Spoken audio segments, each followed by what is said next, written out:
It's BritishLiterature.org. Memoirs of a Woman of Pleasure by John Cleland. Letter the Second.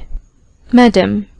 if I have delayed the sequel of my history, it has been purely to allow myself a little breathing time, not without some hopes that, instead of pressing me to a continuation, you would have acquitted me of the task of pursuing a confession, in the course of which my self-esteem has so many wounds to sustain. I imagined, indeed, that you would have been cloyed and tired with uniformity of adventures and expressions, inseparable from a subject of this sort, whose bottom or groundwork being, in the nature of things, eternally one and the same, whatever variety of forms and modes the situations are susceptible of, there is no escaping a repetition of near the same images, the same figures, the same expressions, with this further inconvenience added to the disgust it creates, that the words joys, ardours, transports, ecstasies, and the rest of those pathetic terms so congenial to, so received in the practice of pleasure, flatten and lose much of their due spirit and energy by the frequency they indispensably recur with, in a narrative of which that practice professedly composes the whole basis. I must, therefore, trust to the candour of your judgment, for your allowing for the disadvantage I am necessarily under in that respect, and to your imagination and sensibility the pleasing task of repairing it by their supplements.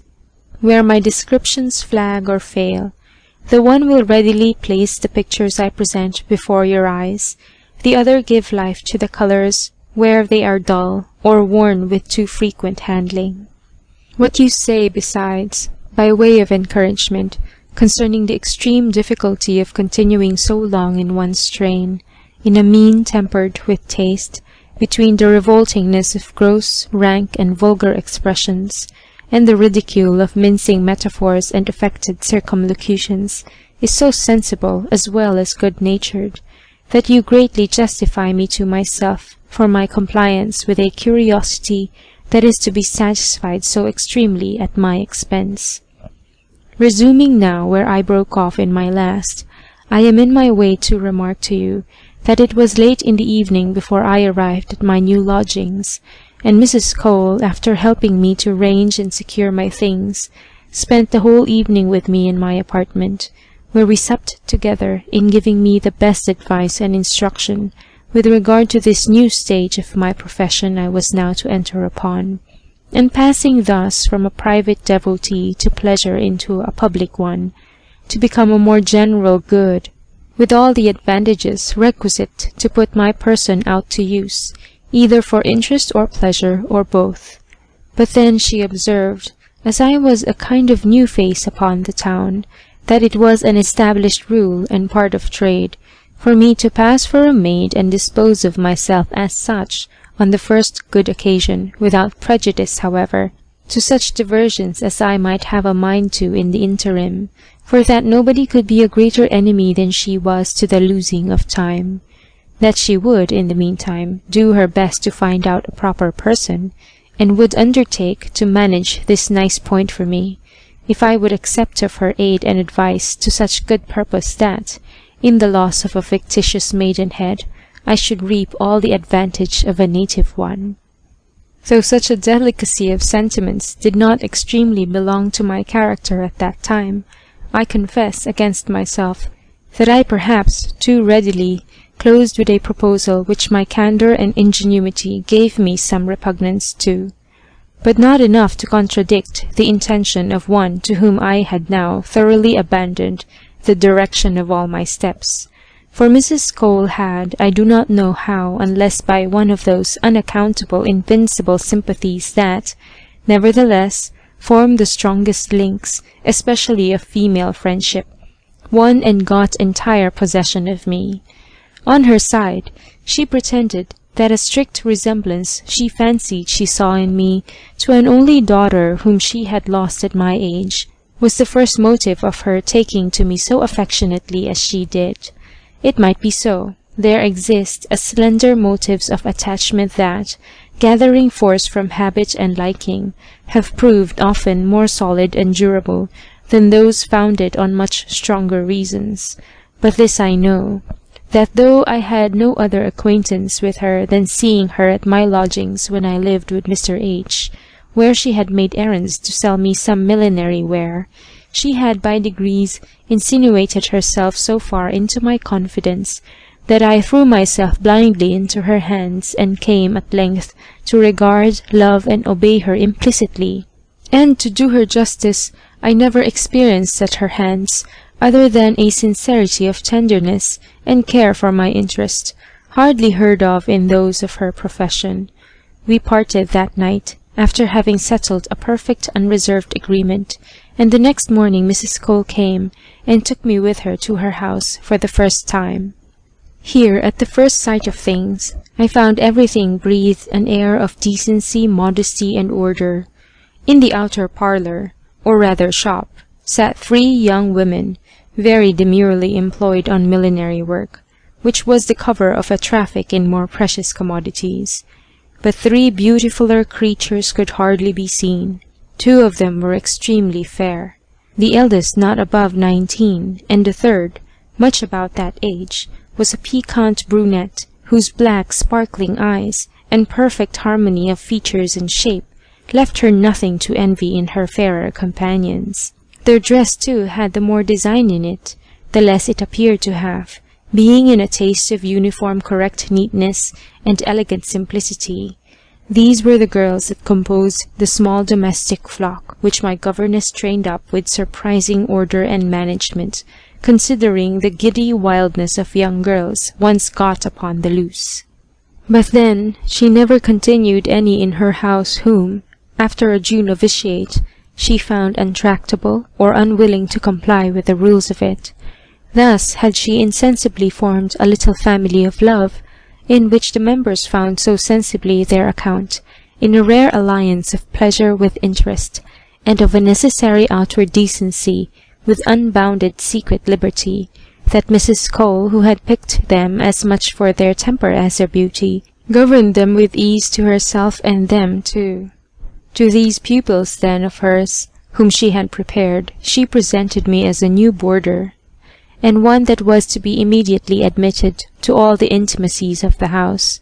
upon which these charming girls gave me all the marks of a welcome reception, and indeed of being perfectly pleased with my figure that I could possibly expect from any of my own sex. But they had been effectually brought to sacrifice all jealousy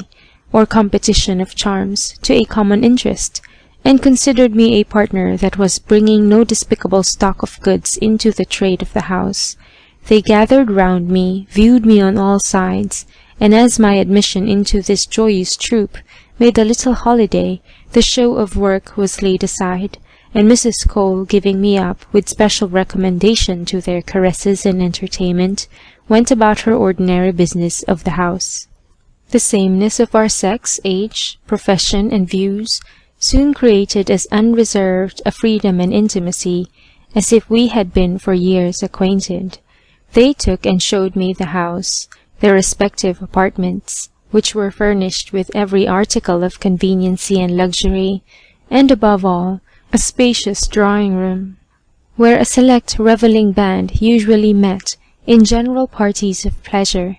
the girls supping with their sparks, and acting their wanton pranks with unbounded licentiousness, whilst a defiance of awe, modesty, or jealousy were their standing rules, by which, according to the principles of their society, whatever pleasure was lost on the side of sentiment was abundantly made up to the senses in the poignancy of variety and the charms of ease and luxury. The authors and supporters of this secret institution would, in the height of their humours, style themselves the restorers of the golden age and its simplicity of pleasures, before their innocence became so unjustly branded with the names of guilt and shame. As soon as the evening began, and the show of a shop was shut, the academy opened, the mask of mock modesty was completely taken off, and all the girls delivered over to their respective calls of pleasure or interest with their men. and none of that sex was promiscuously admitted, but only such as Mrs. Cole was previously satisfied with their character and discretion. In short, this was the safest, politest, and, at the same time, the most thorough house of accommodation in town, everything being conducted so that decency made no entrenchment upon the most libertine pleasures, in the practice of which, too, the choice of familiars of the house had found a secret so rare and difficult, of reconciling even all the refinements of taste and delicacy with the most gross and determinate gratifications of sensuality. After having consumed the morning in the endearments and instructions of my new acquaintance, we went to dinner, when Mrs. Cole, presiding at the head of her club, gave me the first idea of her management and address, in inspiring these girls with so sensible a love and respect for her. There was no stiffness, no reserve, no airs of pique, or little jealousies, but all was unaffectedly gay, cheerful, and easy. After dinner, Mrs. Cole, seconded by the young ladies, acquainted me that there was a chapter to be held that night in form, for the ceremony of my reception into the sisterhood, and in which, with all due reserve to my maidenhead, that was to be occasionally cooked up for the first proper chapman, I was to undergo a ceremonial of initiation they were sure I should not be displeased with. Embarked as I was, and moreover captivated with the charms of my new companions, I was too much prejudiced in favour of any proposal they could make, to much as hesitate an assent, which, therefore, readily giving in the style of a carte blanche, I received fresh kisses of compliment from them all, in approval of my docility and good nature. Now I was a sweet girl. I came into things with good grace. I was not affectedly coy. I should be the pride of the house, and the like. This point thus adjusted, the young woman left Mrs. Cole to talk and concert matters with me. She explained to me that I should be introduced, that very evening, to 4 of her best friends, one of whom she had, according to the custom of the house, favoured with the preference of engaging me in the first party of pleasure, assuring me at the same time that they were all young gentlemen agreeable in their persons, and unexceptionable in every respect, that united, and holding together by the band of common pleasures, they composed the chief support of her house, and made very liberal presents to the girls that pleased and humoured them, so that they were, properly speaking, the founders and patrons of this little seraglio. Not but that she had, at proper seasons, other customers to deal with, whom she stood less upon punctilio with than with these. For instance, it was not on one of them she could attempt to pass me for a maid. They were not only too knowing, too much town-bred, to bite at such a bait, but they were such generous benefactors to her that it would be unpardonable to think of it.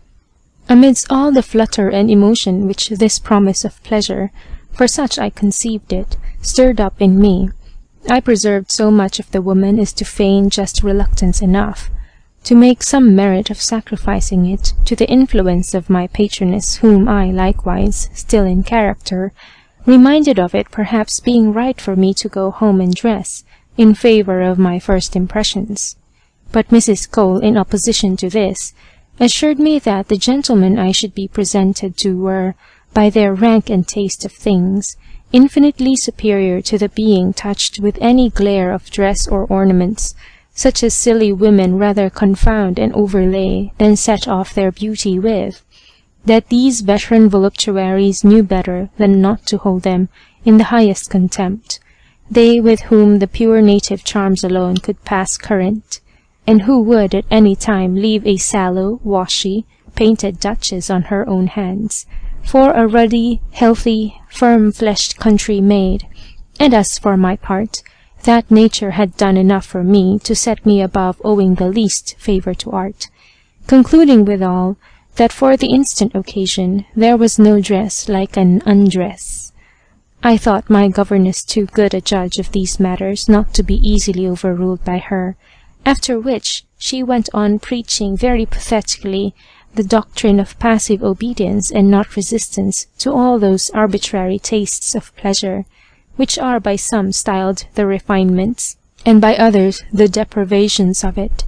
between whom it was not the business of a simple girl, who was to profit by pleasing, to decide, but to conform to. Whilst I was edifying by these wholesome lessons, tea was brought in, and the young ladies, returning, joined company with us. After a great deal of mixed chat, frolic, and humour, one of them, observing that there would be a good deal of time on hand before the assembly hour, proposed that each girl should entertain the company with that critical period of her personal history in which she first exchanged the maiden state for womanhood. The proposal was approved, with only one restriction of Mrs. Cole, that she, on account of her age, and I, on account of my titular maidenhead, should be excused, at least till I had undergone the forms of the house. This obtained me a dispensation, and the promotress of this amusement was desired to begin. Her name was Emily, a girl fair to excess, and whose limbs were, if possible, too well made, since their plump fullness was rather to the prejudice of that delicate slimness required by the nicer judges of beauty. Her eyes were blue, and streamed inexpressible sweetness, and nothing could be prettier than her mouth and lips, which closed over a range of the evenest and whitest teeth. Thus she began. Neither my extraction nor the most critical adventure of my life is sublime enough to impeach me of any vanity in the advancement of the proposal you have approved of. My father and mother were, and for aught I know are still, farmers in the country, not above 40 miles from town. Their barbarity to me, in favour of a son, on whom only they vouchsafed to bestow their tenderness, had 1,000 times determined me to fly their house, and throw myself on the wide world. But at length an accident forced me on this desperate attempt at the age of 15. I had broken a china bowl, the pride and idol of both their hearts, and as an unmerciful beating was the least I had to depend on at their hands, in the silliness of those tender years I left the house, and at all adventures took the road to London. How my loss was resented I do not know, for till this instant I have not heard a syllable about them. My whole stock was 2 broad pieces of my grandmother's, a few shillings, silver shoe buckles, and a silver thimble. Thus equipped, with no more clothes than the ordinary ones I had on my back, and frightened at every foot or noise I heard behind me, I hurried on, and I dare swear, walked 12 miles before I stopped, through mere weariness and fatigue. At length I sat down on a stile, wept bitterly, and yet was still rather under increased impressions of fear on the account of my escape,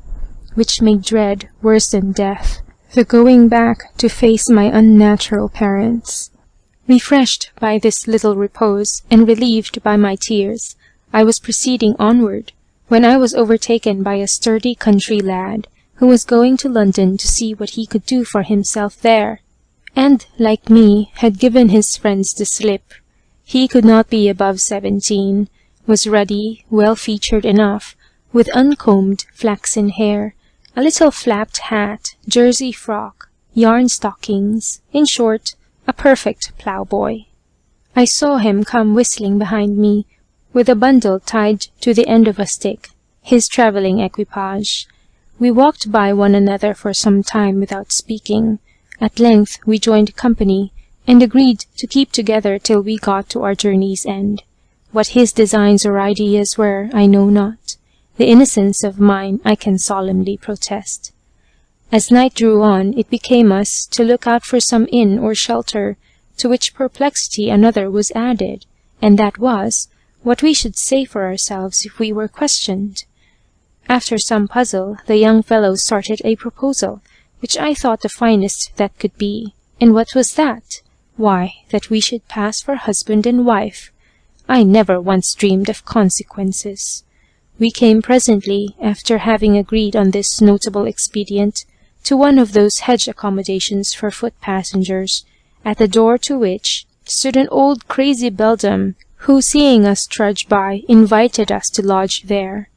Glad of any cover, we went in, and my fellow traveller, taking all upon him, called for what the house afforded, and we supped together as man and wife, which, considering our figures and ages, could not have passed on any one but such as anything could pass on. But when bedtime came on, we had neither of us the courage to contradict our first account of ourselves, and what was extremely pleasant, the young lad seemed as perplexed as I was, how to evade lying together, which was so natural for the state we had pretended to. Whilst we were in this quandary, the lady takes the candle and lights us to our apartment, through a long yard, at the end of which it stood, separate from the body of the house. Thus we suffered ourselves to be conducted, without saying a word in opposition to it, and there in a wretched room, with a bed answerable, we were left to pass the night together, as a thing quite of course. For my part, I was so incredibly innocent as not even to think much more harm of going to bed with a young man than with one of our dairy wenches, nor had he, perhaps, any other notions than those of innocence, till such a fair occasion put them into his head. Before either of us undressed, however, he put out the candle, and the bitterness of the weather made it a kind of necessity for me to go into bed. Slipping then my clothes off, I crept under the bedclothes, where I found the young stripling already nestled, and the touch of his warm flesh rather pleased than alarmed me. I was indeed too much disturbed with the novelty of my condition to be able to sleep, but then I had not the least thought of harm. But oh, how powerful are the instincts of nature! How little is there wanting to set them in action! The young man, sliding his arm under my body, drew me gently towards him, as if to keep himself and me warmer, and the heat I felt from joining our breasts kindled another that I had hitherto never felt, and was, even then, a stranger to the nature of. Emboldened, I suppose, by my easiness, he ventured to kiss me, and I insensibly returned it, without knowing the consequence of returning it, for on this encouragement he slipped his hand all down from my breast to that part of me where the sense of feeling is so exquisitely critical, as I then experienced by its instant taking fire upon the touch, and glowing with a strange tickling heat. There he pleased himself and me by feeling, till, growing a little too bold, he hurt me, and made me complain. Then he took my hand, which he guided, not unwillingly, on my side, between the twists of his closed thighs, which were extremely warm. There he lodged and pressed it, till, raising it by degrees, he made me feel the proud distinction of his sex from mine. I was frightened at the novelty, and drew back my hand, yet, pressed and spurred on by sensations of a strange pleasure, I could not help asking him what that was for. He told me he would show me if I would let him, and, without waiting for my answer, which he prevented by stopping my mouth with kisses I was far from disrelishing, he got upon me, and inserting one of his thighs between mine, opened them so as to make way for himself, and fixed me to his purpose, whilst I was so much out of my usual sense, so subdued by the present power of that new one, that, between fear and desire, I lay utterly passive, till the piercing pain roused and made me cry out. But it was too late. He was too firm fixed in the saddle for me to compass flinging him, with all the struggles I could use, some of which only served to further his point, and at length an irresistible thrust murdered at once my maidenhead, and almost me. I now lay a bleeding witness of the necessity imposed on our sex to gather the first honey off the thorns. But the pleasure rising as the pain subsided, I was soon reconciled to fresh trials, and before morning nothing on earth could be dearer to me than this rifler of my virgin sweets. He was everything to me now. How we agreed to join fortunes, how we came up to town together, where we lived some time, till necessity parted us, and drove me into this course of life in which I had been long ago battered and torn to pieces before I came to this age, as much through my easiness as through my inclination, had it not been for my finding refuge in this house. These are all circumstances which pass the mark I proposed, so that here, my narrative ends. In the order of our sitting, it was Harriet's turn to go on. Amongst all the beauties of our sex that I had before or have since seen, few indeed were the forms that could dispute excellence with hers. It was not delicate, but delicacy itself incarnate. Such was the symmetry of her small but exactly fashioned limbs. Her complexion, fair as it was, appeared yet more fair from the effect of two black eyes, the brilliancy of which gave her face more vivacity than belonged to the colour of it, which was only defended from paleness by a sweetly pleasing blush in her cheeks, that grew fainter and fainter, till at length it died away insensibly into the overbearing white. Then her miniature features joined to finish the extreme sweetness of it, which was not belied by that of temper turned to indolence, languor, and the pleasures of love. Pressed to subscribe her contingent, she smiled, blushed a little, and thus complied with our desires. My father was neither better nor worse than a miller near the city of York, and both he and my mother dying whilst I was an infant, I fell under the care of a widow and childless aunt, housekeeper to my Lord N., at his seat in the county of, where she brought me up with all imaginable tenderness. I was not 17, as I am not now 18.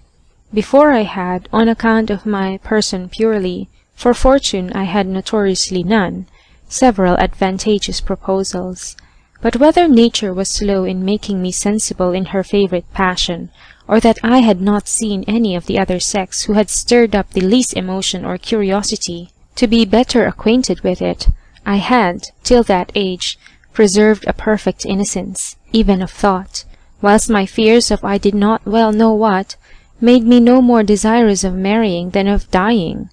My aunt, good woman, favoured my timorousness, which she looked on as childish affection, that her own experience might probably assure her would wear off in time, and give my suitors proper answers for me. The family had not been down at that seat for years, so that it was neglected and committed entirely to my aunt, and 2 old domestics who take care of it. Thus I had the full range of a spacious lonely house and gardens, situated at about half a mile distance from any other habitation, except perhaps a straggling cottage or so. Here in tranquillity and innocence I grew up, without any memorable accident, till one fatal day I had, as I had often done before, left my aunt fast asleep and secure for some hours after dinner, and resorting to a kind of ancient summer house at some distance from the house, I carried my work with me, and sat over a rivulet, which its door and window faced upon. Here I fell into a gentle breathing slumber, which stole upon my senses as they fainted under the excessive heat of the season at that hour. A cane couch, with my work-basket for a pillow, were all the conveniences of my short repose, for I was soon awakened and alarmed by a flounce, and the noise of splashing in the water. I got up to see what was the matter, and what indeed should it be but the son of a neighbouring gentleman, as I afterwards found, for I had never seen him before, who had strayed that way with his gun, and heated by his sport, and the sultriness of the day, had been tempted by the freshness of the clear stream, so that, presently stripping, he jumped into it on the other side, which bordered on a wood, some trees whereof, inclined down to the water, formed a pleasing shady recess, commodious to undress and leave his clothes under. My first emotions at the sight of this youth, naked in the water, were, with all imaginable respect to truth, those of surprise and fear, and in course I should immediately have run out, had not my modesty, fatally for itself,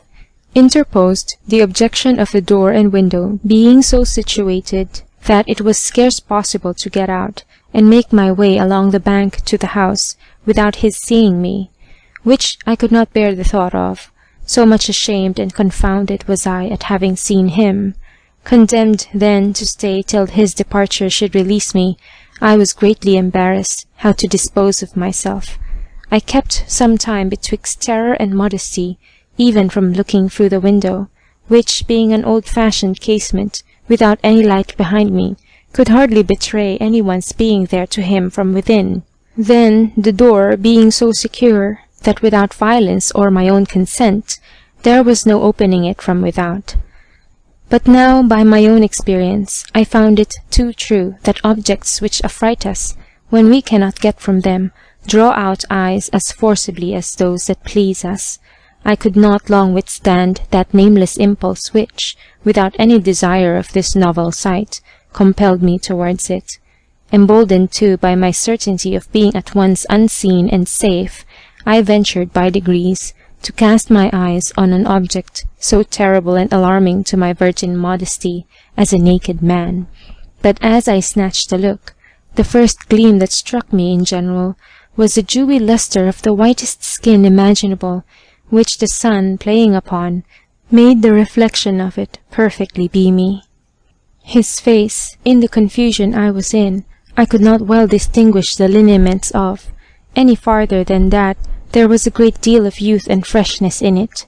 The frolic and various play of all his polished limbs, as they appeared above the surface, in the course of his swimming or wantoning with the water, amused and insensibly delighted me. Sometimes he lay motionless on his back, water-borne, and dragging after him a fine head of hair, that, floating, swept the stream in a bush of black curls. Then the overflowing water would make a separation between his breast and glossy white belly,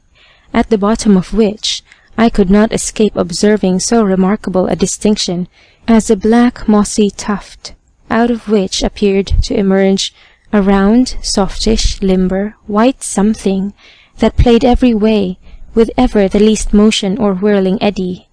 I cannot say but that part chiefly, by a kind of natural instinct, attracted, detained, captivated my attention. It was out of the power of all my modesty to command my eye away from it, and seeing nothing so very dreadful in its appearance, I insensibly locked away all my fears. But as fast as they gave way, new desires and strange wishes took place, and I melted as I gazed. The fire of nature, that had so long lain dormant or concealed, began to break out, and made me feel my sex the first time. He had now changed his posture, and swam prone on his belly, striking out with his legs and arms, finer modelled than which could not have been cast, whilst his floating locks played over a neck and shoulders, whose whiteness they delightfully set off. Then the luxuriant swell of flesh that rose from the small of his back, and terminated its double cope at where the thighs are sent off, perfectly dazzled one with its watery glistening gloss. By this time I was so affected by this inward involution of sentiments, so softened by this sight, that now, betrayed into a sudden transition from extreme fears to extreme desires, I found these last so strong upon me, the heat of the weather, too, perhaps conspiring to exalt their rage, that nature almost fainted under them. Not that I so much as knew precisely what was wanting to me. My only thought was that so sweet a creature as this youth seemed to me could only make me happy. But then the little likelihood there was of compassing an acquaintance with him, or perhaps of ever seeing him again, dashed my desires, and turned them into torments. I was still gazing with all the powers of my sight on this bewitching object, when, in an instant, down he went. I had heard of such things as a cramp, seizing on even the best swimmers, and occasioning their being drowned, and imagining this so sudden eclipse to be owing to it, the inconceivable fondness this unknown lad had given birth to distracted me with the most killing terrors, insomuch that my concern giving the wings, I flew to the door, opened it, ran down to the canal, guided thither by the madness of my fears for him, and the intense desire of being an instrument to save him, though I was ignorant how or by what means to effect it. But was it for fears and a passion so sudden as mine to reason? All this took up scarce the space of a few moments. I had then just life enough to reach the green borders of the water-piece, where, wildly looking round for the young man, and missing him still, my fright and concern sunk me down in a deep swoon, which must have lasted me some time, for I did not come to myself till I was roused out of it by a sense of pain that pierced me to the vitals, and awakened me to the most surprising circumstance of finding myself not only in the arms of this very same young gentleman I had been so solicitous to save, but taken at such an advantage in my unresisting condition that he had actually completed his entrance into me so far that, weakened as I was by all the preceding conflicts of mind I had suffered, and struck dumb by the violence of my surprise, I had neither the power to cry out nor the strength to disengage myself from his strenuous embraces, before, urging his point, he had forced his way, and completely triumphed over my virginity, as he might now as well see by the streams of blood that followed his drawing out, as he had felt by the difficulties he had met with consummating his penetration. But the sight of the blood and the sense of my condition had, as he told me afterwards, since the ungovernable rage of his passion was somewhat appeased, now wrought so far on him that at all risks, even of the worst consequences, he could not find in his heart to leave me, and make off, which he might easily have done. I still lay all decomposed in bleeding ruin, palpitating, speechless, unable to get off, and frightened, and fluttering like a poor wounded partridge, and ready to faint away again at the sense of what had befallen me. The young gentleman was by me, kneeling, kissing my hand, and with tears in his eyes, beseeching me to forgive him, and offering all the reparation in his power. It is certain that could I, at the instant of regaining my senses, have called out, or taken the bloodiest revenge, I would not have stuck at it. The violation was attended to with such aggravating circumstances, though he was ignorant of them, since it was to my concern for the preservation of his life that I owed my ruin. But how quick is the shift of passions from one extreme to another, and how little are they acquainted with the human heart who dispute it. I could not see this amiable criminal, so suddenly the first object of my love, and as suddenly of my just hate, on his knees, bedewing my hand with his tears, without relenting. He was still stark naked, but my modesty had been already too much wounded in essentials to be so much shocked as I should have otherwise been with appearances only. In short, my anger ebbed so fast, and the tide of love returned so strong upon me, that I felt it a point of my own happiness to forgive him. The reproaches I made him were murmured in so soft a tone, my eyes met his with such glances, expressing more languor than resentment, that he could not but presume his forgiveness was at no desperate distance. But still he would not quit his posture of submission till I had pronounced his pardon in form, which after the most fervent entreaties, protestations, and promises, I had not the power to withhold. On which, with the utmost marks of a fear of again offending, he ventured to kiss my lips, which I neither declined nor resented. But on my mild expostulations with him upon the barbarity of his treatment, he explained the mystery of my ruin, if not entirely to the clearance, at least much to the alleviation of his guilt, in the eyes of a judge so partial in his favour as I was grown. It seems that the circumstance of his going down or sinking, which in my extreme ignorance I had mistaken for something very fatal, was no other than a trick of diving which I had not ever heard, or at least attended to, the mention of, and he was so long-breathed at it, that in the few moments in which I ran out to save him, he had not yet emerged, before I fell into the swoon in which, as he rose, seeing me extended on the bank, his first idea was that some young woman was upon some design of frolic or diversion with him, for he knew I could not have fallen asleep there without his having seen me before, agreeably to which notion he had ventured to approach, and finding me without sign of life, and still perplexed as he was what to think of the adventure, he took me in his arms at all hazards, and carried me into the summer-house, of which he observed the door open. There he laid me down on the couch, and tried, as he protested in good faith, by several means to bring me to myself again, till fired, as he said, beyond all bearing by the sight and touch of several parts of me, which were unguardedly exposed to him, he could no longer govern his passion, and the less as he was not quite sure that his first idea of this swoon being a feint was not the very truth of the case. Seduced then by this flattering notion, and overcome by the present, as he styled them, superhuman temptations, combined with the solitude and seeming security of the attempt, he was not enough his own master not to make it. Leaving me then, just only whilst he fastened the door, he returned with redoubled eagerness to his prey, when, finding me still entranced, he ventured to place me as he pleased, whilst I felt, no more than the dead, what he was about, till the pain he put me to roused me just in time enough to be witness of a triumph I was not able to defeat, and now scarce regretted.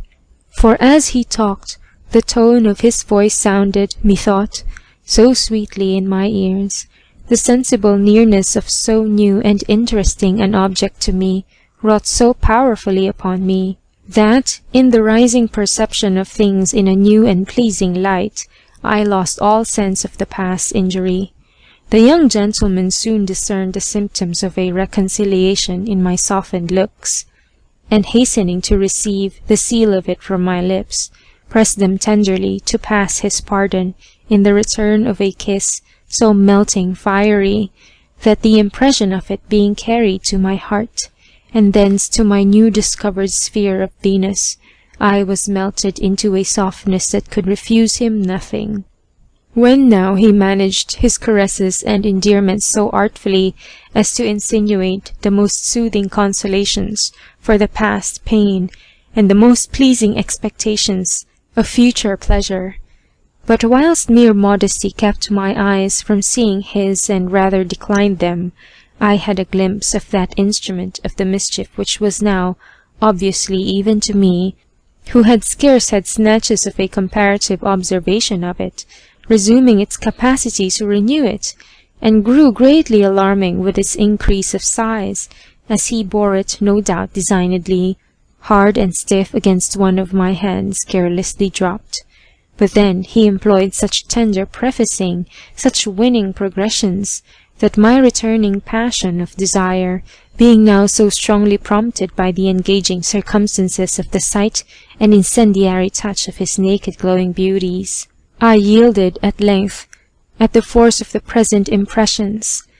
and he obtained of my tacit blushing consent all the gratifications of pleasure left in the power of my poor person to bestow, after he had cropped its richest flower, during my suspension of life and abilities to guard it.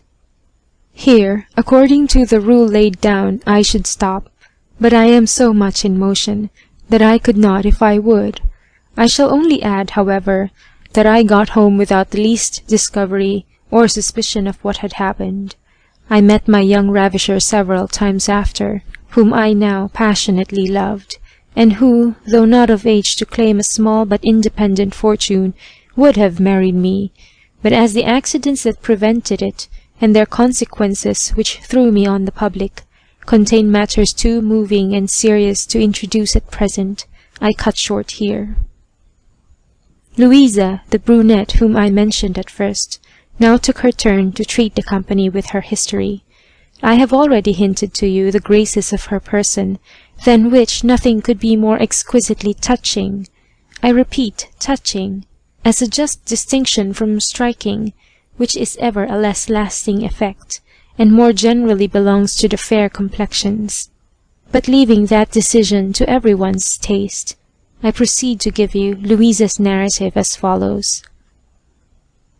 According to practical maxims of life, I ought to boast of my birth, since I owe it to pure love without marriage. But this I know, it was scarce possible to inherit a stronger propensity to that cause of my being than I did.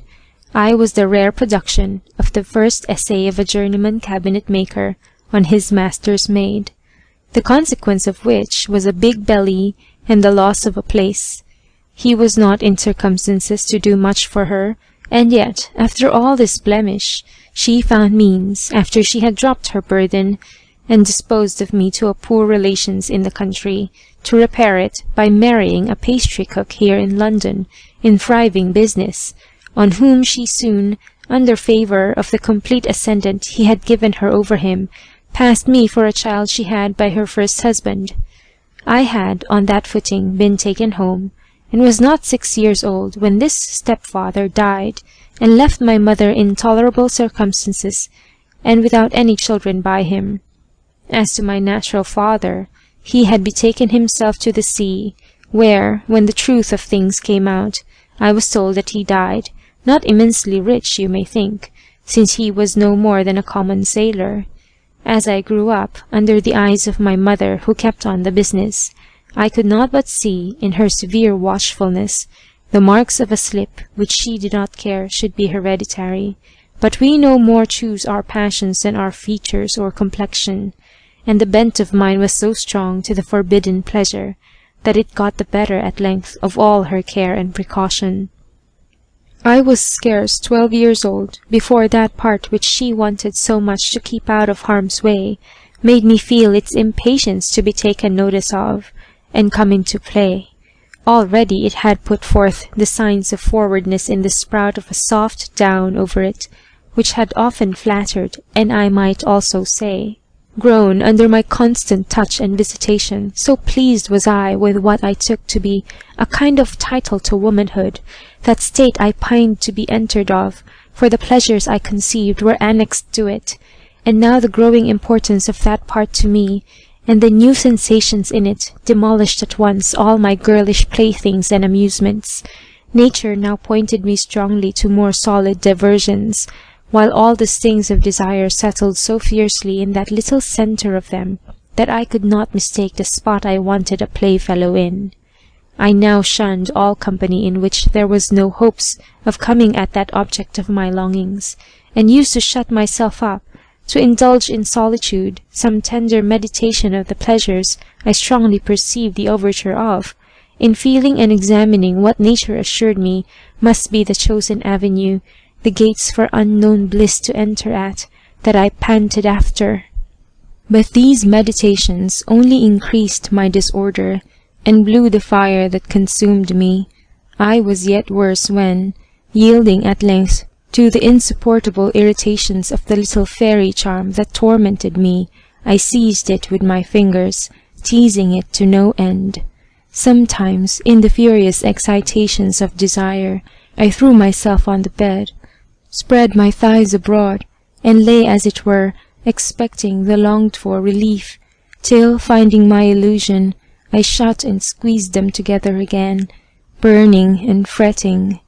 In short, this devilish thing, with its impetuous girds and itching fires, led me such a life that I could neither night nor day be at peace with it or myself. In time, however, I thought I had gained a prodigious prize, when, figuring to myself that my fingers were something of the shape of what I pined for, I worked my way in for one of them with great agitation and delight. Yet not without pain too did I deflower myself as far as it could reach, proceeding with such a fury of passion in this solitary and last shift of pleasure, as extended me at length breathless on the bed in an amorous melting trance. But frequency of use dulling the sensation, I soon began to perceive that this work was but a paltry shallow expedient that went but a little way to relieve me, and rather raised more flame than its dry and insignificant titillation could rightly appease. Man alone, I almost instinctively knew, as well as by what I had industriously picked up at weddings and christenings, was possessed of the only remedy that could reduce this rebellious disorder, but watched and overlooked as I was, how to come at it was the point, and that, to all appearance, an invincible one. Not that I did not rack my brains and invention how at once to elude my mother's vigilance, and procure myself the satisfaction of my impetuous curiosity and longings for this mighty and untasted pleasure. At length, however, a singular chance did at once the work of a long course of alertness. One day that we had dined at an acquaintance's over the way, together with a gentlewoman lodger that occupied the first floor of our house, there started an indispensable necessity for my mother's going down to Greenwich to accompany her. The party was settled, when I do not know what genius whispered me to plead a headache, which I certainly had not, against my being included in a jaunt that I had not the least relish for.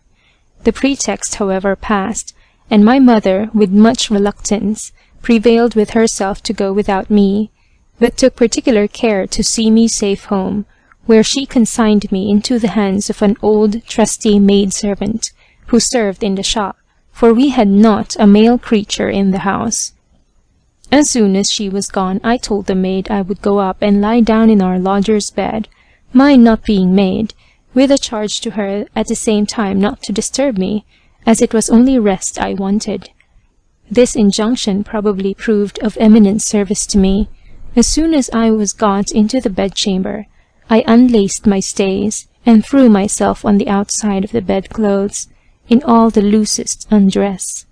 Here I gave myself up to the old insipid privy shifts of my self-viewing, self-touching, self-enjoying, in fine, to all the means of self-knowledge I could devise, in search of the pleasure that fled before me, and tantalized with that unknown something that was just out of my reach. Thus all only served to inflame myself and to provoke violently my desires, whilst the one thing needful to their satisfaction was not at hand, and I could have bit my fingers for representing it so ill. After then wearying and fatiguing myself with grasping shadows, whilst that most sensible part of me disdained to content itself with less than realities, the strong yearnings, the urgent struggles of nature towards the melting relief, and the extreme self-agitations I had used to come at it, had wearied and thrown me into a kind of unquiet sleep. For if I tossed and threw about my limbs in proportion to the distraction of my dreams, as I had reason to believe I did, a bystander could not have helped seeing all for love. And one there was, it seems, for waking out of my very short slumber, I found my hand locked in that of a young man who was kneeling at my bedside, and begging my pardon for his boldness, but that being a son to the lady to whom this bedchamber he knew belonged, he had slipped by the servant of the shop, as he supposed, unperceived, when finding me asleep, his first ideas were to withdraw, but that he had been fixed and detained there by a power he could better account for than resist. What shall I say? My emotions of fear and surprise were instantly subdued by those of the pleasure I bespoke in great presence of mind, from the turn of this adventure might take. He seemed to me no other than a pitying angel, dropped out of the clouds, for he was young and perfectly handsome, which was more than even I had asked for. Man in general being all that my utmost desires had pointed at. I thought then I could not put too much encouragement into my eyes and voice. I regretted no leading advances, no matter for his after opinion of my forwardness, so it might bring him to the point of answering my pressing demands of present case. It was not now with his thoughts, but his actions, that my business immediately lay. I raised then my head, and told him in a soft tone that tended to prescribe the same key to him, that his mamma was gone out, and would not return till late at night, which I thought no bad hint, but as it proved I had nothing of a novice to deal with. The impressions I had made on him from the discoveries I had betrayed of my person in the disordered motions of it, during his view of me asleep, had, as he afterwards told me, so fixed and charmingly prepared him that, had I known his dispositions, I had more to hope from his violence than to fear from his respect, and even less than the extreme tenderness which I threw into my voice and eyes would have served to encourage him to make the most of the opportunity. Finding then that his kisses, imprinted on my hand, were taken as tamely as he could wish, he rose to my lips, and gluing his to them, made me so faint with overcoming joy and pleasure that I fell back, and he with me in course on the bed, upon which I had, by insensibly shifting from the side to near the middle, invitingly made room for him. He is now laid down by me,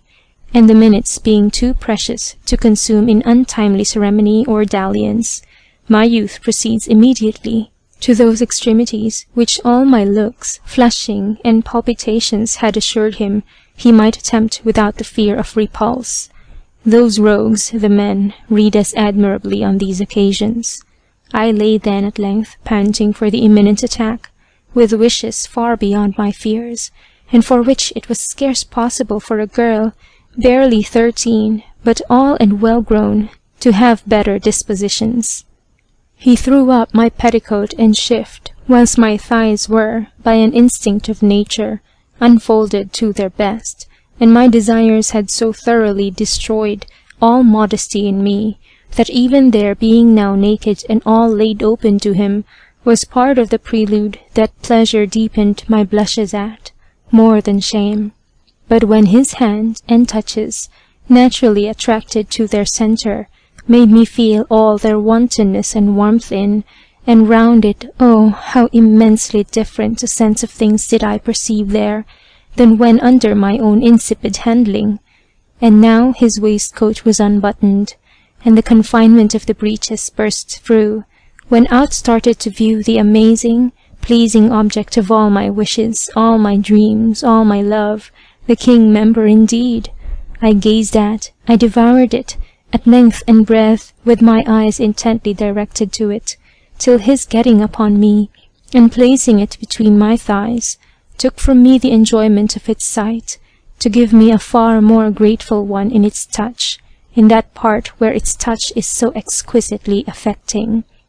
Applying it then to the minute opening, for such at that age it certainly was, I met with too much goodwill, I felt with too great a rapture of pleasure the first insertion of it, to heed much the pain that followed. I thought nothing too dear to pay for this, the richest treat of the senses, so that, split up, torn, bleeding, mangled, I was still superiorly pleased, and hugged the author of all this delicious ruin. But when, soon after, he made his second attack, sore as everything was, the smart was soon put away by the sovereign cordial.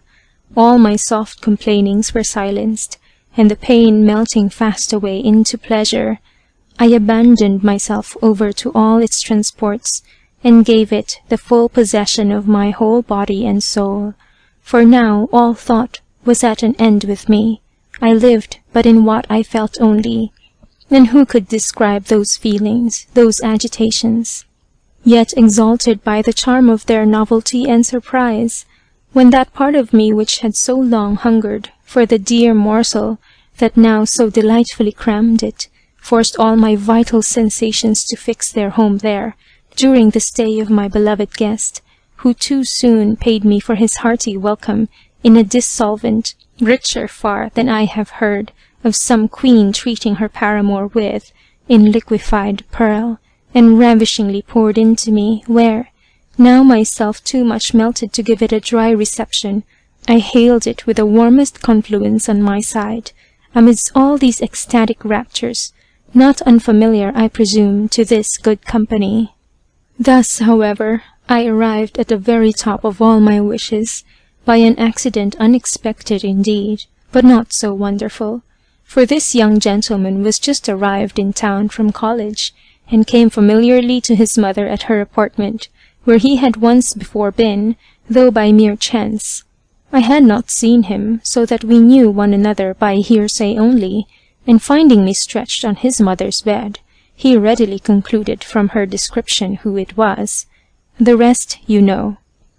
This affair had, however, no ruinous consequences, the young gentleman escaping then and many more times undiscovered. But the warmth of my constitution, that made the pleasures of love a kind of necessary of life to me, having betrayed me into indiscretions fatal to my private fortune, I fell at length to the public, from which, it is probable, I might have met with the worst of ruin if my better fate had not thrown me into this safe and agreeable refuge. Here Louisa ended, and these little histories having brought the time for the girls to retire, and to prepare for the revels of the evening, I stayed with Mrs. Cole till Emily came and told us the company was met and waited for us. On the landing-place of the first pair of stairs, we were met by a young gentleman, extremely well-dressed, and a very pretty figure, to whom I was to be indebted for the first essay of the pleasures of the house. He saluted me with great gallantry, and handed me into the drawing-room, the floor of which was overspread with a Turkey carpet, and all its furniture voluptuously adapted to every demand of the most studied luxury. Now too it was, by means of a profuse illumination, enlivened by a light scarce inferior, and perhaps more favourable to joy, more tenderly pleasing, than that of broad sunshine. On my entrance into the room I had the satisfaction to hear a buzz of approbation run through the whole company, which now consisted of 4 gentlemen, including my particular. This was the cant term of the house, for once gallant for the time. The 3 young women in a neat flowing dishabille, the mistress of the academy, and myself. I was welcomed and saluted by a kiss all round, in which, however, it was easy to discover in the superior warmth of that of the men the distinction of the sexes. Awed and confounded as I was at seeing myself surrounded, caressed, and made court to by so many strangers, I could not immediately familiarize myself to all that air of gaiety and joy which dictated their compliments and animated their caresses. They assured me that I was so perfectly to their taste as to have but one fault against me, which I might easily be cured of, and that was my modesty. This, they observed, might pass for a beauty the more with those who wanted it for a heightener, but their maxim was that it was an impertinent mixture, and dashed the cup so as to spoil the sincere draught of pleasure. They considered it accordingly as their mortal enemy, and gave it no quarter wherever they met with it. This was a prologue not unworthy of the revels that ensued. In the midst of all the frolic and wantonness which this joyous band had presently and all naturally run into, an elegant supper was served in, and we sat down to it, my spark elect placing himself next to me, and the other couples without order or ceremony. The delicate cheer and good wine soon banished all reserve. The conversation grew as lively as could be wished, without taking too loose a turn. These professors of pleasure knew too well to stale impressions of it, or evaporate the imagination in words, before the time of action. Kisses, however, were snatched at times, or where a handkerchief round the neck interposed its feeble barrier, it was not extremely respected. The hands of the men went to work with their usual petulance, till the provocations on both sides rose to such a pitch that my particular's proposal for beginning the country dances was received with instant assent, for, as he laughingly added, he fancied the instruments were in tune. This was a signal for preparation that the complaisant Mrs. Cole, who understood life, took for her cue of disappearing, no longer so fit for personal service herself, and content with having settled the order of battle. She left us the field to fight it out at discretion. As soon as she was gone, the table was removed from the middle, and became a sideboard. A couch was brought into its place, of which, when I whisperingly inquired the reason of my particular, he told me that, as it was chiefly on my account that this convention was met, the parties intended at once to humour their taste of variety in pleasures, and by an open public enjoyment to see me broke of any taint of reserve or modesty, which they looked on as the poison of joy,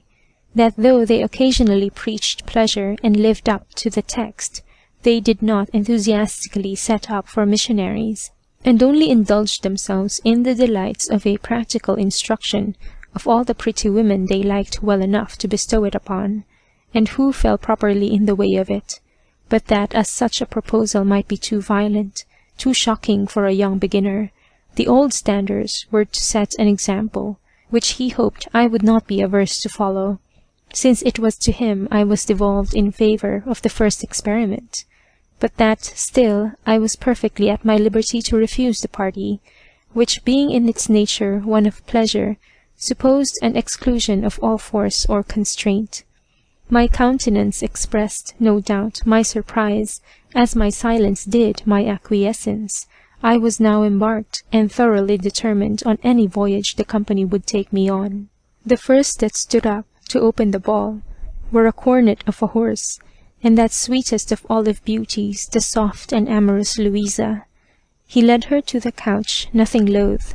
on which he gave her the fall, and extended her at her length, with an air of roughness and vigour, relishing high of amorous eagerness and impatience. The girl, spreading herself to the best advantage, with her head upon the pillow, was so concentrated in what she was about, that our presence seemed the least of her care and concern.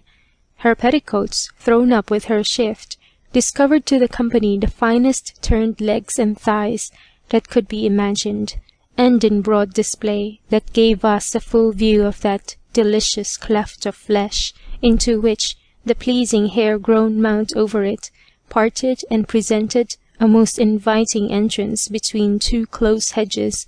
delicately soft and pouting. Her gallant was now ready, having disencumbered himself from his clothes, overloaded with lace, and presently, his shirt removed, showed us his forces in high plight, bandied and ready for action.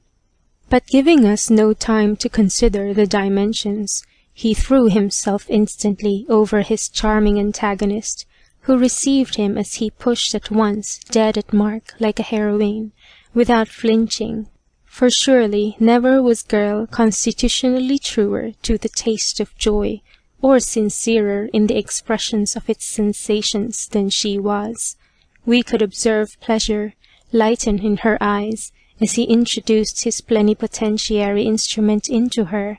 till at length, having indulged her to its utmost reach, its irritations grew so violent, and gave her the spurs so furiously, that collected within herself, and lost to everything but the enjoyment of her favourite feelings, she retorted his thrusts with a just concert of springy heaves, keeping time so exactly with the most pathetic sighs, that one might have numbered the strokes in agitation by their distinct murmurs, whilst her active limbs kept wreathing and intertwisting with his in convulsive folds. Then the turtle-billing kisses, and the poignant painless love-bites, which they both exchanged in a rage of delight, all conspiring towards the melting period. It soon came on, when Louisa, in the ravings of her pleasure frenzy, impotent of all restraint, cried out, "Oh, sir, good sir, pray do not spare me! Ah! ah!" All her accents now faltering into heart-fetched sighs, she closed her eyes in the sweet death, in the instant of which we could easily see the signs, in the quiet, dying, languid posture of her late so furious driver, who was stopped of a sudden, breathing short, panting, and for the time giving up the spirit of pleasure. As soon as he was dismounted, Louisa sprung up, shook her petticoats, and running up to me, gave me a kiss, and drew me to the sideboard, to which she was herself handed by her gallant, where they made me pledge them in a glass of wine, and toast a droll health of Louisa's proposal in high frolic. By this time the second couple was ready to enter the lists, which were a young baronet, and that delicatest of charmers, the winning, tender Harriet. My gentle esquire came to acquaint me with it, and brought me back to the scene of action. And surely never did one of her profession accompany her dispositions for the bare-faced part she was engaged to play with such a peculiar grace of sweetness, modesty, and yielding coyness as she did. All her air and motions breathed only unreserved, unlimited complaisance, without the least mixture of impudence or prostitution. But what was yet more surprising, her spark elect, in the midst of the dissolution of a public open enjoyment, doted on her to distraction, and had, by dint of love and sentiments, touched her heart, though for a while the restraint of their engagement to the house laid him under a kind of necessity of complying with an institution which himself had had the greatest share in establishing. Harriet was then led to the vacant couch by her gallant, blushing as she looked at me, and with eyes made to justify anything, tenderly bespeaking of me the most favourable construction of the step she was thus irresistibly drawn into. Her lover, for such he was, sat her down at the foot of the couch, and passing his arm round her neck, preluded with a kiss fervently applied to her lips that visibly gave her life and spirit to go through with the scene, and as he kissed, he gently inclined her head, till it fell back on a pillow disposed to receive it, and leaning himself down all the way with her, at once countenanced and endeared her fall to her, there, as if he had guessed our wishes, or meant to gratify at once his pleasure and his pride in being the master, by the title of present possession, of beauties delicate beyond imagination, he discovered her breasts to his own touch, and our common view. But oh, what delicious manuals of love devotion, how inimitable fine moulded, small, round, firm, and excellently white, the grain of their skin, so soothing, so flattering to the touch, and their nipples, that crowned them, the sweetest buds of beauty. When he had feasted his eyes with the touch and perusal, feasted his lips with kisses of the highest relish, imprinted on those all-delicious twin orbs, he proceeded downwards. Her legs still kept the ground, and now, with the tenderest attention not to shock or alarm her too suddenly, he, by degrees, rather stole than rolled up her petticoats, at which, as if a signal had been given, Louisa and Emily took hold of her legs, in pure wantonness, and in ease to her, kept them stretched wide abroad, then lay exposed, or, to speak more properly, displayed the greatest parade in nature of female charms. The whole company who, except myself, had often seen them, seemed as much dazzled, surprised, and delighted as any one could be who had now beheld them for the first time. Beauty so excessive could not but enjoy the privileges of eternal novelty. Her thighs were so exquisitely fashioned, that either more in or more out of flesh than they were, they would have declined from that point of perfection they presented. But what infinitely enriched and adorned them was the sweet intersection formed, where they met at the bottom of the smoothest, roundest, whitest belly, by that central furrow which nature had sunk there between the soft relief of two pouting ridges, and which in this was in perfect symmetry of delicacy and miniature with the rest of her frame. No, nothing in nature could be of a beautifuller cut. Then the dark umbrage of the downy spring moss that overarched it bestowed on the luxury of the landscape a touching warmth, a tender finishing, beyond the expression of words, or even the paint of thought. Her truly enamoured gallant, who had stood absorbed and engrossed by the pleasure of the sight long enough to afford us time to feast ours, no fear of glutting, addressed himself at length to the materials of enjoyment, and lifting the linen veil that hung between us and his master member of the revels, exhibited one whose eminent size proclaimed the owner a true woman's hero. He was, besides, in every other respect an accomplished gentleman, and in the bloom and vigour of youth, standing then between Harriet's legs, which were supported by her two companions at their widest extension. With one hand he gently disclosed the lips of that luscious mouth of nature, whilst with the other he stooped his mighty machine to its lure. From the height of his stiff stand-up towards his belly, the lips, kept open by his fingers, received its broad shelving head of coral hue, and when he had nestled it in, he hovered there a little, and the girls then delivered over to his hips the agreeable office of supporting her thighs. And now, as if meant to spin out his pleasure, and give it the more play for its life, he passed up his instrument so slow that we lost sight of it inch by inch, till at length it was wholly taken into the soft laboratory of love, and the mossy mounts of each fairly met together. In the meantime, we could plainly mark the prodigious effect the progressions of this delightful energy wrought in this delicious girl, gradually heightening her beauty as they heightened her pleasure. Her countenance and whole frame grew more animated, the faint blush of her cheeks, gaining ground on the white, deepened into a florid, vivid vermilion glow. Her naturally brilliant eyes now sparkled with tenfold lustre. Her languor was vanished, and she appeared quick-spirited and alive all over. He now fixed, nailed, this tender creature with his home-driven wedge, so that she lay passive by force and unable to stir, till beginning to play a strain of arms against this vein of delicacy, as he urged the to and fro confliction, he awakened, roused, and touched her so to the heart that, unable to contain herself, she could not but reply to his motions as briskly as her nicety of frame would admit of, till the raging stings of the pleasure rising towards the point made her wild with the intolerable sensations of it, and she now threw her legs and arms about at random, as she lay lost in the sweet transport,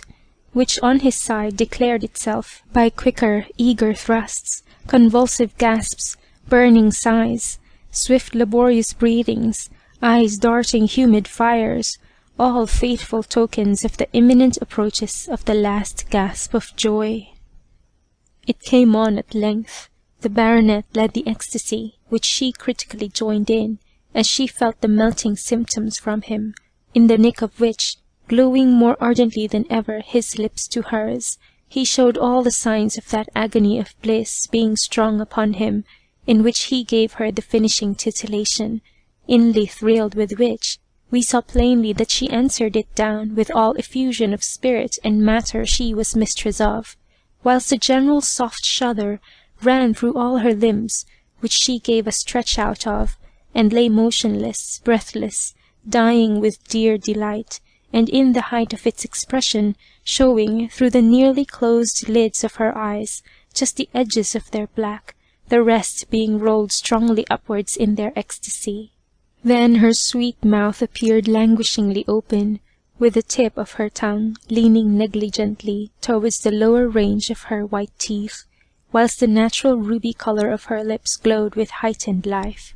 Was not this a subject to dwell upon? And accordingly her lover still kept on her with an abiding delectation, till compressed, squeezed, and distilled to the last drop, he took leave with one fervent kiss, expressing satisfied desires, but unextinguished love.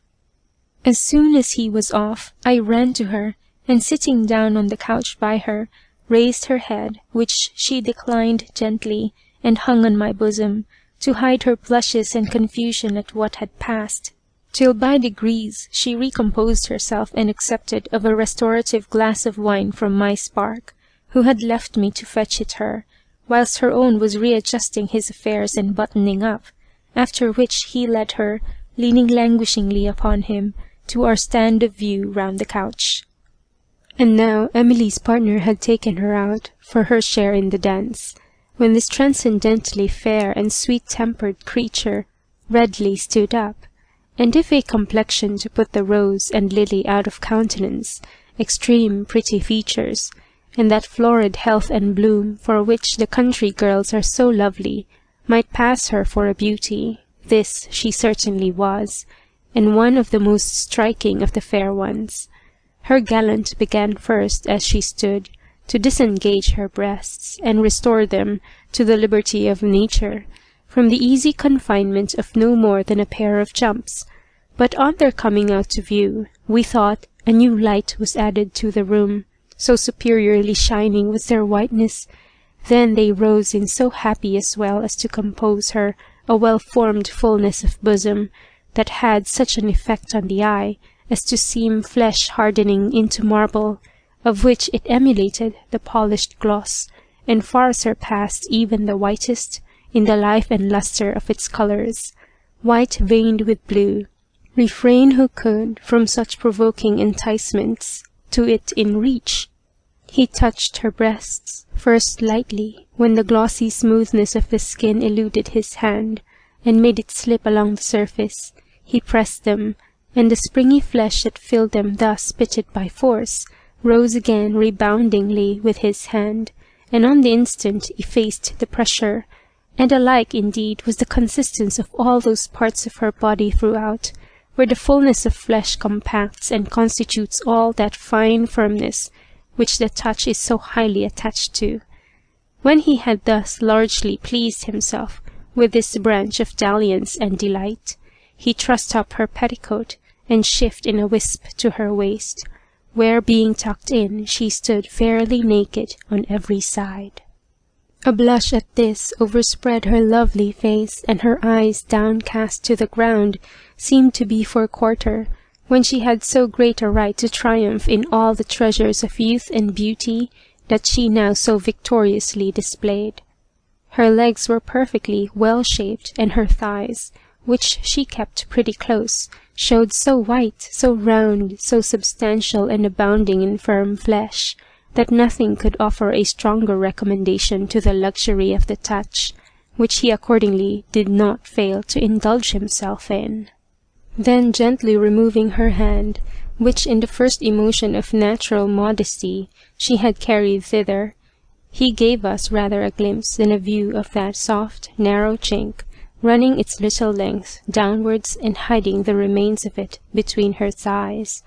But plain was to be seen the fringe of light brown curls in beauteous growth over it, that with their silky gloss created a pleasing variety from the surrounding white, whose lustre too, their gentle embrowning shade, considerably raised.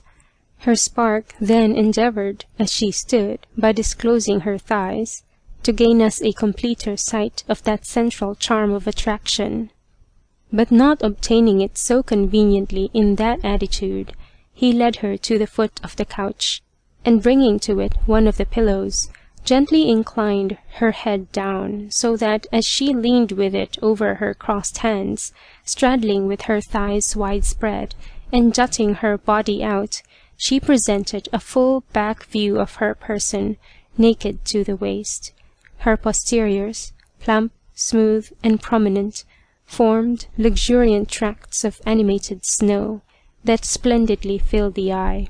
till it was commanded down the parting or separation of those exquisitely white cliffs by their narrow vale, and was there stopped and attracted by the embowered bottom cavity that terminated this delightful vista, and stood moderately gaping from the influence of her bended posture, so that the agreeable interior red of the sides of the orifice came into view, and with respect to the white that dazzled round it, gave somewhat the idea of a pink slash in the glossiest white satin. Her gallant, who was a gentleman about 30, somewhat inclined to a fatness that was in no sort displeasing, improving the hint thus tendered him of this mode of enjoyment, after settling her well in this posture, and encouraging her with kisses and caresses to stand him through, drew out his affair ready erected, and whose extreme length, rather disproportioned to its breadth, was the more surprising, as that excess is not often the case with those of his corpulent habit. Making then the right and direct application, he drove it up to the guard, whilst the round bulge of those Turkish beauties of hers, tallying with the hollow made with the bent of his belly and thighs, as they curved inwards, brought all those parts, surely not undelightfully, into warm touch and close conjunction. His hands he kept passing round her body, and employed in toying with her enchanting breasts. As soon, too, as she felt him at home as he could reach, she lifted her head a little from the pillow, and turning her neck without much straining, but her cheeks glowing with the deepest scarlet, and a smile of the tenderest satisfaction, met the kiss he pressed forward to give her, as they were thus close joined together. When leaving him to pursue his delights, she hid again her face and blushes with her hands and pillow, and thus stood passively and as favourably too as she could, whilst he kept laying at her with repeated thrusts, and making the meeting flesh on both sides resound again with the violence of them. Then ever as he beckoned from her, we could see between them part of his long white staff foamingly in motion, till, as he went on again and closed with her, the interposing hillocks took it out of sight. Sometimes he took his hands from the semi-globes of her bosoms, and transferred the pressure of them to those larger ones, the present subjects of his soft blockade, which he squeezed, grasped, and played with, till at length a pursuit of driving so hotly urged brought on the height of the fit with such overpowering pleasure that his fair partner became, now necessary to support him, panting, fainting, and dying as he discharged, which she no sooner felt the killing sweetness of than, unable to keep her legs, and yielding to the mighty intoxication, she reeled, and falling forward on the couch, made it a necessity for him, if he would preserve that warm pleasure-hold, to fall upon her, where they perfected in a continued conjunction of body and ecstatic flow their scheme of joys for that time. As soon as he had disengaged, the charming Emily got up, and we crowded round her with congratulations and other officious little services, for it is to be noted that though all modesty and reserve were banished from the transaction of these pleasures, good manners and politeness were inviolably observed. Here was no gross ribaldry, no offensive or rude behaviour, or ungenerous reproaches to the girls for their compliance with the humours and desires of the men.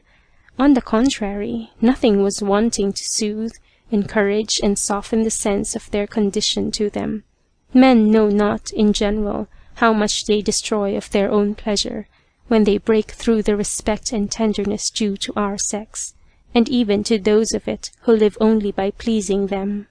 And this was a maxim perfectly well understood by these polite voluptuaries, these profound adepts in the great art and science of pleasure, who never showed these votaries of theirs a more tender respect than at the time of those exercises of their complaisance, when they unlocked their treasures of concealed beauty, and showed out in the pride of their native charms, ever more touching surely than when they paraded it in the artificial ones of dress and ornament.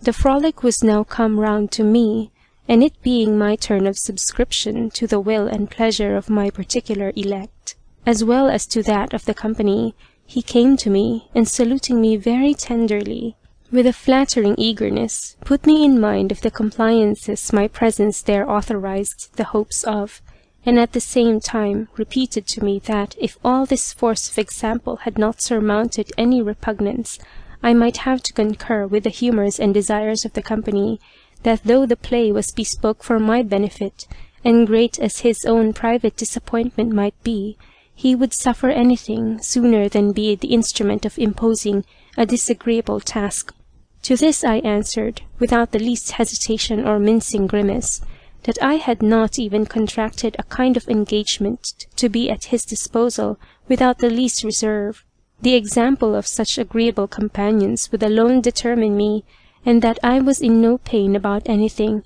but my appearing to so great a disadvantage after such superior beauties, and take notice that I thought as I spoke. The frankness of the answer pleased them all. My particular was complimented on his acquisition, and by way of indirect flattery to me, openly envied. Mrs. Cole, by the way, could not have given me a greater mark of her regard than in managing for me the choice of this young gentleman for my master of the ceremonies, for independent of his noble birth and the great fortune he was heir to, his person was even uncommonly pleasing, well-shaped and tall, his face marked with the smallpox, but no more than what added a grace of more manliness to features rather turned to softness and delicacy, was marvellously enlivened by eyes which were of the clearest sparkling black. In short, he was one whom any woman would, in the familiar style, readily call a very pretty fellow. I was now handed by him to the cockpit of our match, where, as I was dressed in nothing but a white morning gown, he vouchsafed to play the male Abigail in this occasion, and spared me the confusion that would have attended the forwardness of undressing myself. My gown then was loosened in a trice, and I divested of it. My stay next offered an obstacle which readily gave way, Louisa very readily furnishing a pair of scissors to cut the lace. Off went that shell, and dropping my upper coat, I was reduced to my under one and my shift, the open bosom of which gave the hands and eyes all the liberty they could wish. Here I imagined the stripping was to stop, but I reckoned short. My spark, at the desire of the rest, tenderly begged that I would not suffer the small remains of a covering to rob them of a full view of my whole person, and for me, who was too flexibly obsequious to dispute any point with them, and who considered the little more that remained as very immaterial, I readily assented to whatever he pleased. In an instant then my under petticoat was untied and at my feet, and my shift drawn over my head, so that my cap, slightly fastened, came off with it, and brought all my hair down, of which be it again remembered without vanity, that I had a very fine head, in loose disorderly ringlets over my neck and shoulders, to the not unfavourable set-off of my skin. I now stood before my judges in all the truth of nature, to whom I could not appear a very disagreeable figure, if you please to recollect what I have before said of my person, which time, that at certain periods of life robs us every instant of our charms had, at that of mine, then greatly improved into full and open bloom, for I wanted some months of 18, my breasts, which in the state of nudity are ever capital points, now in no more than in graceful plenitude, maintained a firmness and steady independence of any stay or support that dared and invited the test of the touch. Then I was as tall, as slim-shaped as could be consistent with all that juicy plumpness of flesh, ever the most grateful to the senses of sight and touch, which I owed to the health and youth of my constitution.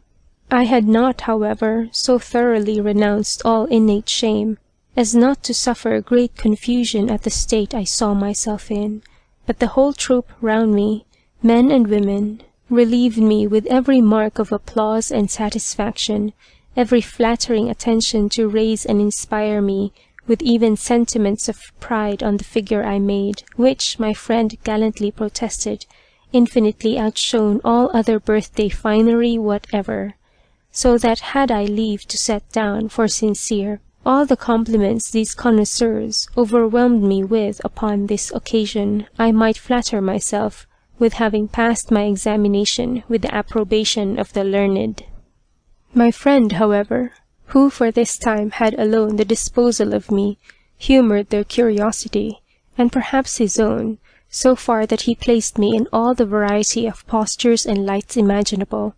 pointing out every beauty under every aspect of it, not without such parenthesis of kisses, such inflammatory liberties of his roving hands, as made all shame fly before them, and the blushing glow give place to a warmer one of desire, which led me even to find some relish in the present scene.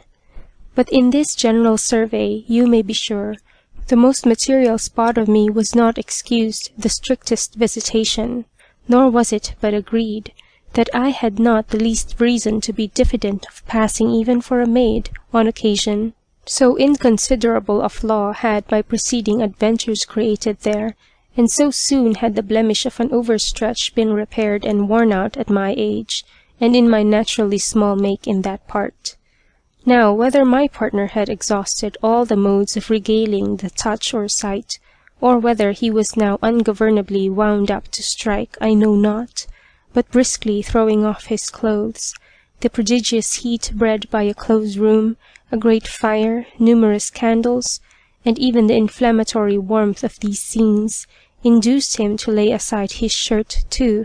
when his breeches, before loosened, now gave up their contents to view, and showed in front the enemy I had to engage with, stiffly bearing up the port of its head unhooded and glowing red. Then I plainly saw what I had to trust to. It was one of those just, true-sized instruments, of which the masters have a better command than the more unwieldy, inordinate-sized ones are generally under. Straining me then close to his bosom, as he stood up foreright against me, and applying to the obvious niche its peculiar idol, he aimed at inserting it, which, as I forwardly favoured, he effected at once by canting up my thighs over his naked hips, and made me receive every inch, and close home, so that stuck upon the pleasure pivot, and clinging round his neck, in which and in his hair I hid my face, burningly flushing with my present feelings as much as with shame, my bosom glued to his. He carried me once round the couch, on which he then, without quitting the middle fastness, or dischanneling, laid me down, and began the pleasure grist. But so provokingly predisposed and primed as we were, by all the moving sights of the night, our imagination was too much heated, not to melt us of the soonest, and accordingly I no sooner felt the warm spray darted up my inwards from him, but I was punctually on flow, to share the momentary ecstasy. But I had yet greater reason to boast of our harmony, for finding that all the flames of desire were not yet quenched within me, but that rather, like whetted coals, I glowed the fiercer for this sprinkling, my hot mettled spark sympathizing with me, and loaded for a double fire, recontinued the sweet battery with undying vigor. Greatly pleased at which, I gratefully endeavored to accommodate all my motions to his best advantage and delight. Kisses, squeezes, tender murmurs all came into play, till our joys, growing more turbulent and riotous, threw us into a fond disorder, and as they raged to a point, bore us far from ourselves into an ocean of boundless pleasures, into which we both plunged together in a transport of taste. Now all the impressions of burning desire from the lively scenes I had been spectatress of, ripened by the heat of this exercise, and collecting to a head, throbbed and agitated me with insupportable irritations. I perfectly fevered and maddened with their excess.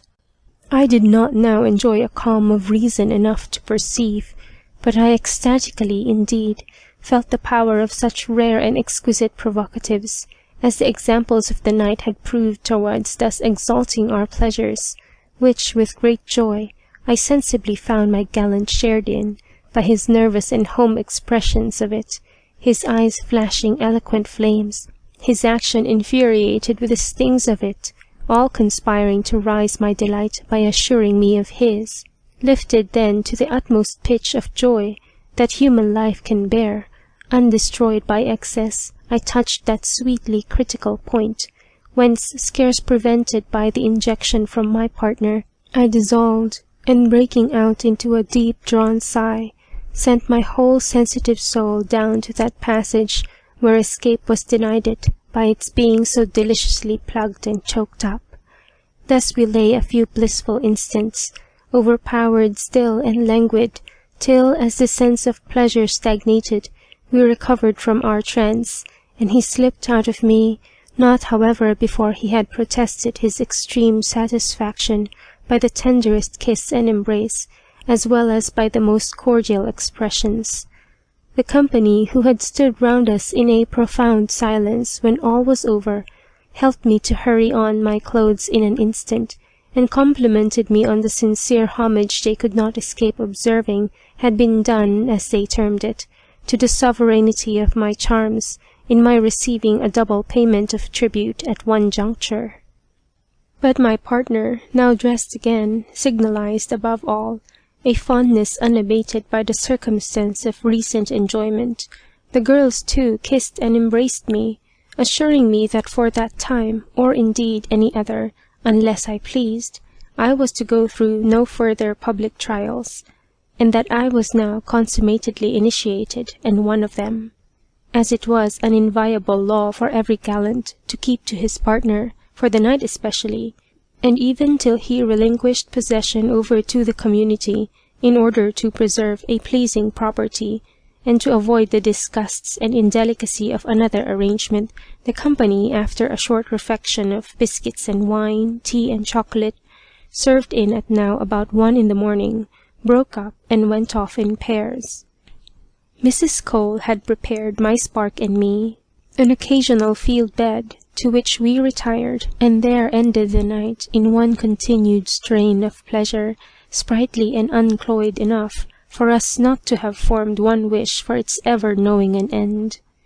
In the morning, after a restorative breakfast in bed, he got up, and with very tender assurances of a particular regard for me, left me to the composure and refreshment of a sweet slumber,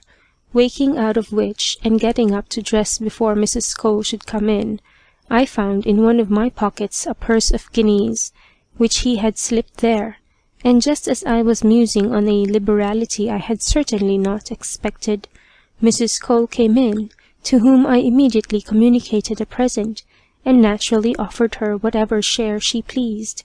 But assuring me that the gentleman had very nobly rewarded her, she would on no terms, no entreaties, no shape I could put in, receive any part of it. Her denial, she observed, was not affectation of grimace, and proceeded to read me such admirable lessons on the economy of my person and my purse as I became amply paid for my general attention and conformity to in the course of my acquaintance with the town.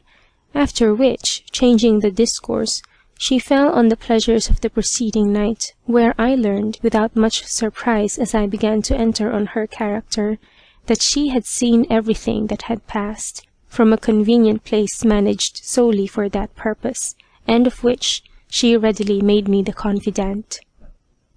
She had scarce finished this, when the little troop of love, the girls, my companions, broke in and renewed their compliments and caresses. I observed with pleasure that the fatigues and exercises of the night had not usurped in the least on the life of their complexion, or the freshness of their bloom. This, I found by their confession, was owing to the management and advice of our rare directress. They went down then to figure it, as usual, in the shop, whilst I repaired to my lodgings, where I employed myself till I returned to dinner at Mrs. Cole's. Here I stayed in constant amusement with one or other of these charming girls, till about 5 in the evening, when, seized with a sudden drowsy fit, I was prevailed on to go up and doze it off on Harriet's bed, who left me on it to my repose. There then I lay down in my clothes, and fell fast asleep, and had now enjoyed, by guess, about an hour's rest, when I was pleasingly disturbed by my new and favourite gallant, who, inquiring for me, was readily directed where to find me. Coming then into my chamber, and seeing me lie alone, with my face turned from the light towards the inside of the bed, he, without more ado, just slipped off his breeches for the greater ease and enjoyment of the naked touch, and softly turning up my petticoat and shift behind, opened the prospect of the back avenue to the genial seat of pleasure, where, as I lay at my side length, inclining rather face downward, I appeared full fair and liable to be entered. Laying himself then gently down by me, he invested me behind, and giving me to feel the warmth of his body as he applied his thighs and belly close to me, and the endeavours of that machine, whose touch has something so exquisitely singular in it, to make its way good into me. I waked, pretty much startled at first, but seeing who it was, disposed myself to turn to him, when he gave me a kiss, and desiring me to keep my posture, just lifted up my upper thigh, and ascertaining the right opening, soon drove it up to the farthest, satisfied with which, and solacing himself with lying so close in those parts, he suspended motion, and thus, steeped in pleasure, kept me lying on my side, into him spoon fashion as he termed it, from the snug indent of the back part of my thighs, and all upwards, into the space of the bending between his thighs and belly, till, after some time, that restless and turbulent inmate, impatient by nature of longer quiet, urged him to action, which now prosecuting with all the usual train of toying, kissing, and the like, ended at length in the liquid proof on both sides, that we had not exhausted, or at least were quickly recruited of last night's draughts of pleasure in us. With this noble and agreeable youth lived I in perfect joy and constancy. He was full bent on keeping me to himself, for the honey month at least, but his stay in London was not even so long, his father, who had a post in Ireland, taking him abruptly with him on his repairing thither. Yet even then I was near keeping hold of his affection and person as he had proposed, and I had consented to follow him in order to go to Ireland after him, as soon as he could be settled there. But meeting with an agreeable and advantageous match in that kingdom, he chose the wiser part, and forbore sending for me, but at the same time took care that I should receive a very magnificent present, which did not, however, compensate for all my deep regret on my loss of him. This event also created a chasm in our little society, which Mrs. Cole, on the foot of her usual caution, was in no haste to fill up, but then it redoubled her attention to procure me in the advantages of a traffic for a counterfeit maidenhead, some consolation for the sort of widowhood I had been left in, and this was a scheme she had never lost prospect of, and only waited for a proper person to bring it to bear with. But I was, it seems, fated to be my own caterer in this, as I had been in my first trial of the market. I had now passed near a month in the enjoyment of all the pleasures of familiarity and society with my companions, whose particular favourites, the baronet excepted, who soon after took Harriet home, had all on the terms of community, established in the house, solicited the gratification of their taste for variety in my embraces. But I had, with the utmost art and address, on various pretexts, eluded their pursuit without giving them cause to complain, and this reserve I used neither out of dislike of them or disgust of the thing, but my true reason was my attachment to my own and my tenderness of invading the choice of my companions, who, outwardly exempt, as they seemed, from jealousy, could not, but in secret, like me the better for the regard I had for, without making a merit of it to them. Thus easy, and beloved by the whole family, did I go on, when one day, that about 5 in the afternoon, I stepped over to a fruiterer's shop in Covent Garden, to pick some table fruit for myself and the young women, I met with the following adventure. Whilst I was chaffering for the fruit I wanted, I observed myself followed by a young gentleman, whose rich dress first attracted my notice. For the rest, he had nothing remarkable in his person, except that he was pale, thin-made, and ventured himself upon legs rather of the slenderest. Easy was it to perceive, without seeming to perceive it, that it was me he wanted to be at, and keeping his eyes fixed on me, till he came to the same basket that I stood at, and cheapening, or rather giving the first price asked for the fruit, began his approaches. Now most certainly I was not at all out of figure to pass for a modest girl. I had neither the feathers nor fumet of a tawdry town miss, a straw hat, a white gown, clean linen, and above all, a certain natural and easy air of modesty, which the appearances of never forsook me, even on those occasions that I most broke in upon it in practice, were all signs that gave him no opening to conjecture my condition. He spoke to me, and this address from a stranger throwing a blush into my cheeks that still set him wider off the truth, I answered him with an awkwardness and confusion the more apt to impose, as there was really a mixture of the genuine in them. But when proceeding, on the foot of having broken the ice, to join discourse, he went into other leading questions. I put so much innocence, simplicity, and even childishness into my answers, that on no better foundation, liking my person as he did, I will answer for it, he would have been sworn for my modesty. There is, in short, in the men, when once they are caught, by the eye especially, a fund of gullibility that their lordly wisdom little dreams of, and in virtue of which the most sagacious of them are seen so often our dupes. Amongst other queries he put to me, one was whether I was married. I replied that I was too young to think of that this many a year. To that of my age, I answered, and sunk a year upon him, passing myself for not 17. As to my way of life, I told him I had served an apprenticeship to a milliner in Preston, and was come to town after a relation that I had found on my arrival was dead, and now lived journeywoman to a milliner in town. That last article, indeed, was not much of the side of what I pretended to pass for, but it did pass, under favour of the growing passion I had inspired him with, after he had next got out of me, very dexterously as he thought, what I had no sort of design to make a reserve of, my own, my mistress' name, the place of abode. He loaded me with fruit, all the rarest and dearest he could pick out, and sent me home, pondering on what might be the consequence of this adventure. As soon then as I came to Mrs. Cole's, I related to her all that passed, on which she very judiciously concluded that if he did not come after me there was no harm done, and that if he did, her presage suggested to her he would, his character and his views should be well sifted,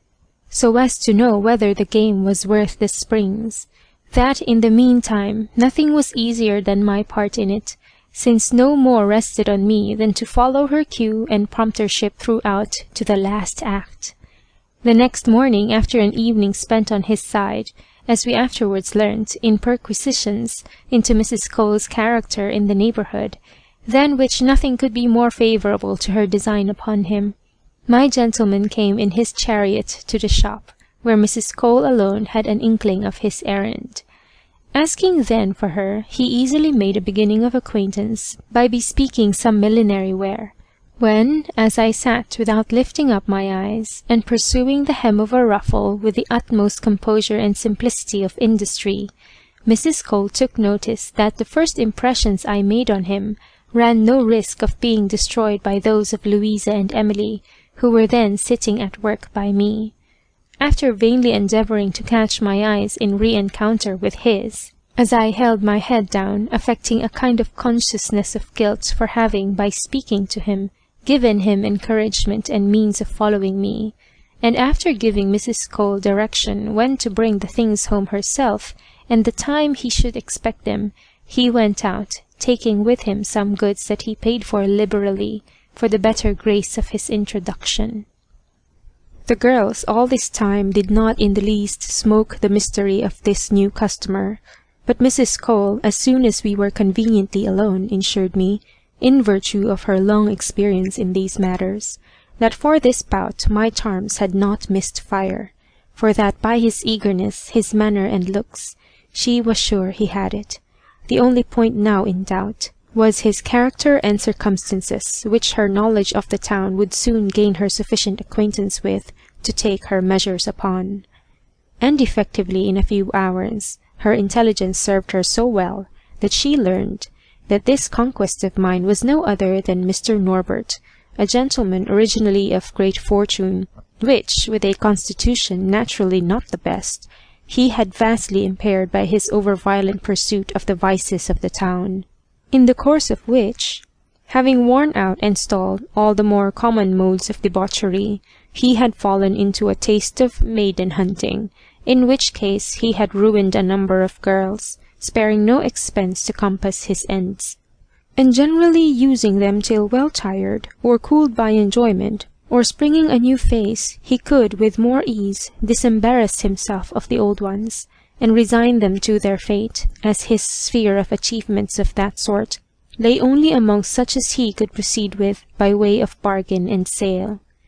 Concluding from these premises, Mrs. Cole observed that a character of this sort was ever a lawful prize, that the sin would be not to make the best of our market of him, and that she thought such a girl as I only too good for him at any rate, and on any terms. She went then, at the hour appointed, to his lodgings in one of our inns of court, which were furnished in a taste of grandeur that had a special eye to all the conveniences of luxury and pleasure. Here she found him in ready waiting, and after finishing her pretence of business, and the long circuit of discussions concerning her trade, which she said was very bad, the qualities of her servants, prentices, journeywomen, and discourse naturally landed at length on me, when Mrs. Cole, acting admirably the good old prating gossip, who lets everything escape her when her tongue is set in motion, cooked him up a story so plausible of me, throwing in every now and then such strokes of art, with all the simplest air of nature in praise of my person and temper, as finished him finely for her purpose, whilst nothing could be better counterfeited than her innocence of his. But when now fired and on edge, he proceeded to drop hints of his design and views upon me, after he had, with much confusion and pains, brought her to the point. She kept as long aloof from as she thought proper of understanding him, without now affecting to pass for a dragoness of virtue, by flying out into those violent and ever suspicious passions. She stuck with the better grace and effect to the character of a plain, good sort of a woman, that knew no harm, and that getting her bread in an honest way, was made of stuff easy and flexible enough to be wrought upon to his ends, by his superior skill and address. But, however, she managed so artfully that 3 or 4 meetings took place before he could obtain the least favourable hope of her assistance, without which he had, by a number of fruitless messages, letters, and other direct trials of my disposition, convinced himself there was no coming at me, all which to raise at once my character and price with him. Regardful, however, of not carrying these difficulties to such a length as might afford time for starting discoveries or incidents unfavourable to her plan, she at last pretended to be won over by mere dint of entreaties, promises, and above all, by the dazzling sum she took care to wind him up to the specification of, when it was now even a piece of art to feign at once a yielding to the allurements of a great interest, as a pretext for her yielding at all, and the manner of it such as might persuade him she had never dipped her virtuous fingers in an affair of that sort. Thus she led him through all the gradations of difficulty and obstacles necessary to enhance the value of the prize he aimed at, and in conclusion he was so struck with the little beauty I was mistress of, and so eagerly bent on gaining his ends of me, that he left her even no room to boast of her management in bringing him up to her mark. He drove so plumb of himself into everything tending to make him swallow the bait.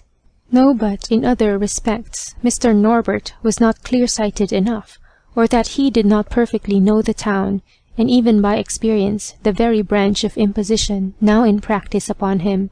But we had his passion our friend so much, he was so blinded and hurried on by it, that he would have thought any undeception a very ill office done to his pleasure.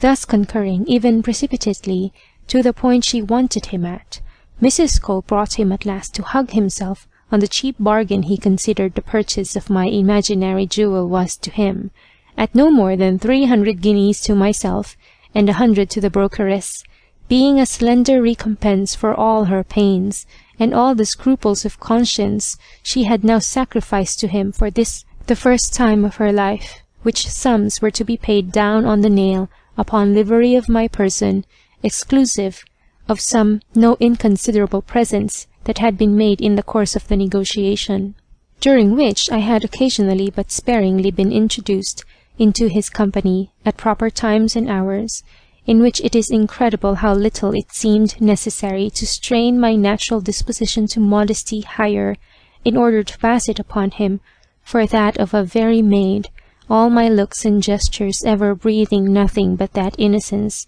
which men so ardently require in us, for no other end than to feast themselves with the pleasure of destroying it, and which they are so grievously, with all their skill, subject to mistakes in. When the articles of the treaty had been fully agreed on, the stipulated payments duly secured, and nothing now remained but the execution of the main point, which centred in the surrender of my person up to his free disposal and use, Mrs. Cole managed her objections, especially to his lodgings, and insinuations so nicely that it became his own mere notion and urgent request that this copy of a wedding should be finished at her house. At first, indeed, she did not care, said she, to have such doings in it. She would not for 1,000 pounds have any of the servants or prentices know it. Her precious good name would be gone for ever, with the like excuses. However, on superior objections to all other expedients, whilst she took care to start none but those which were most liable to them, it came round at last to the necessity of her obliging him in that conveniency, and of doing a little more where she had already done so much. The night then was fixed, with all possible respect to the eagerness of his impatience, and in the meantime Mrs. Cole had omitted no instructions, nor even neglected any preparation that might enable me to come off with honour in regard to the appearance of my virginity, except that, favoured as I was by nature with all the narrowness of stricture in that part requisite to conduct my designs, I had no occasion to borrow these auxiliaries of art that create a momentary one, easily discovered by the test of a warm bath. And as to the usual sanguinary symptoms of defloration, which, if not always, are generally attendants on it, Mrs. Cole had made me the mistress of an invention of her own, which could hardly miss its effect, and of which more in its place.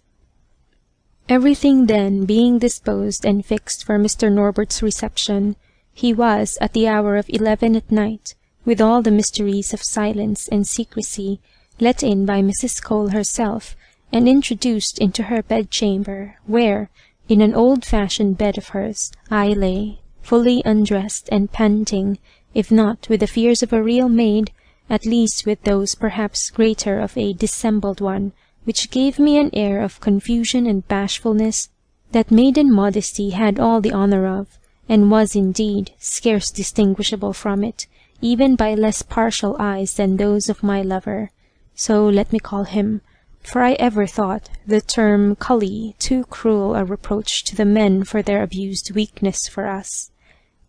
As soon as Mrs. Cole, after the old gossipry on these occasions, used to young women abandoned for the first time to the will of man, had left us alone in her room, which, by the by, was well lighted up, at his previous desire, that seemed to bode a stricter examination that he afterwards made,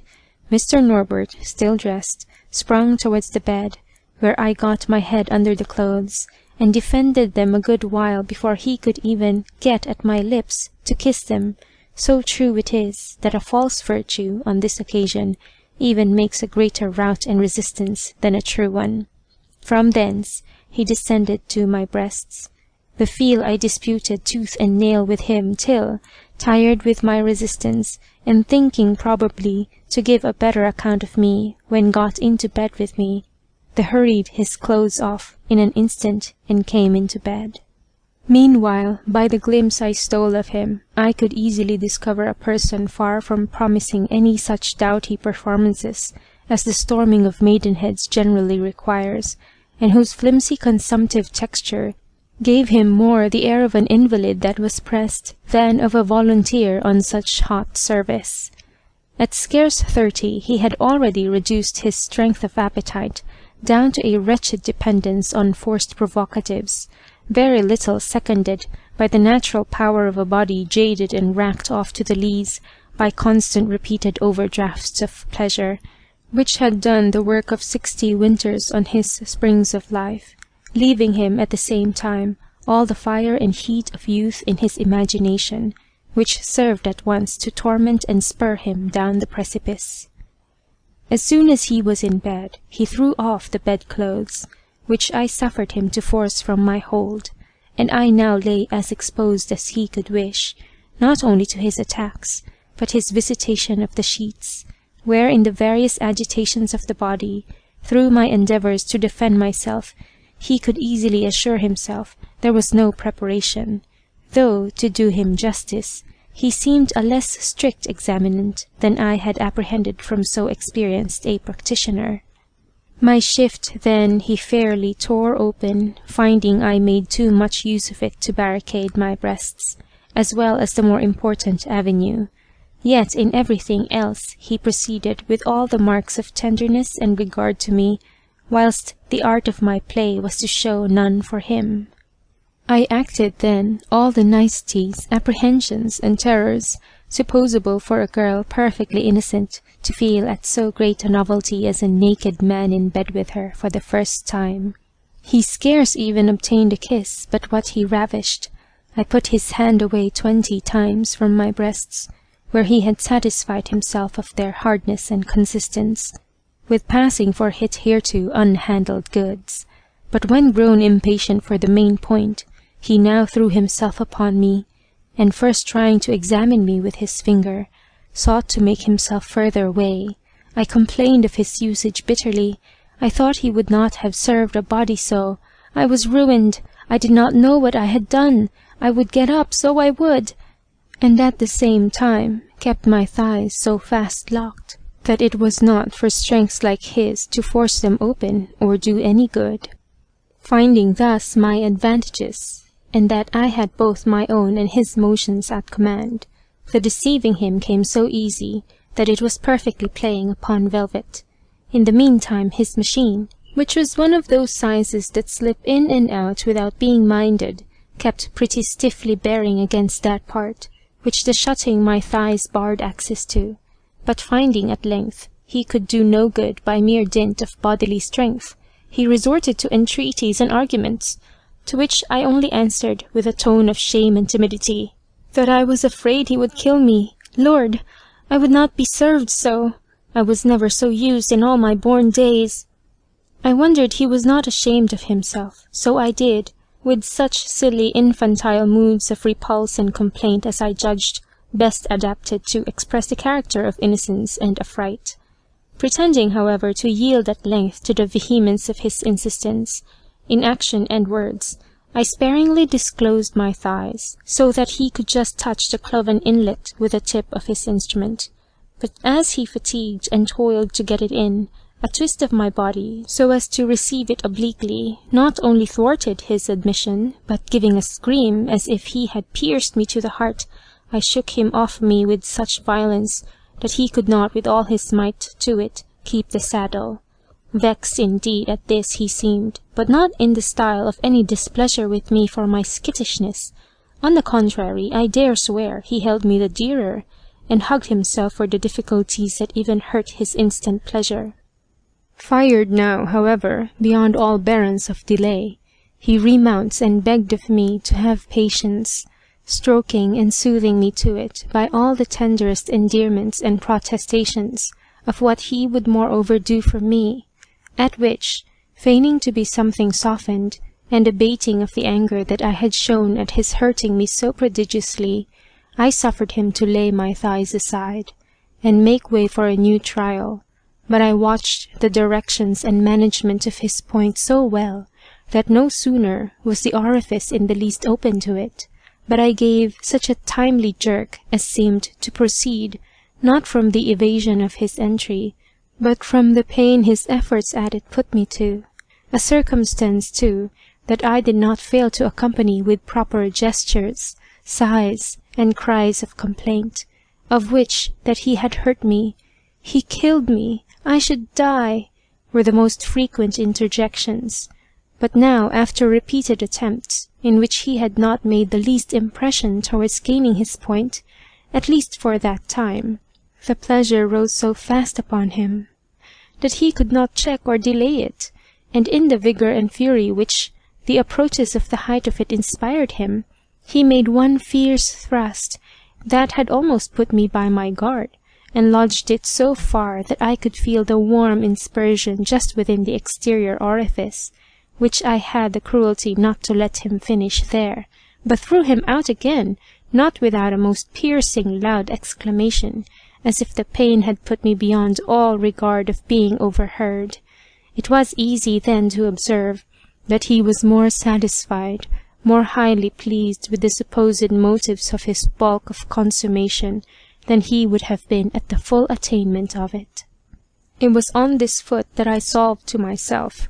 all the falsity I employed to procure him that blissful pleasure in it, which most certainly he would not have tasted in the truth of things. Eased, however, and relieved by one discharge, he now applied himself to soothe and encourage, and to put me into humour and patience to bear his next attempt, which he began to prepare and gather force for, from all the incentives of the touch and sight which he could think of, by examining every individual part of my whole body, which he declared his satisfaction with in raptures of applauses, kisses universally imprinted, and sparing no part of me, in all the eagerest wantonness of feeling, seeing, and toying. His vigour, however, did not return so soon, and I felt him more than once pushing at the door, but so little in a condition to break in, that I questioned whether he had the power to enter, had I held it ever so open. But this he then thought me too little acquainted with the nature of things to have any regret or confusion about, and he kept fatiguing himself and me for a long time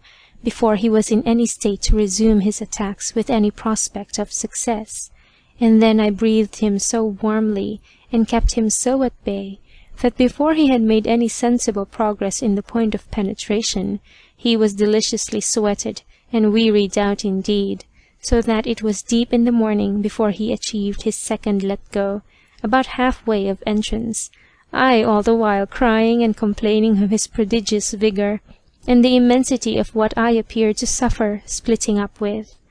Tired, however, at length, with such athletic drudgery, my champion began now to give out, and to gladly embrace the refreshment of some rest. Kissing me then with much affection, and recommending me to my repose, he presently fell fast asleep, which, as soon as I had well satisfied myself of, I, with much composure of body, so as not to wake him by any motion, with much ease and safety too, played of Mrs. Cole's advice for perfecting the science of my virginity. In each of the head bedposts, just above where the bedsteads are inserted into them, there was a small drawer, so artfully adapted to the mouldings of the timber-work, that it might have escaped even the most curious search, which drawers were easily opened or shut by the touch of a spring, and were fitted each with a shallow glass tumbler, full of prepared fluid blood, in which lay soaked, for ready use, a sponge that required no more than gently reaching the hand to it, taking it out and properly squeezing between the thighs, when it yielded a great deal more of the red liquid than would save a girl's honour, after which, replacing it and touching the spring, all possibility of discovery or even of suspicion was taken away. And all this was not the work of the fourth part of a minute, and on whichever side one lay, the thing was equally easy and practicable, by the double care taken to have each bedpost provided alike. True it is that had he waked and caught me in the act, it would at least have covered me with shame and confusion, but then that he did not, was, with the precautions I took, a risk of 1,000 to 1 in my favour. At ease now, and out of all fear of any doubt or suspicion on his side, I addressed myself in good earnest to my repose, but could obtain none, and in about half an hour's time, my gentleman waked again, and turning towards me, I feigned a sound sleep, which he did not long respect, but girding himself again to renew the onset, he began to kiss and caress me, when now, making as if I just waked, I complained of the disturbance, and of the cruel pain that this little rest had stole my senses from. Eager, however, for the pleasure, as well of consummating an entire triumph over my virginity, he said everything that could overcome my resistance, and bribe my patience to the end, which not I was ready to listen to, from being secure of the bloody proofs I had prepared of his victorious violence, though I still thought it good policy not to let him in yet a while. I answered then only to his importunities in sighs and moans that I was so hurt I could not bear it. I was sure he had done me a mischief, that he was such a sad man. At this, turning down the clothes and viewing the field of battle by the glimmer of a dying taper, he saw plainly my thighs, shift, and sheets, all stained with what he readily took for a virgin effusion, proceeding from his last half-penetration, convinced and transported at which nothing could equal his joy and exultation. The illusion was complete. No other conception entered his head but that of his having been at work upon an unopened mine, which idea, upon so strong an evidence, redoubled at once his tenderness for me, and his ardour for breaking it wholly up. Kissing me then with the utmost rapture, he comforted me, and begged my pardon for the pain he had put me to, observing withal that it was only a thing in course, but the worst was certainly past, and that with a little courage and constancy I should get it once well over, and never after experience anything but the greatest pleasure. By little and little I suffered myself to be prevailed on, and giving, as it were, up the point to him, I made my thighs, insensibly spreading them, yield him liberty of access, which improving he got a little within me, when by a well-managed reception I worked the female screw so nicely that I kept him from the easy mid-channel direction, and by dexterous wreathing and contortions, creating an artificial difficulty of entrance, made him win it inch by inch, with the most laborious struggles,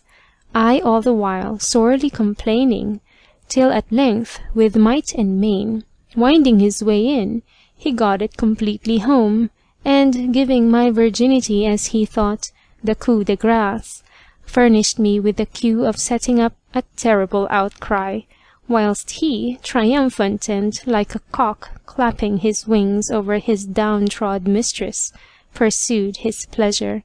which presently rose, in virtue of this idea of a complete victory, to a pitch that made me soon sensible of his melting period,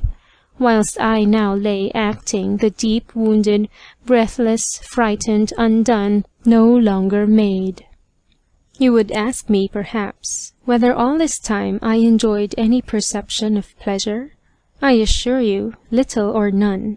till just towards the latter end. A faintish sense of it came on mechanically, from so long a struggle and frequent fret in that ever sensible part.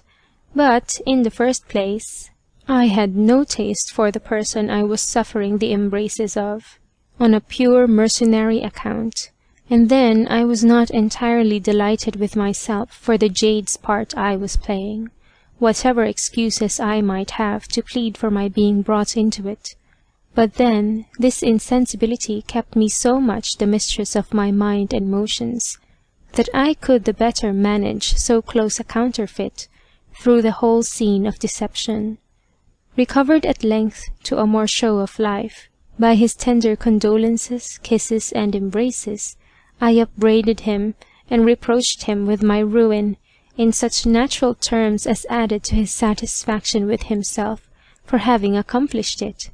and guessing, by certain observations of mine, that it would be rather favourable to him to spare him when he, some time after, feebly enough, came on again to the assault, I resolutely withstood any further endeavours, on a pretext that flattered his prowess, of my being so violently hurt and sore that I could not possibly endure a fresh trial.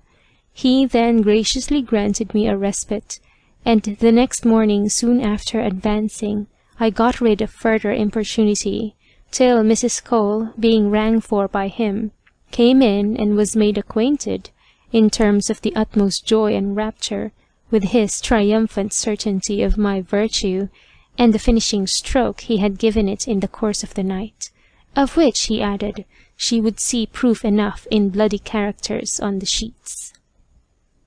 You may guess how a woman of her turn of address and experience humoured the jest, and played him off with mixed exclamations of shame, anger, compassion for me, and of her being pleased that all was so well over, in which last I believe she was certainly sincere.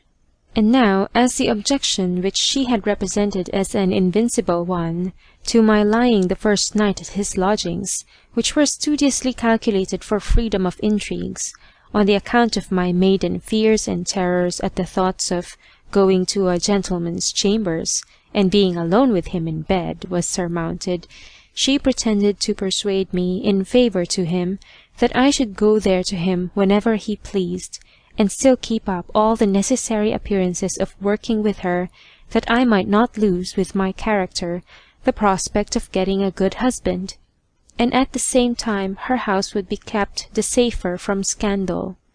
All this seemed so reasonable, so considerate to Mr. Norbert, that he never once perceived that she did not want him to resort to her house, lest he might in time discover certain inconsistencies with the character she had set out with to him. Besides that, this plan greatly flattered his own ease and views of liberty. Leaving me then to my much-wanted rest, he got up, and Mrs. Cole, after settling with him all points relating to me, got him undiscovered out of the house, after which, as I was awake, she came in and gave me due praises for my success, behaving too with her usual moderation and disinterestedness. She refused any share of the sum I had thus earned, and put me into such a secure and easy way of disposing of my affairs, which now amounted to a kind of little fortune, that a child of 10 years old might have kept the account and property of them safe in its hands. I was now restored again to my former state of a kept mistress, and used punctually to wait on Mr. Norbert at his chambers whenever he sent a messenger for me, which I constantly took care to be in the way of, and managed with so much caution that he never once penetrated the nature of my connections with Mrs. Cole, but indolently given up to ease, and the town dissipations, the perpetual hurry of them, hindered him from looking into his own affairs, much less to mine. In the meantime, if I may judge from my own experience, none are better paid or better treated during their reign than the mistresses of those who, enervate by nature, debaucheries, or age, have the least employment for the sex. Sensible that a woman must be satisfied some way, they ply her with 1,000 little tender attentions, presents, caresses, confidences, and exhaust their inventions in means and devices to make up for the capital deficiency. And even towards lessening that, what arts, what modes, what refinements of pleasure have they not recourse to raise their languid powers, and press nature into the service of their sensuality. But here is their misfortune, that when by a course of teasing, worrying, handling, wanton postures, lascivious motions, they have at length accomplished a flashy enervate enjoyment, they at the same time lighted up a flame in the object of their passion that, not having the means to themselves to quench, drives her for relief into the next person's arms, who can finish their work. And thus they become bawds to some favourite, tried and approved of, for more vigorous and satisfactory execution. For with women, of our turn especially, however well our hearts may be disposed, there is a controlling part, or queen seat in us, that governs itself by its own maxims of state, amongst which not one is stronger in practice with it than, in the matter of its dues, never to accept the will for the deed. Mr. Norbert, who was much in this ungracious case, though he professed to like me extremely, could but seldom consummate the main joy itself with me, without such a length and variety of preparations as were at once wearisome and inflammatory. Sometimes he would strip me stark naked on a carpet, by a good fire, when he would contemplate me almost by the hour, disposing me in all the figures and attitudes of body that it was susceptible of being viewed in, kissing me in every part, the most secret and critical one so far from accepted that it received most of that branch of homage. Then his touches were so exquisitely wanton, so luxuriously diffused and penetrative at times, that he had made me perfectly rage with titillating fires, when, after all, and with much ado, he had gained a short-lived erection, he would perhaps melt it away in a washy sweat, or a premature abortive effusion that provokingly mocked my eager desires, or, if carried home, how faltered and unnervous the execution, how insufficient the sprinkle of a few heat-drops to extinguish all the flames he had kindled. One evening I cannot help remembering that, returning home from him, with a spirit he had raised in a circle his wand had proved too weak to lay, as I turned the corner of a street, I was overtaken by a young sailor. I was then in that spruce, neat, plain dress which I ever affected, and perhaps might have in my trip a certain air of restlessness unknown to the composure of cooler thoughts. However, he seized me as a prize, and without farther ceremony threw his arms round my neck, and kissed me boisterously and sweetly. I looked at him with a beginning of anger and indignation at his rudeness, that softened away into other sentiments as I viewed him, for he was tall, manly carriaged, handsome of body and face, so that I ended my stare with asking him, in a tone turned to tenderness, what he meant, at which, with the same frankness and vivacity as he had begun with me, he proposed treating me with a glass of wine. Now certain it is that had I been in a calmer state of blood than I was, had I not been under the dominion of unappeased irritations and desires, I should have refused him without hesitation. But I do not know how it was, my pressing calls, his figure, the occasion, and, if you will, the powerful combination of all these, with a start of curiosity to see the end of an adventure, so novel too as being treated like a common street plier, made me give a silent consent. In short, it was not my head that I now obeyed. I suffered myself to be towed along, as it were, by this man-of-war, who took me under his arm as familiarly as if he had known me all his lifetime, and led me into the next convenient tavern, where we were shown into a little room on one side of the passage. Here, scarce allowing himself patience till the waiter brought in the wine called for, he fell directly on board me, when, untucking my handkerchief, and giving me a snatching buss, he laid my breasts bare at once, which he handled with that keenness of lust that abridges a ceremonial ever more tiresome than pleasing on such pressing occasions. And now, hurrying towards the main point, we found no conveniency to our purpose, 2 or 3 disabled chairs, and a rickety table composing the whole furniture of the room. Without more ado, he plants me with my back standing against the wall, and my petticoats up, and coming out with a splitter indeed, made it shine as he brandished it in my eyes, and going to work with an impetuosity and eagerness bred very likely by a long fast at sea, went to give me a taste of it. I straddled, I humoured my posture, and did my best, in short, to buckle to it. I took part of it in too, but still things did not go to his thorough liking. Changing then in a trice his system of battery, he leads me to the table, and with a master hand lays my head down on the edge of it, and, with the other canting up my petticoats and shift, bears my naked posteriors to his blind and furious guide. It forces its way between them, and I, feeling pretty sensibly that it was not going by the right door, and knocking desperately at the wrong one, I told him of it. "Pooh," says he, "my dear, any port in a storm." Altering, however, directly his course, and lowering his point, he fixed it right, and driving it up with a delicious stiffness, made all foam again, and gave me the tout with such fire and spirit, that in the fine disposition I was in when I submitted to him, and stirred up so fiercely as I was, I got the start of him, and went away into the melting swoon, and, squeezing him, whilst in the convulsive grasp of it, drew from him such a plenteous bejewel as, joined to my own effusion, perfectly floated those parts, and drowned in a deluge all my raging conflagration of desire. When this was over, how to make my retreat was my concern, for though I had been so extremely pleased with the difference between this warm broadside, poured so briskly into me, and the tiresome pawing and toying to which I had owed the unappeased flames that had driven me into this step, now I was grown cooler, I began to apprehend the danger of contracting an acquaintance with this, however agreeable, stranger, who, on his side, spoke of passing the evening with me, and continuing our intimacy,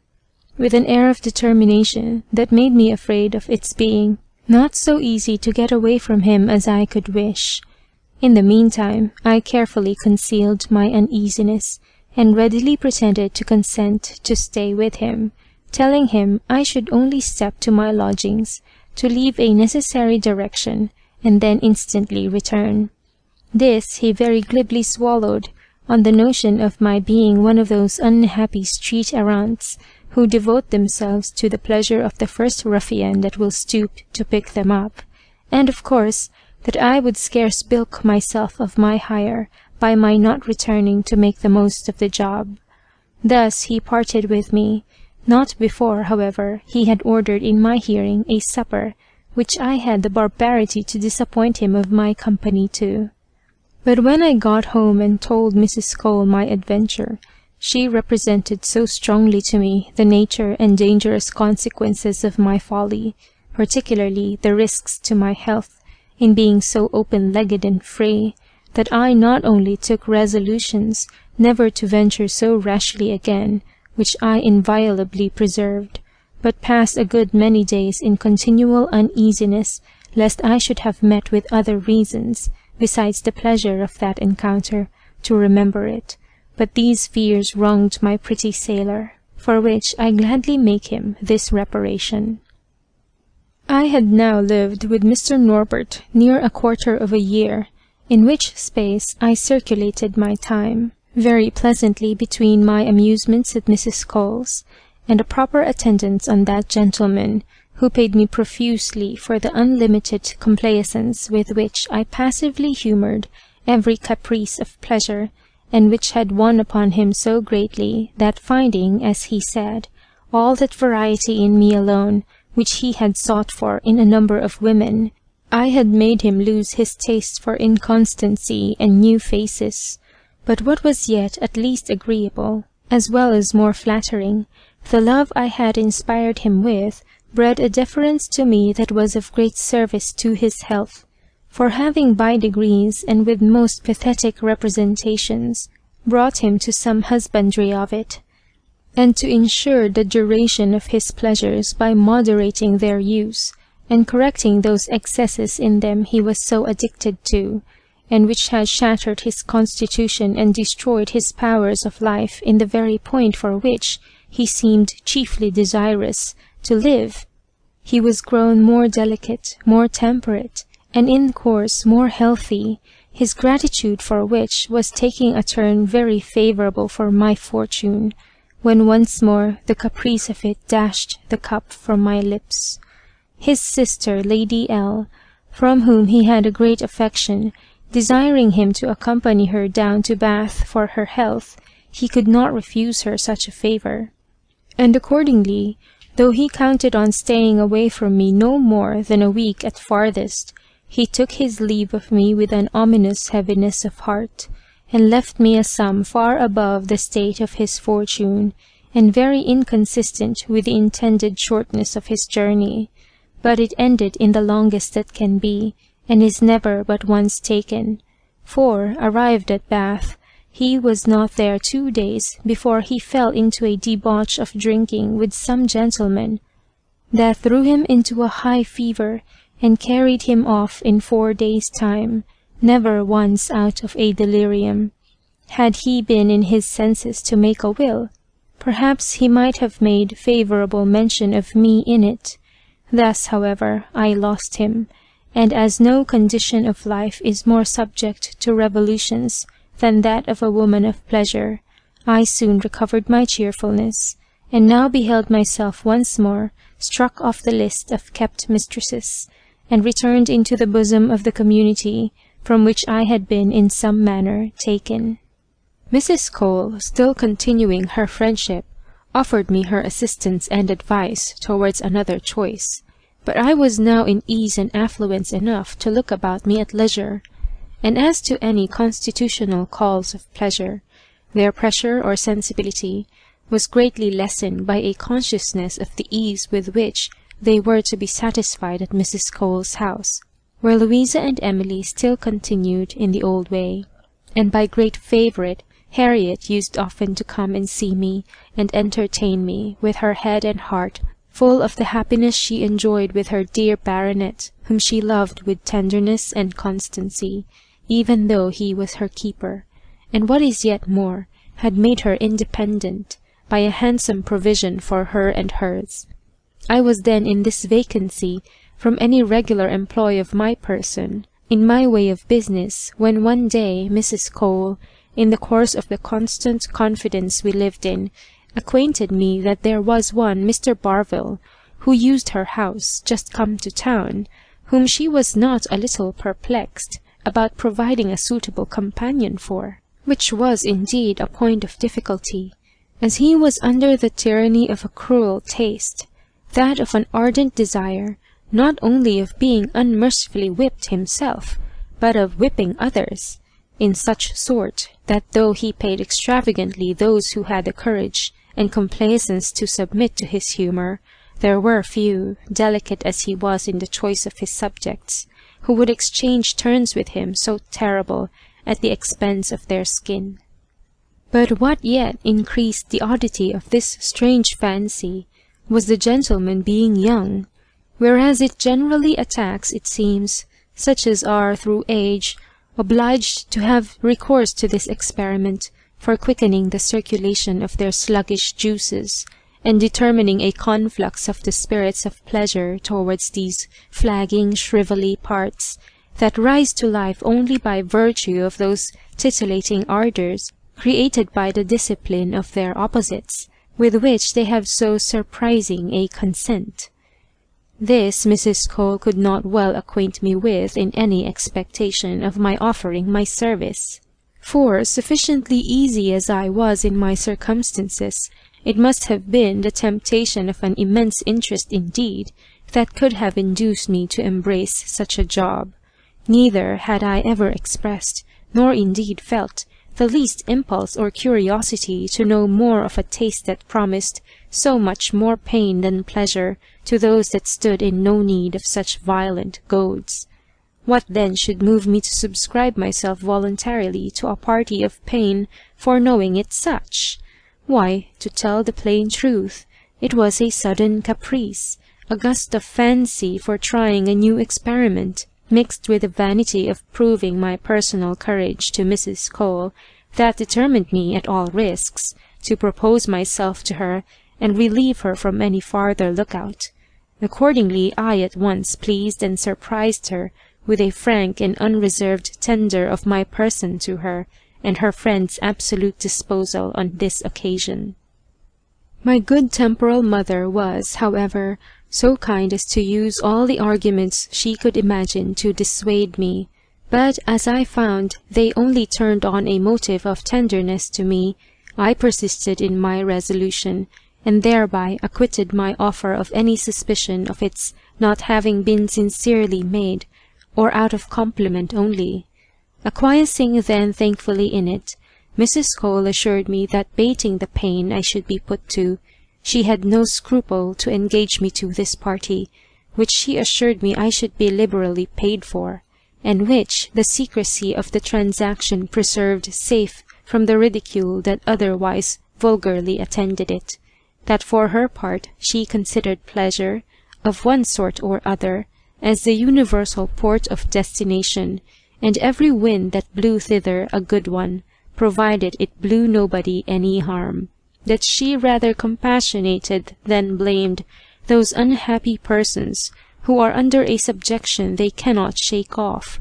to those arbitrary tastes that rule their appetites of pleasures with an unaccountable control, tastes, too, as infinitely diversified, as superior to and independent of all reasoning as the different relishes or palates of mankind in their viands, some delicate stomachs nauseating plain meats, and finding no savour but in high-seasoned, luxurious dishes, whilst others again pique themselves upon detesting them. I stood now in no need of this preamble of encouragement, of justification. My word was given, and I was determined to fulfil my engagements. Accordingly the night was set, and I had all the necessary previous instructions how to act and conduct myself. The dining-room was duly prepared and lighted up, and the young gentleman posted there in waiting for my introduction to him. I was then, by Mrs. Cole, brought in and presented to him in a loose dishabille, fitted by her direction to the exercise I was to go through, all in the finest linen and a thorough white uniform, gown, petticoat, stockings, and satin slippers, like a victim led to sacrifice, whilst my dark auburn hair, falling in drop curls over my neck, created a pleasing distinction of colour from the rest of my dress. As soon as Mr. Barville saw me, he got up, with a visible air of pleasure and surprise, and saluting me, asked Mrs. Cole if it was possible that so fine and delicate a creature would voluntarily submit to such sufferings and rigours as were the subject of his assignation. She answered him properly, and now, reading in his eyes that she could not too soon leave us together, she went out, after recommending to him to use moderation with so tender a novice. But whilst she was employing his attention, mine had been taken up with examining the figure and person of this unhappy young gentleman, who was thus unaccountably condemned to have his pleasure lashed into him as boys have their learning. He was exceedingly fair and smooth-complexioned, and appeared to me no more than 20 at most, though he was 3 years older than what my conjectures gave him. But then he owed this favourable mistake to a habit of fatness, which spread through a short squab stature, and the round, plump, fresh-coloured face gave him greatly the look of a Bacchus, had not an air of austerity, not to say sternness, very unsuitable even to his shape of face, dashed that character of joy necessary to complete the resemblance. His dress was extremely neat but plain, and far inferior to the ample fortune he was in full possession of. This, too, was a taste in him, and not avarice. As soon as Mrs. Cole was gone, he seated me near him, when now his face changed upon me into an expression of the most pleasing sweetness and good humour, the more remarkable for its sudden shift from the other extreme, which I found afterwards, when I knew more of his character, was owing to a habitual state of conflict with, and dislike of himself, for being enslaved to so peculiar a gust by the fatality of a constitutional ascendant, that rendered him incapable of receiving any pleasure till he submitted to these extraordinary means of procuring it at the hands of pain, whilst the constancy of this repining consciousness stamped at length that cast of sourness and severity on his features, which was, in fact, very foreign to the natural sweetness of his temper.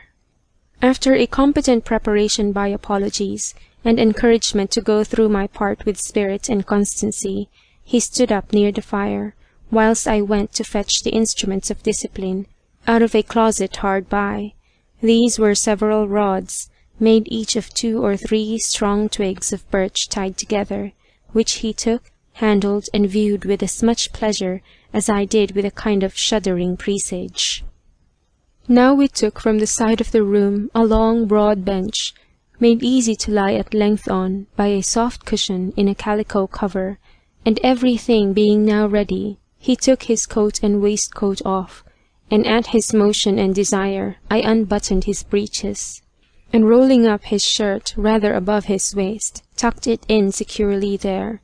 when directing naturally my eyes to that humoursome master movement, in whose favour all these dispositions were making, it seemed almost shrunk into his body, scarce showing its tip above the sprout of hairy curls that clothed those parts, as you may have seen a wren peep its head out of the grass.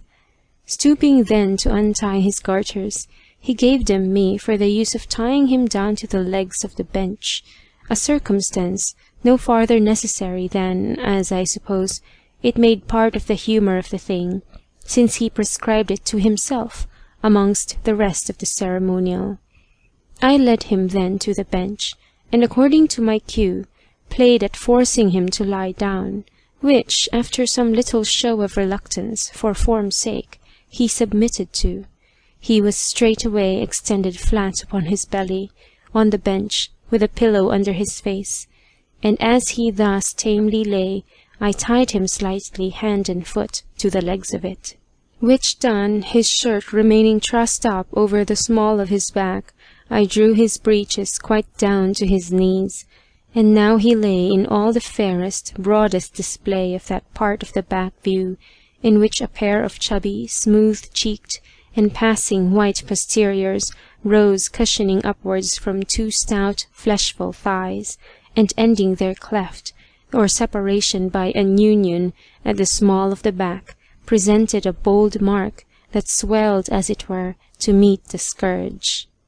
Seizing now one of the rods, I stood over him, and according to his direction, gave him in one breath 10 lashes with much good will, and the utmost nerve and vigour of arm that I could put to them, so as to make those fleshy orbs quiver again under them, whilst he himself seemed no more concerned, or to mind them, than a lobster would a flea bite. In the meantime I viewed intently the effects of them, which to me at least appeared surprisingly cruel. Every lash had skimmed the surface of those white cliffs, which they deeply reddened, and lapping round the side of the farthermost from me, cut specially into the dimple of it such livid weals, as the blood either spun out from, or stood in large drops on, and from some of the cuts I picked out even the splinters of the rod that had stuck in the skin. Nor was this raw work to be wondered at, considering the greenness of the twigs, and the severity of the infliction, whilst the whole surface of his skin was so smooth stretched over the hard and firm plump of flesh that filled it, as to yield no play or elusive swagging under the stroke, which thereby took place the more plumb, and cut into the quick. I was, however, already so moved at the piteous sight, that I from my heart repented the undertaking, and would willingly have given over, thinking he had full enough. But he encouraging and beseeching me earnestly to proceed, I gave him 10 more lashes, and then resting, surveyed the increase of bloody appearances. And at length, steeled to the sight by his stoutness in suffering, I continued the discipline, by intervals, till I observed him wreathing and twisting his body, in a way that I could plainly perceive was not the effect of pain, but of some new and powerful sensation, curious to dive into the meaning of which, in one of my pauses of intermission, I approached, as he still kept working, and grinding his belly against the cushion under him, and, first stroking the untouched and unhurt side of the flesh mount next to me, then softly insinuating my hand under his thigh, felt the posture things were in forwards, which was indeed surprising, for that machine of his, which I had by its appearance taken for an impalpable, or at best a very diminutive subject, was now, in virtue of all that smart and havoc of his skin behind, grown not only to a prodigious stiffness of erection, but to a size that frighted even me, a nonpareil thickness indeed. The head of it alone filled the utmost capacity of my grasp, and when, as he heaved and wriggled to and fro, in the agitation of his strange pleasure, it came into view, it had something of the air of a round fillet of the whitest veal, and like its owner, squab and short in proportion to its breadth. But when he felt my hand there, he begged I would go on briskly with my jerking, or he should never arrive at the last stage of pleasure. Resuming then the rod and the exercise of it, I had fairly worn out 3 bundles, when, after an increase of struggles and motion, and a deep sigh or two, I saw him lie still and motionless, and now he desired me to desist, which I instantly did, and proceeding to untie him, I could not but be amazed at his passive fortitude, on viewing the skin of his butchered, mangled posteriors, late so white, smooth, and polished, now all one side of them a confused cutwork of weals, livid flesh, gashes, and gore, insomuch that when he stood up, he could scarce walk. In short, he was in sweet-briars. Then I plainly perceived on the cushion the marks of a plenteous effusion, and already had his sluggard member run up to its old nestling place, and enforce itself again, as if ashamed to show its head, which nothing, it seems, could raise but stripes inflicted on its opposite neighbours, who were thus constantly obliged to suffer for his caprice. My gentleman had now put on his clothes, and recomposed himself, when giving me a kiss, and placing me by him, he sat himself down as gingerly as possible, with one side off the cushion, which was too sore for him to bear resting any part of his weight on.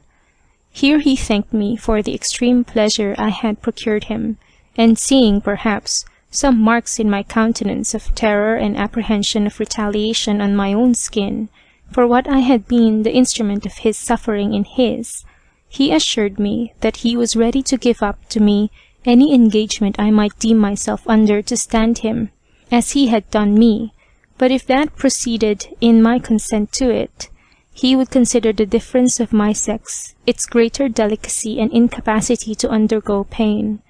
Reheartened at which, and piqued in honour as I thought, not to flinch so near the trial, especially as I well knew Mrs. Cole was an eye-witness, from her stand of espial,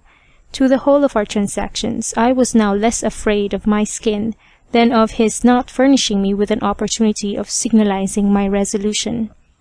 Consonant to this disposition was my answer, but my courage was still more in my head than in my heart,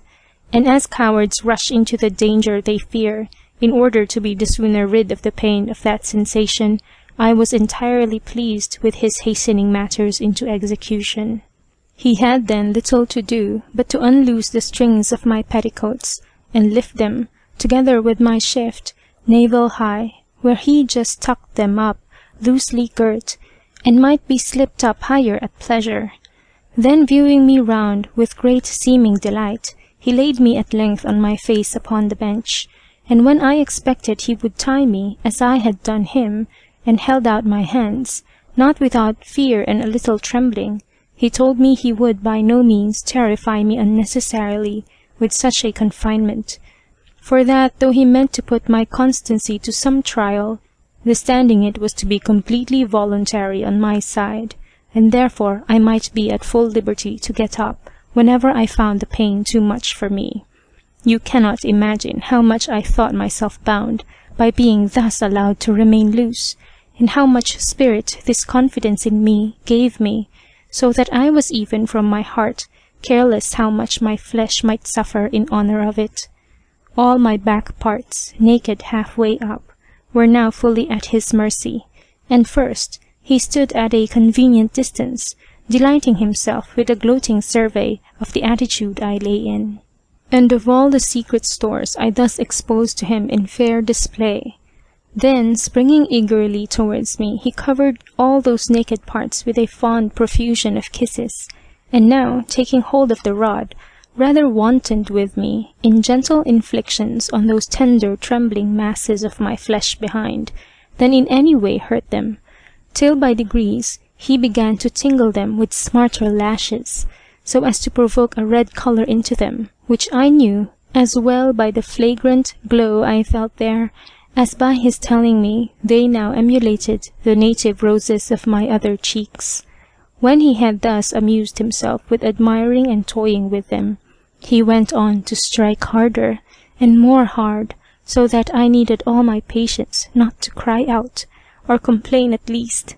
At last he twigged me so smartly as to fetch blood in more than one lash, at sight of which he flung down the rod, flew to me, kissed away the starting drops, and sucking the wounds eased a good deal of my pain, but now raising me on my knees, and making me kneel with them straddling wide, that tender part of me, naturally the province of pleasure not of pain, came in for its share of suffering, for now, eyeing it wistfully, he directed the rod so that the sharp ends of the twigs lighted there so sensibly that I could not help wincing and writhing my limbs with smart, so that my contortions of body must necessarily throw it into infinite variety of postures and points of view, fit to feast the luxury of the eye. But still I bore everything without crying out, when presently giving me another pause, he rushed, as it were, on that part whose lips, and roundabout, had felt this cruelty, and by way of reparation, glues his own to them. Then he opened, shut, squeezed them, plucked softly the overgrowing moss, and all this in a style of wild, passionate rapture and enthusiasm that expressed excess of pleasure, till betaking himself to the rod again, encouraged by my passiveness, and infuriated with this strange taste of delight, he made my poor posteriors pay for the ungovernableness of it, for now showing them no quarter, The traitor cut me so that I wanted but little of fainting away, when he gave over, and yet I did not utter one groan or angry expostulation, but in heart I resolved nothing so seriously as never to expose myself again to the like severities. You may guess then in what a curious pickle those soft flesh cushions of mine were, all sore, raw, and in fine, terribly clawed off, but so far from feeling any pleasure in it, that the recent smart made me pout a little, and not with the greatest air of satisfaction receive the compliments and after caresses of the author of my pain. As soon as my clothes were huddled on in a little decency, a supper was brought in by the discreet Mrs. Cole herself, which might have piqued the sensuality of a cardinal, accompanied with a choice of the richest wines, all which she set before us, and went out again, without having, by a word or even by a smile, given us the least interruption or confusion, in those moments of secrecy that were not yet ripe to the admission of a third too. I sat down then, still scarce in charity with my butcher, for such I could not help considering him, and was, moreover, not a little piqued at the gay, satisfied air of his countenance, which I thought myself insulted by. But when the now necessary refreshment to me of a glass of wine, a little eating, all the time observing a profound silence, had somewhat cheered and restored me to spirits, and as the smart began to go off, my good humour returned accordingly, which alteration, not escaping him, he said and did everything that could confirm me in, and indeed exalt it. But scarce was supper well over before a change, so incredible, was wrought in me. Such violent, yet pleasingly irksome sensations took possession of me that I scarce knew how to contain myself. The smart of the lashes was now converted into such a prickly heat, such fiery tinglings, as made me sigh, squeeze my thighs together, shift and wriggle about my seat, with a furious restlessness, whilst these itching ardours, thus excited in those parts on which the storm of discipline had principally fallen, detached legions of burning, subtle, stimulating spirits, to their opposite spot and centre of assemblage, where their titillation raged so furiously, that I was even stinging mad with them. No wonder, then, that in such a taking, and devoured by flames that licked up all modesty and reserve, my eyes, now charged brimful of the most intense desire, fired on my companion very intelligible signals of distress. My companion, I say, who grew in them every instant more amiable, and more necessary to my urgent wishes and hopes of immediate ease. Mr. Barville, no stranger by experience to these situations, soon knew the pass I was brought to, soon perceived my extreme disorder, in favour of which, removing the table out of the way, he began a prelude that flattered me with instant relief, to which I was not, however, so near as I imagined, for he was unbuttoned to me, and tried to provoke and rouse to action his unactive, torpid machine. He blushingly owned that no good was to be expected from it, unless I took it in hand to re-excite its languid loitering powers, by just refreshing the smart of the yet recent blood-raw cuts, seeing it could no more than a boy's top keep up without lashing. Sensible then that I should work as much for my own profit as his, I hurried my compliance with his desire, and abridging the ceremonial, whilst he leaned his head against the back of a chair, I had scarce gently made him feel the lash, before I saw the object of my wishes give signs of life, and presently, as it were with a magic touch, it started up into a noble size and distinction indeed. Hastening then to give me the benefit of it, he threw me down on the bench, but such was the refreshed soreness of those parts behind, on my leaning so hard on them, as became me to compass the admission of that stupendous head of his machine, that I could not possibly bear it. I got up then, and tried, by leaning forwards, and turning the crupper on my assailant, to let him at the back avenue, but here it was likewise impossible to stand his bearing so fiercely against me, in his agitations and endeavours to enter that way, whilst his belly battered directly against the recent sore. What should we do now? Both intolerably heated, both in a fury, but pleasure is ever invented for its own ends. He strips me in a trice, stark naked, and placing a broad settee cushion on the carpet before the fire, oversets me gently, topsy-turvy on it, and handling me only at the waist, whilst you may be sure I favoured all my dispositions, brought my legs round his neck, so that my head was kept from the floor only by my hands and the velvet cushion, which was now bespread with my flowing hair. Thus I stood on my head and hands, supported by him in such manner that whilst my thighs clung round him, so as to expose to his sight all my back figure, including the theatre of his bloody pleasure, the centre of my fore-part fairly bearded the object of its rage, that now stood in fine condition to give me satisfaction for the injuries of its neighbours.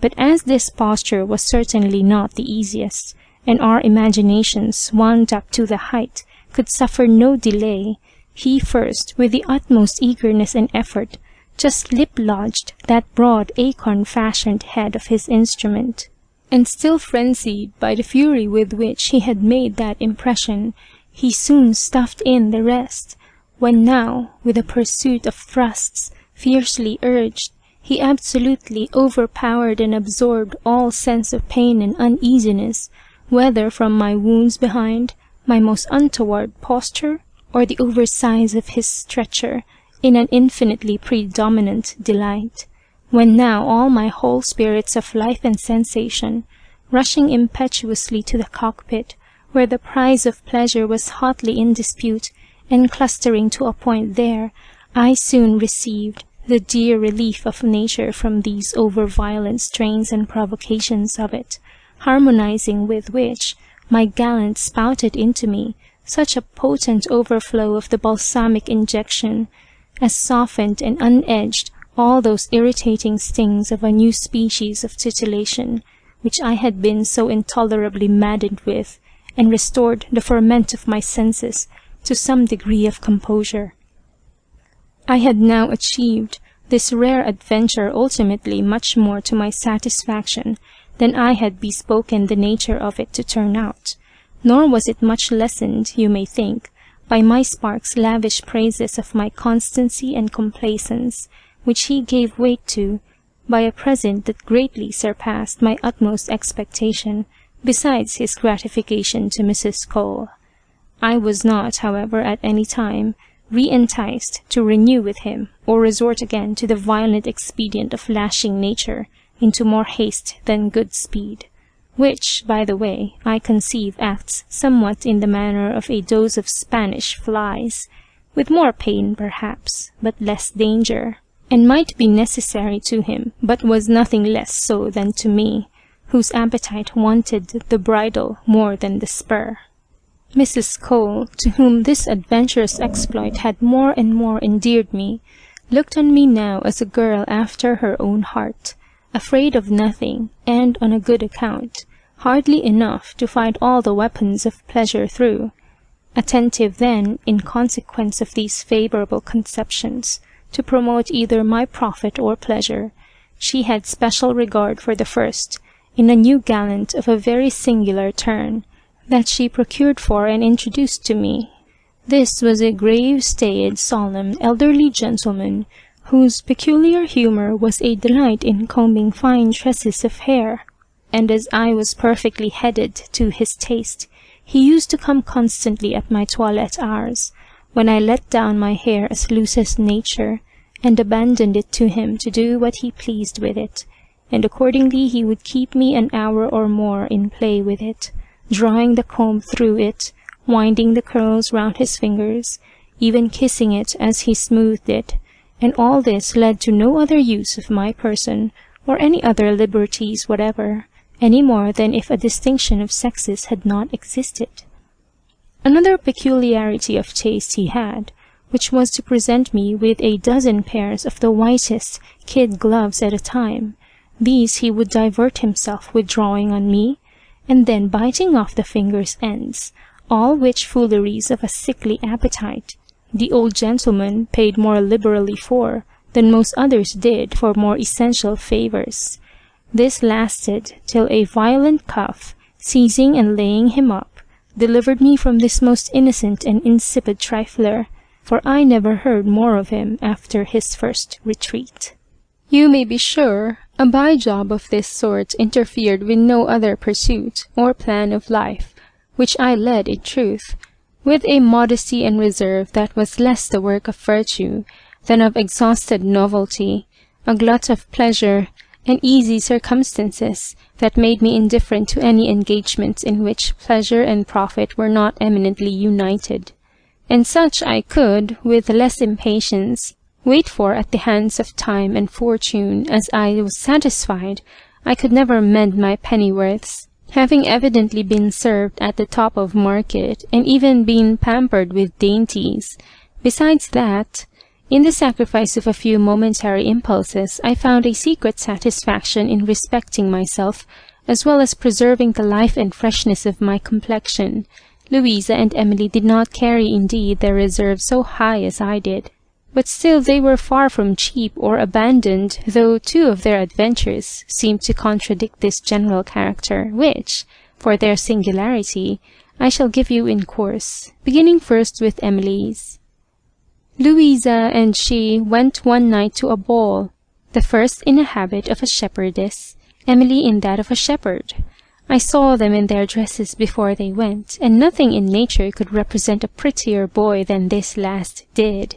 Being so fair and well-limbed, they had kept together for some time, when Louisa, meeting an old acquaintance of hers, very cordially gives her companion the drop, and leaves her under the protection of her boy's habit, which was not much, and of her discretion, which was, it seems, still less. Emily, finding herself deserted, sauntered thoughtless about a while, and as much for coolness and air as anything else, at length pulled off her mask and went to the sideboard,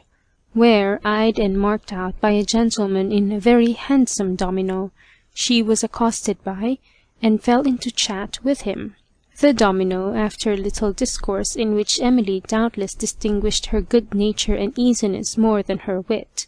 began to make violent love to her, and drawing her insensibly to some benches at the lower end of the masquerade-room for her to sit by him, where he squeezed her hands, pinched her cheeks, praised and played with her fine hair, admired her complexion, and all in a style of courtship dashed with a certain oddity, that, not comprehending the mystery of, poor Emily attributed to his falling in with the humour of her disguise, and being naturally not the cruellest of her profession, began to incline into a parley on those essentials.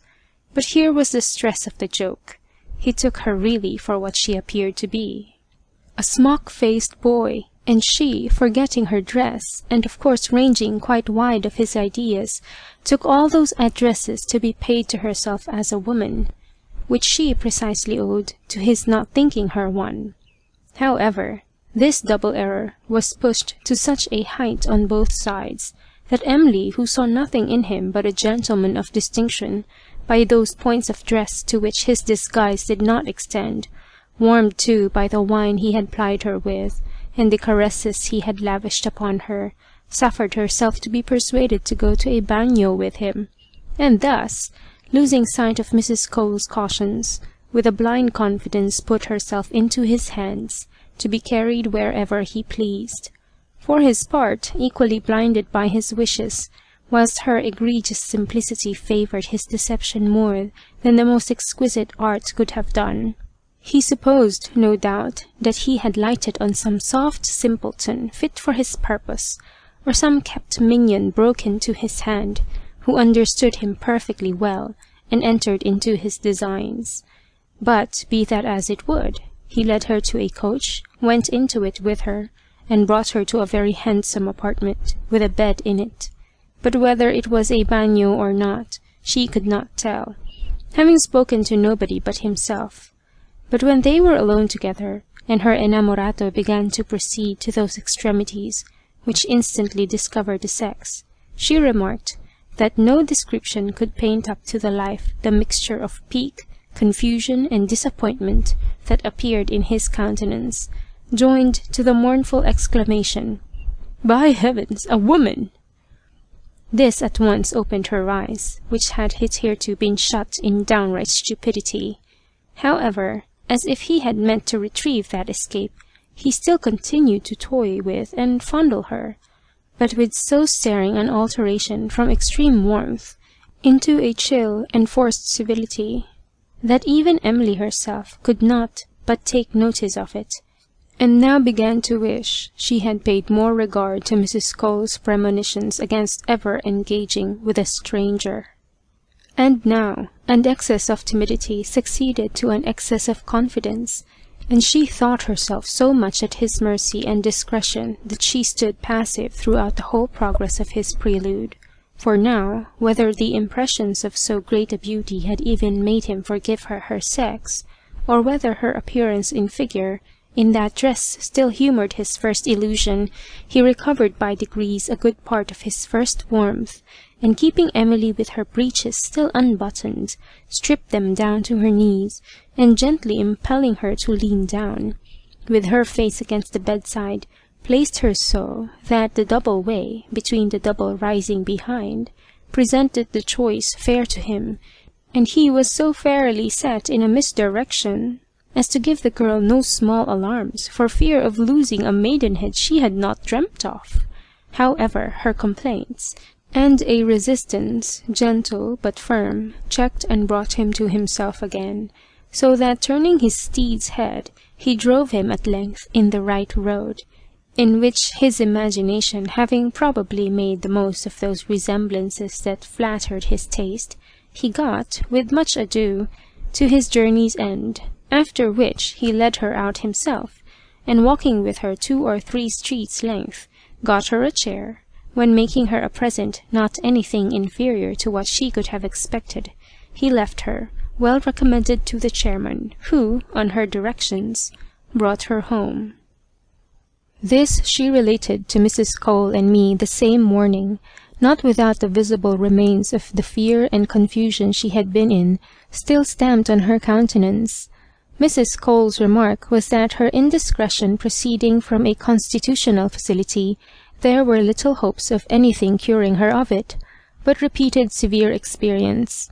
Mine was that I could not conceive how it was possible for mankind to run into a taste not only universally odious, but absurd, and impossible to gratify, since, according to the notions and experience I had of things, it was not in nature to force such immense disproportions.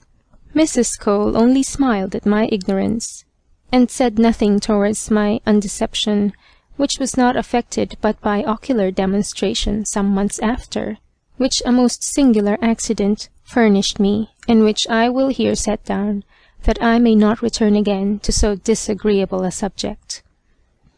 I had, on a visit intended to Harriet, who had taken lodgings at Hampton Court, hired a chariot to go out thither, Mrs. Cole having promised to accompany me, but some indispensable business intervening to detain her, I was obliged to set out alone, and scarce had I got a third of my way, before the axle-tree broke down, and I was well off to get out, safe and unhurt, into a public-house of a tolerable handsome appearance on the road. Here the people told me that the stage would come by, in a couple of hours at farthest, upon which, determining to wait for it, sooner than lose the jaunt I had got so far forward on, I was carried into a very clean, decent room, up one pair of stairs, which I took possession of for the time I had to stay, in right of calling for sufficient to do the house justice. Here, whilst I was amusing myself with looking out of the window, a single horse-chaise stopped at the door, out of which lightly leaped 2 gentlemen, for so they seemed, who came in only as it were to bait and refresh a little, for they gave their horse to be held in readiness against they came out, and presently I heard the door of the next room, where they were let in, and called about them briskly, and as soon as they were served, I could just hear that they shut and fastened the door on the inside. A spirit of curiosity, far from sudden, since I do not know when I was without it, prompted me, without any particular suspicion or other drift or view, to see what they were and examine their persons and behaviour. The partition of our rooms was one of those movable ones that, when taken down, served occasionally to lay them into one, for the conveniency of a large company. And now my nicest search could not show me the shadow of a peep-hole, a circumstance which probably had not escaped the review of the parties on the other side, whom much it stood upon not to be deceived in it. But at length I observed a paper patch, of the same colour as the wainscot, which I took to conceal some flaw. But then it was so high that I was obliged to stand upon a chair to reach it, which I did as softly as possibly, and with the point of a bodkin soon pierced it. And now, applying my eye close, I commanded the room perfectly, and could see my two young sparks romping and pulling one another about entirely to my imagination in frolic and innocent play. The eldest might be, on my nearest guess, towards 19, a tall, comely young man in a white fustian frock, with a green velvet cape and a cut bob wig. The youngest could not be above 17, fair, ruddy, completely well made, and to say the truth, a sweet, pretty stripling he was. I fancy, too, a country lad by his dress, which was a green plush frock and breeches of the same, white waistcoat and stockings, a jockey cap, with his yellowish hair, long and loose, in natural curls. But after a look of circumspection, which I saw the elder cast every way round the room, probably in too much hurry and heat not to overlook the very small opening I was posted at, especially at the height it was, whilst my eye close to it kept the light from shining through and betraying it, he said something to his companion, and presently changed the face of things. For now the elder began to embrace, to press and kiss the younger, to put his hands into his bosom, and give him such manifest signs of an amorous intention as made me conclude the other to be a girl in disguise, a mistake that nature kept me in countenance for she had certainly made one when she gave him the male stamp. In the rashness then of their age, and bent as they were to accomplish their project of preposterous pleasure, at the risk of the very worst of consequences, where a discovery was nothing less than improbable, they now proceeded to such lengths as soon satisfied me what they were. The criminal scene they acted, I had the patience to see to an end, purely that I might gather more facts and certainty against them in my design to do their deserts instant justice, and accordingly, when they had readjusted themselves and were preparing to go out, burning as I was with rage and indignation, I jumped down from the chair in order to raise the house upon them, but with such an unlucky impetuosity that some nail or ruggedness in the floor caught my foot, and flung me on my face with such violence that I fell senseless on the ground, and must have lain there some time ere any one came to my relief, so that they, alarmed, I suppose, by the noise of my fall, had more than the necessary time to make a safe retreat. This they effected, as I learned, with a precipitation nobody could account for, till, when come to myself and composed enough to speak, I acquainted those of the house with the whole transaction I had been evidence to. When I came home again and told Mrs. Cole this adventure, she very sensibly observed to me that there was no doubt of due vengeance one time or other overtaking these miscreants, however they might escape for the present, and that, had I been the temporal instrument of it, I should have been at least put to a great deal more trouble and confusion than I imagined. That as to the thing itself, the less said of it was the better, but that though she might be suspected of partiality from its being the common cause of womankind, out of whose mouths this practice tended to take something more than bread, yet she protested against any mixture of passion, with a declaration extorted from her by pure regard to truth, which was that whatever effect this infamous passion had in other ages and other countries, it seemed a peculiar blessing on our air and climate, that there was a plague spot visibly imprinted on all that are tainted with it, in this nation at least, for that among numbers of that stamp whom she had known, or at least were universally under the scandalous suspicion of it, she would not name an exemption hardly of one of them whose character was not, in all other respects, the most worthless and despicable that could be, stripped of all the manly virtues of their own sex, and filled up with only the worst vices and follies of ours, that, in fine, they were scarce less execrable than ridiculous in their monstrous inconsistence of loathing and condemning women, and all at the same time aping all their manners, air, lips, scuttle, and in general all their little modes of affectation, which become them at least better than they do these unsexed male misses.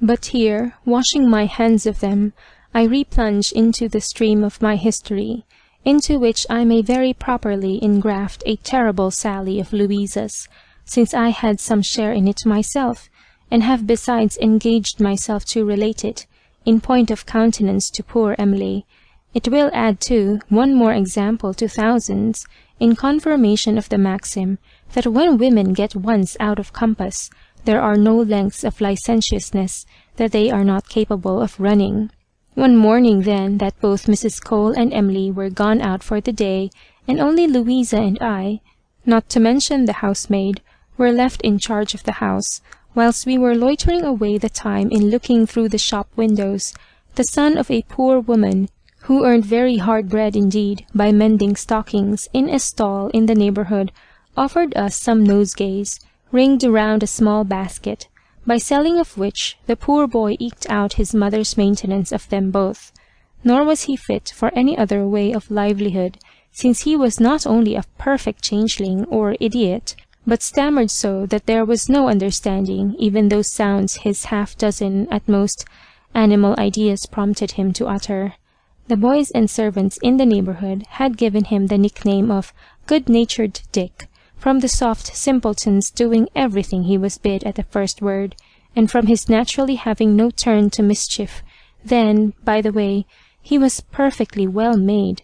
stout, clean-limbed, tall of his age, as strong as a horse, and, withal, pretty-featured, so that he was not, absolutely, such a figure to be snuffled at neither, if your nicety could, in favour of such essentials, have dispensed with a face unwashed, hair tangled for want of combing, and so ragged a plight, that he might have disputed points of show with e'er a heathen philosopher of them all.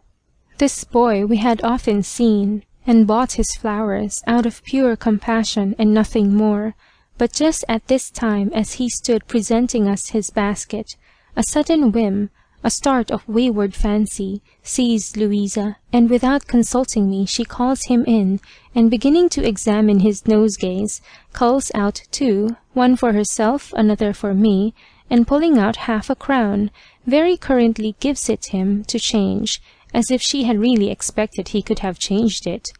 But the boy, scratching his head, made his signs, explaining his inability in place of words, which he could not, with all his struggling, articulate.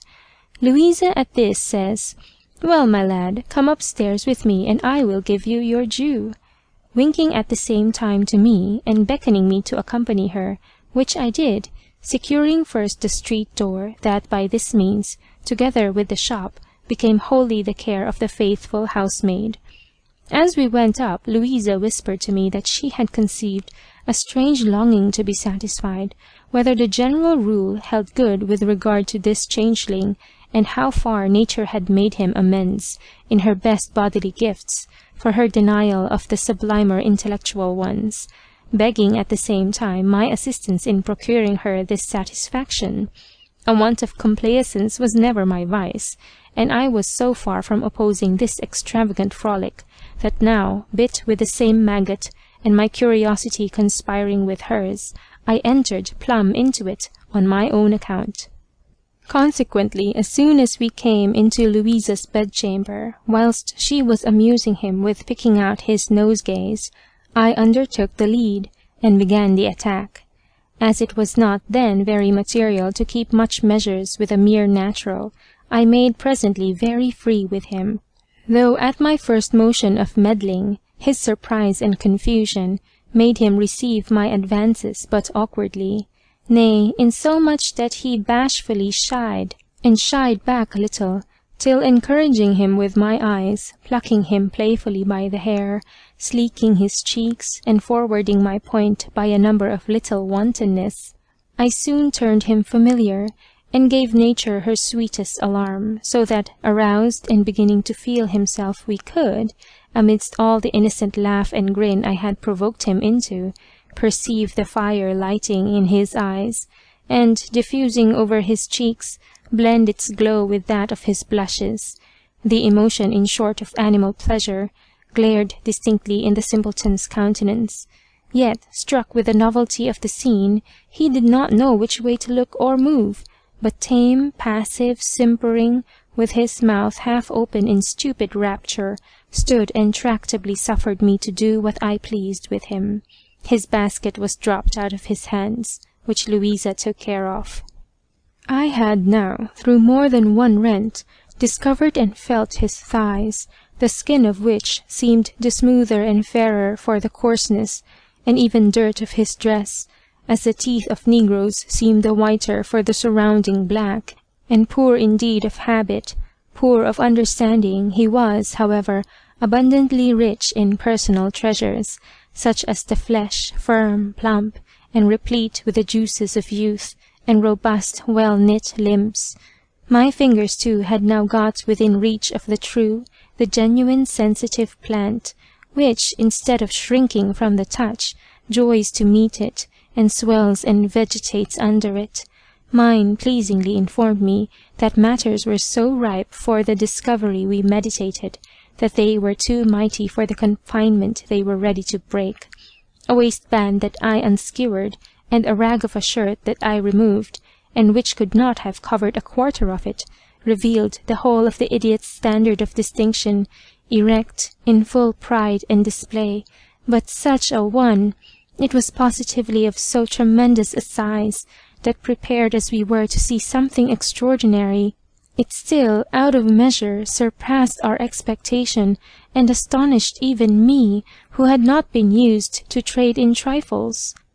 In fine, it might have answered very well the making a show of. Its enormous head seemed, in hue and size, not unlike a common sheep's heart.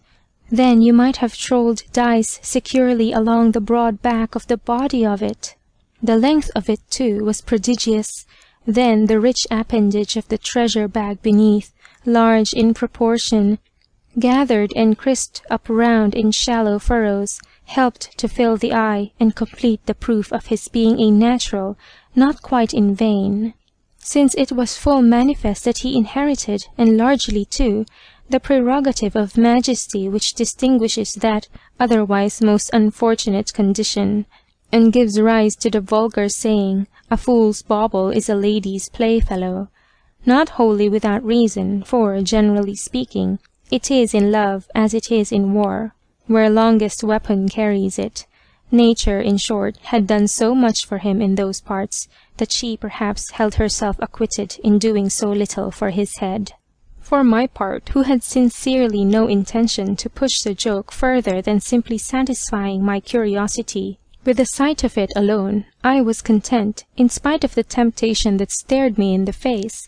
with having raised a maypole for another to hang a garland on, for by this time, easily reading Louisa's desires in her wishful eyes, I acted the commodious part and made her, who sought no better sport, significant terms of encouragement to go through stitch with her adventure, intimating, too, that I would stay and see fair play, in which, indeed, I had in view to humour a new-born curiosity, to observe what appearances active nature would put on in a natural, in the course of this her darling operation. Louisa, whose appetite was up, and who, like the industrious bee, was, it seems, not above gathering the sweets of so rare a flower, though she found it planted on a dunghill, was but too readily disposed to take the benefit of my cession. Urged then strongly by her own desires, and emboldened by me, she presently determined to risk a trial of parts with the idiot, who was by this time nobly inflamed for her purpose, by all the irritations we had used to put the principles of pleasure effectually into motion, and to wind up the springs of its organ to their supreme pitch. and it stood accordingly stiff and straining, ready to burst with the blood and spirits that swelled it to a bulk. No, I shall never forget it.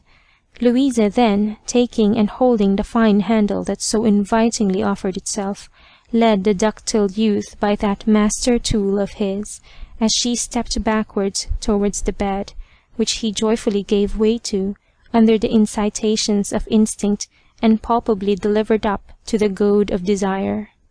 Stopped then by the bed, she took the fall she loved, and leaned to the most gently backward upon it, still holding fast what she held, and taking care to give her clothes a convenient toss-up, so that her thighs, duly disclosed and elevated, laid open all the outward prospect of the treasury of love, the rose-lipped overture presenting the cockpit so fair that it was not in nature even for a natural to miss it. Nor did he, for Louisa, fully bent on grappling with it, and impatience of dalliance or delay, directed faithfully the point of the battering piece, and bounded up with a rage of so voracious appetite, to meet and favour the thrusts of insertion, that the fierce activity on both sides effected it with such pain of distension that Louisa cried out violently that she was hurt beyond bearing, that she was killed.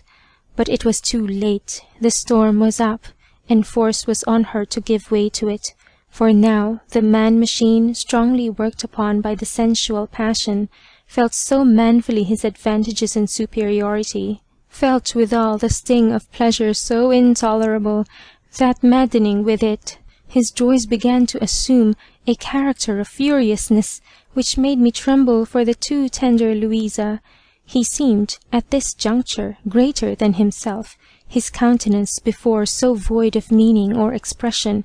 now grew big with the importance of the act he was upon. In short, it was not now that he was to be played the fool with. But what is pleasant enough, I myself was awed into a sort of respect for him by the comely terrors his motions dressed him in. His eyes shooting sparks of fire, his face glowing with ardours that gave another life to it, his teeth churning, his whole frame agitated with a raging ungovernable impetuosity, all sensibly betraying the formidable fierceness with which the genial instinct acted upon him. Butting then and goring all before him, and mad and wild like an over-driven steer, he ploughs up the tender furrow, all insensible to Louisa's complaints.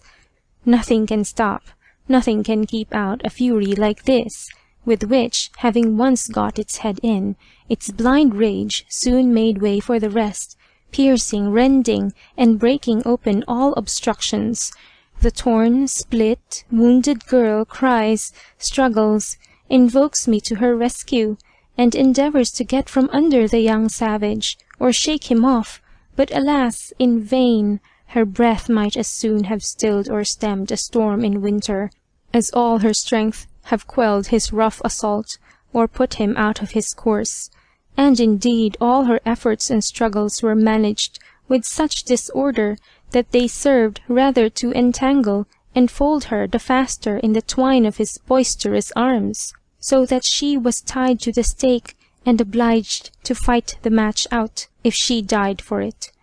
For his part, instinct-ridden as he was, the expressions of his animal passion, partaking something of ferocity, were rather worrying than kisses, intermixed with eager, ravenous love-bites on her cheeks and neck, the prints of which did not wear out for some days after. Poor Louisa, however, bore up at length better than could have been expected, and though she suffered, and greatly too, yet, ever true to the good old cause, she suffered with pleasure and enjoyed her pain, and soon now, by dint of an enraged enforcement, the brute machine, driven like a whirlwind, made all smoke again, and wedging its way up to the utmost extremity, left her, in point of penetration, nothing to fear or to desire, and now, gorged with the dearest morsel of the earth. Shakespeare. Louisa lay, pleased to the heart,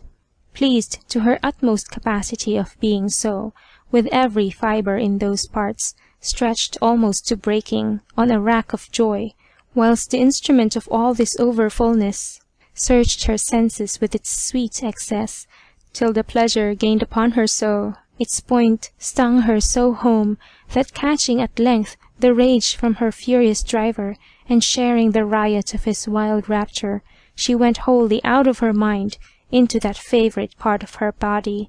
the whole intenseness of which was so fervously filled and employed. There alone she existed, all lost in those delirious transports, those ecstasies of the senses, which her winking eyes, the brightened vermilion of her lips and cheeks, and sighs of pleasure deeply fetched, so pathetically expressed. In short, she was now as mere a machine as much wrought on, and had her motions as little at her own command as the natural himself, who thus broke in upon her, made her feel with a vengeance his tempestuous tenderness, and the force of the metal he battered with. Their active loins quivered again with the violence of their conflict, till the surge of pleasure, foaming and raging to a height, drew down the pearly shower that was to allay this hurricane. The purely sensitive idiot then first shed those tears of joy that attend its last moments, not without an agony of delight, and even almost a roar of rapture. As the gush escaped him, so sensibly too for Louisa, that she kept him faithful company, going off in consent with the old symptoms, a delicious delirium, a tremulous convulsive shudder, and the critical dying. Oh! And now, on his getting off, she lay pleasure-drenched and regorging its essential sweets, but quite spent, and gasping for breath, without other sensation of life than in those exquisite vibrations that trembled yet on the strings of delight, which had been too intensively touched, and which nature had been so intensely stirred with, for the senses to be quickly at peace from. As for the changeling, whose curious engine had been thus successfully played off, his shift of countenance and gesture had even something droll, or rather tragicomic in it. There was now an air of sad repining foolishness superadded to his natural one of no meaning and idiotism, as he stood with his label of manhood, now lank, unstiffened, becalmed, and flapping against his thighs, down which it reached half-way, terrible even in its fall, whilst under the dejection of spirit and flesh, which naturally followed, his eyes by turns, cast down towards his struck standard, or piteously lifted to Louisa, seemed to require at her hands what he had so sensibly parted from to her, and now ruefully missed. But the vigour of nature soon returning, dissipated the blast of faintness which the common law of enjoyment had subjected him to, and now his basket re-became his main concern, which I looked for and brought him, whilst Louisa restored his dress to its usual condition, and afterwards pleased him perhaps more by taking all his flowers off his hands, and paying him at his rate for them, than if she had embarrassed him by a present that he would have been puzzled to account for, and might have put others on tracing the motives of.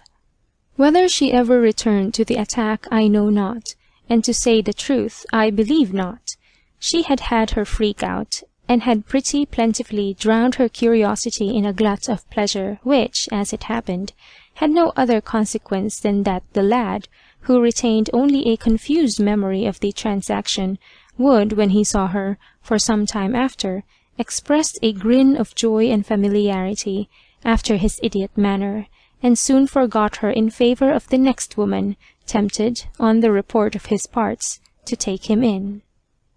Louisa herself did not long outstay this adventure at Mrs. Cole's, to whom, by the by, we took care not to boast of our exploit, till all fear of consequences were clearly over. For an occasion presenting itself of proving her passion for a young fellow at the expense of her discretion, proceeding all in character, she packed up her toilet at half a day's warning, and went with him abroad, since which I entirely lost sight of her, and it never fell in my way to hear what became of her. But a few days after she had left us, two very pretty young gentlemen, who were Mrs. Cole's especial favourites and free of her academy, easily obtained her consent for Emily's and my acceptance of a party of pleasure at a little but agreeable house belonging to one of them, situated not far up the river Thames, on the Surrey side. Everything being settled, and it being a fine summer day, but rather of the warmest, we set out after dinner and got to our rendezvous about 4 in the afternoon, where, landing at the foot of a neat, joyous pavilion, Emily and I were handed into it by our squires, and there drank tea with a cheerfulness and gaiety that the beauty of the prospect, the serenity of the weather, and the tender politeness of our sprightly gallants naturally led us into. After tea, and taking a turn in the garden, my particular, who was the master of the house, and had in no sense schemed this party of pleasure for a dry one, proposed to us with that frankness which his familiarity at Mrs. Cole's entitled him to, as the weather was excessively hot, to bathe together, under a commodious shelter that he had prepared expressly for that purpose, in a creek of the river, with which a side door of the pavilion immediately communicated, and where we might be sure of having our diversion out, safe from interruption, and with the utmost privacy. Emily, who never refused anything, and I, who ever delighted in bathing, and had no exception to the person who proposed it, or to those pleasures it was easy to guess it implied, took care on this occasion not to wrong our training at Mrs. Cole's, and agreed to it with as good a grace as we could. Upon which, without loss of time, we returned instantly to the pavilion, one door of which opened into a tent, pitched before it, that, with its marquees, formed a pleasing defence against the sun or the weather, and was besides as private as we could wish. The lining of it, embossed cloth, represented a wild forest foliage, from the top down to the sides, which, in the same stuff, were figured with fluted pilasters, with their spaces between filled with flower vases, the whole having a gay effect upon the eye, wherever you turned it. Then it reached sufficiently into the water, yet contained convenient benches round it, on the dry ground, either to keep our clothes, or, in short, for more uses than resting upon. There was a side table too, loaded with sweetmeats, jellies, and other eatables, and bottles of wine and cordials by way of occasional relief from any rawness or chill of the water, or from any faintness from whatever cause, and in fact my gallant, who understood cheer and tire perfectly, and who, for taste, even if you would not approve this specimen of it, might have been comptroller of pleasures to a Roman emperor, had left no requisite towards convenience or luxury unprovided. As soon as we had looked round this inviting spot, and every preliminary of privacy was duly settled, strip was the word, when the young gentlemen soon dispatched the undressing each his partner, and reduced us to the naked confession of all those secrets of person which dress generally hides, and which the discovery of was, naturally speaking, not to our disadvantage. Our hands, indeed, mechanically carried towards the most interesting part of us, screened at first all from the tufted cliff downwards, till we took them away at their desire, and employed them in doing them the same office, of helping off with their clothes, in the process of which there passed all the little wantonnesses and frolics that you may easily imagine. As for my spark, he was presently undressed, all to his shirt, the fore lappet of which, as he leaned languishingly on me, he smilingly pointed to me to observe, as it bellied out or rose and fell according to the unruly starts of the motion behind it. But it was soon fixed, for now taking off his shirt, and naked as a Cupid, he showed it me at so upright a stand, as prepared me indeed for his application to me for instant ease. But though the sight of its fine size was fit enough to fire me, the cooling air, as I stood in this state of nature, joined to the desire I had of bathing first, enabled me to put him off, and tranquillize him, with the remark that a little suspense would only set a keener edge on the pleasure. Leading then the way, and showing our friends an example of continency which they were giving signs of losing respect to, we went hand in hand into the stream, till it took us up to our neck, where the no more than graceful coolness of the water gave my senses a delicious refreshment from the sultriness of the season, and made more alive, more happy in myself, and in course, more alert, and open to voluptuous impressions. Here I laved and wantoned with the water, or sportively played with my companion, leaving Emily to deal with hers at discretion. Mine, at length, not content with making me take the plunge over head and ears, kept splashing me, and provoking me with all the little playful tricks he could devise, and which I strove not to remain in his debt for. We gave, in short, a loose to mirth, and now nothing would serve him but giving his hands the regale of going over every part of me, neck, breast, belly, thighs, and all the etc., so dear to the imagination, under the pretext of washing and rubbing them, as we both stood in the water, no higher now than the pit of our stomachs, and which did not hinder him from feeling and toying with that leak that distinguishes our sex, and it's so wonderfully water-tight, for his fingers, in vain dilating and opening it, only let more flame than water into it, be it said without a figure. At the same time he made me feel his own engine, which was so well wound up as to stand even the working in water, and he accordingly threw one arm round my neck, and was endeavouring to get the better of that harsher construction, bred by the surrounding fluid, and had in effect won his way so far as to make me sensible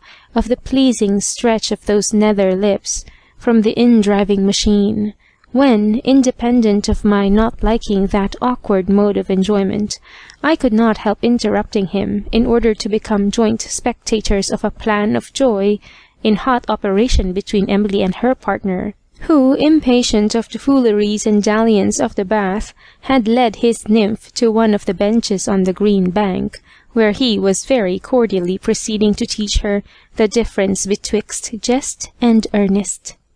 There, setting her on his knee, and gliding one hand over the surface of that smooth, polished, snow-white skin of hers, which now doubly shone with a dew-bright lustre, and presented to the touch something like what one would imagine of animated ivory, especially in those ruby-nippled globes, which the touch is so fond of and delights to make love to. With the other he was lusciously exploring the sweet secret of nature, in order to make room for a stately piece of machinery that stood upreared between her thighs, as she continued sitting on his lap, and pressed hard for instant admission, which the tender Emily, in a fit of humour deliciously protracted, affecting to decline, and elude the very pleasure she sighed for, but in a style of waywardness so prettily put on and managed as to render it 10 times more poignant. Then her eyes, all amidst the softest dying languishment, expressed at once a mock denial and extreme desire, whilst her sweetness was zested with a coyness so pleasingly provoking. Her moods of keeping him off were so attractive that they redoubled impetuous rage with which he covered her with kisses, and the kisses that, whilst she seemed to shy from or scuffle for, the cunning wanton contrived such sly returns of, as were doubtless the sweeter for the gust she gave them of being stolen ravished. Thus Emily, who knew no art but that which nature itself, in favour of her principal end, pleasure, had inspired her with, the art of yielding, coyed it indeed, but coyed it to the purpose, for with all her straining, her wrestling, and striving to break from the clasp of his arms, she was so far wiser yet than to mean it, that in her struggles it was visible she aimed at nothing more than multiplying points of touch with him, and drawing yet closer the folds that held them everywhere entwined, like 2 tendrils of a vine intercurling together, so that the same effect as when Louisa strove in good earnest to disengage from the idiot was now produced by different motives. Meanwhile, their immersion out of the cold water had caused a general glow, a tender suffusion of heightened carnation over their bodies, both equally white and smooth-skinned, so that as their limbs were thus amorously interwoven in sweet confusion, it was scarce possible to distinguish who they respectively belonged to, but for the brawnier, bolder muscles of the stronger sex.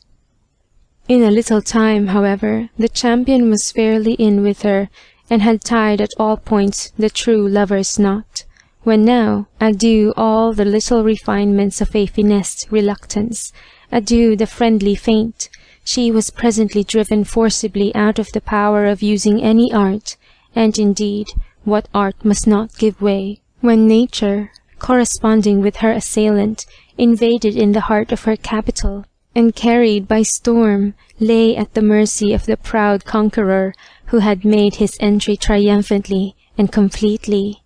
soon, however, to become a tributary, for the engagement growing hotter and hotter. At close quarters she presently brought him to the pass of paying down the dear debt to nature, which she had no sooner collected in but, like a duellist who has laid his antagonist at his feet, when he has himself received a mortal wound, Emily had scarce time to plume herself upon her victory, but, shot with the same discharge, she, in a loud expiring sigh, in the closure of her eyes, the stretch out of her limbs, and a remission of her whole frame, gave manifest signs that all was as it should be.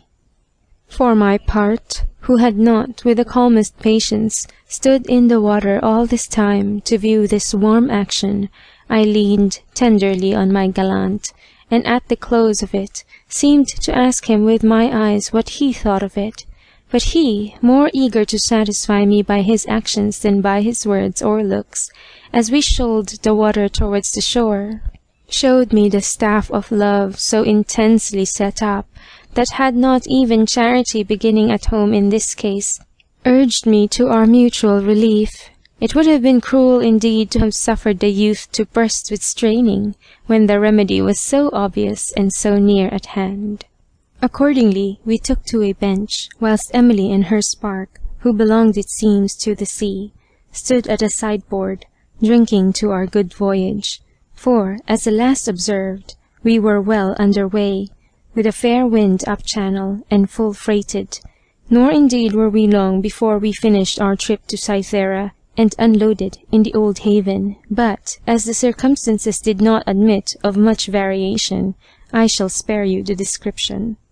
At the same time, allow me to place you here an excuse I am conscious of owing you, for having, perhaps, too much affected the figurative style, though surely it can pass nowhere more allowably than in a subject which is so properly the province of poetry, nay, is poetry itself, pregnant with every flower of imagination and loving metaphors, even were not the natural expressions, for respects of fashion and sound, necessarily forbid it.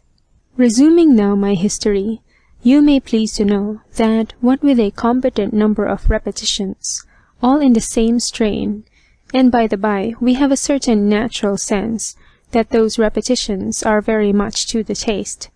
what with a circle of pleasures delicately varied, there was not a moment lost to joy all the time we stayed there, till late in the night we were re-escorted home by our squires, who delivered us safe to Mrs. Cole, with generous thanks for our company. This too was Emily's last adventure in our way, for scarce a week after, she was, by an accident too trivial to detail to you the particulars, found out by her parents, who were in good circumstances, and who had been punished for their partiality to their son, in the loss of him, occasioned by a circumstance of their over-indulgence to his appetite, upon which, the so long engrossed stream of fondness, running violently in favour of this lost and inhumanly abandoned child, whom they had not neglected enquiry about, they might long before have recovered.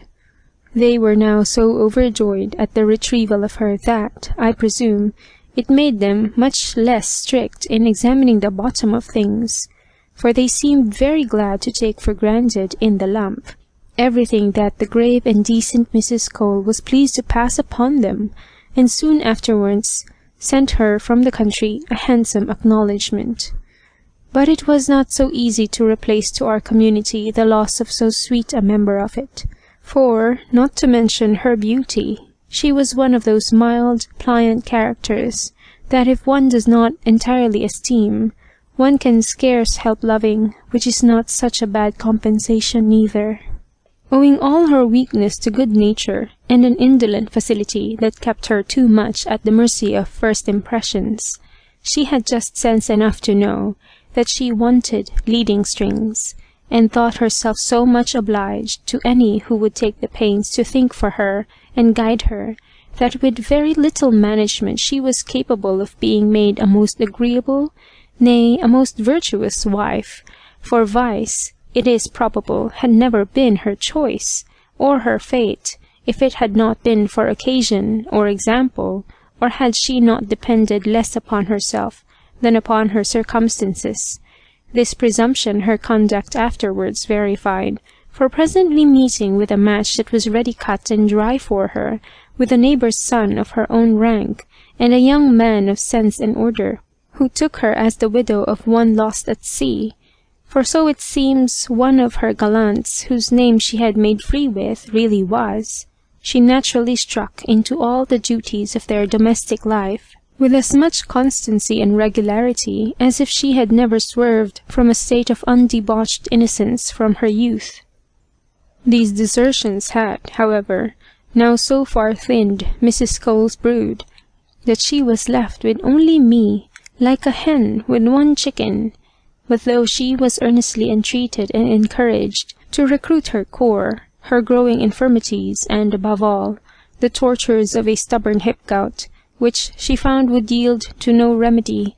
determined her to bread up her business and retire with a decent pittance into the country, where I promised myself nothing so sure as my going down to live with her as soon as I had seen a little more of life, and improved my small matters into a competency that would create in me an independence on the world. For I was now, thanks to Mrs. Cole, wise enough to keep that essential in view. Thus was I then to lose my faithful preceptress, as did the philosophers of the town the white crow of her profession. For besides that she never ransacked her customers, whose taste too she ever studiously consulted, besides that she never racked her pupils with unconscionable extortions, nor ever put their hard earnings, as she called them, under the contribution of poundage, she was a severe enemy to the seduction for innocence, and confined her acquisitions solely to those unfortunate young women who, having lost it, were but the juster objects of compassion. Among these, indeed, she picked but such as suited her views, and taking them under her protection, rescued them from the danger of the public sinks of ruin and misery, to place or do for them, well or ill, in the manner you have seen.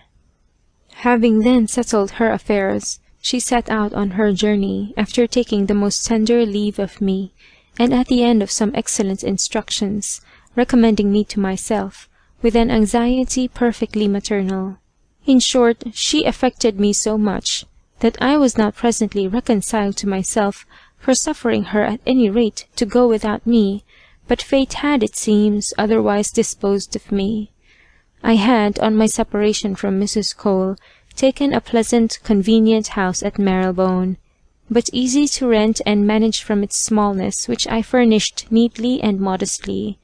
There, with a reserve of £800, the fruit of my deference to Mrs. Cole's counsels, exclusive of clothes, some jewels, some plate, I saw myself in purse for a long time, to wait without impatience for what the chapter of accidents might produce in my favour. Here, under the new character of a young gentlewoman whose husband was gone to sea, I had marked me out such lines of life and conduct as, leaving me at a competent liberty to pursue my views either out of pleasure or fortune, bounded me nevertheless strictly within the rules of decency and discretion, a disposition in which you cannot escape observing a true pupil of Mrs. Cole.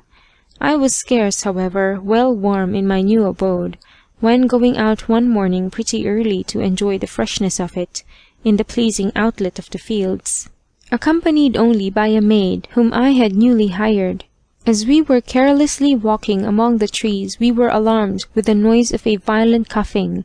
turning our heads towards which, we distinguished a plain, well-dressed, elderly gentleman, who, attacked with a sudden fit, was so much overcome as to be forced to give way to it and sit down at the foot of a tree, where he seemed suffocating with the severity of it, being perfectly black in the face.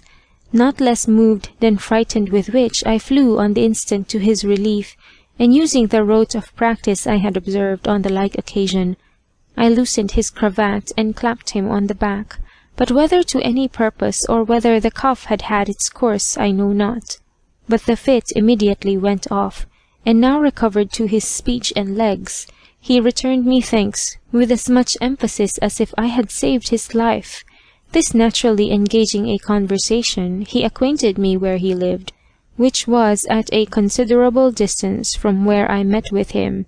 and where he had strayed insensibly on the same intention of a morning walk.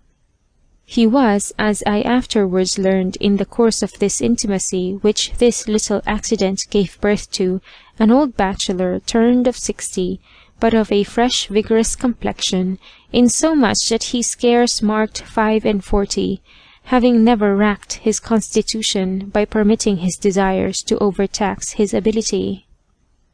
As to his birth and condition, his parents, honest and failed mechanics, had, by the best traces he could get of them, left him an infant orphan on the parish, so that it was from a charity school that, by honesty and industry, he made his way into a merchant's counting-house, from whence, being sent to a house in Cadiz, he there by his talents and activity acquired a fortune, but an immense one, with which he returned to his native country, where he could not, however, so much as fish out one single relation out of the obscurity he was born in. Taking then a taste for retirement, and pleased to enjoy life like a mistress in the dark, he flowed his days in all the ease of opulence, without the least parade of it, and, rather studying the concealment than the show of a fortune, looked down on a world he perfectly knew, himself to his wish unknown and unmarked by. But as I propose to devote a letter entirely to the pleasure of retracing to you all the particulars of my acquaintance with this ever, to me, memorable friend,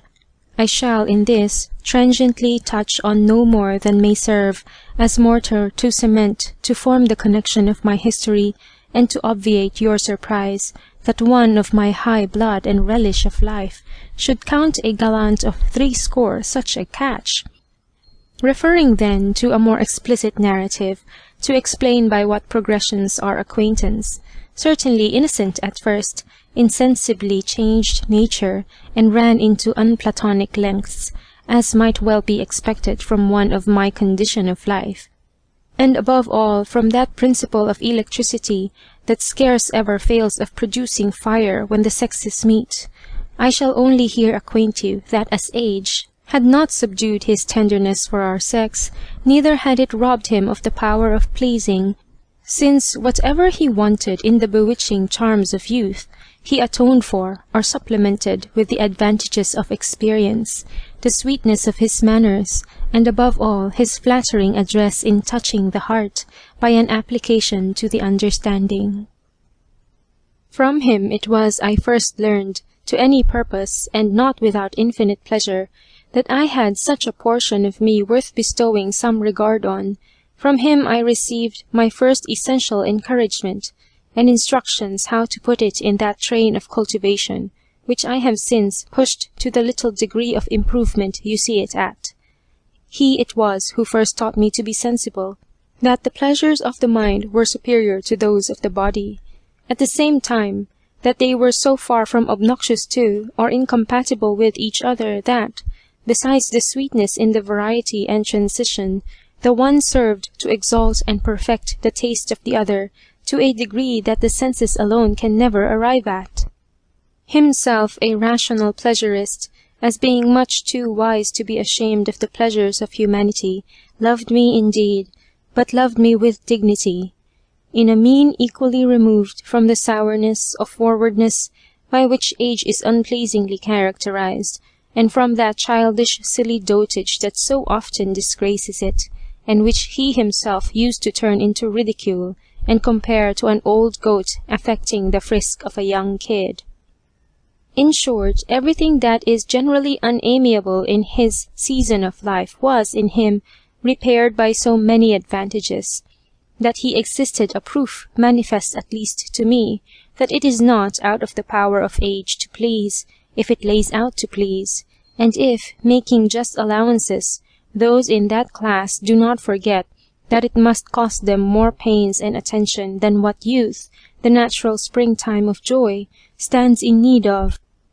as fruits out of season require proportionably more skill and cultivation to force them. With this gentleman, then, who took me home soon after our acquaintance commenced, I lived near 8 months, in which time my constant complaisance and docility, my attention to deserve his confidence and love, and a conduct in general, devoid of the least art and founded on my sincere regard and esteem for him, won and attached him so firmly to me, that, after having generously trusted me with a genteel, independent settlement, proceeding to heap marks of affection on me, he appointed me, by an authentic will, his sole heiress and executrix, a disposition which he did not outlive 2 months, being taken from me by a violent cold, that he contracted as he unadvisedly ran to the window on an alarm of fire, at some street's distance, and stood there naked-breasted and exposed to the fatal impressions of a damp night air.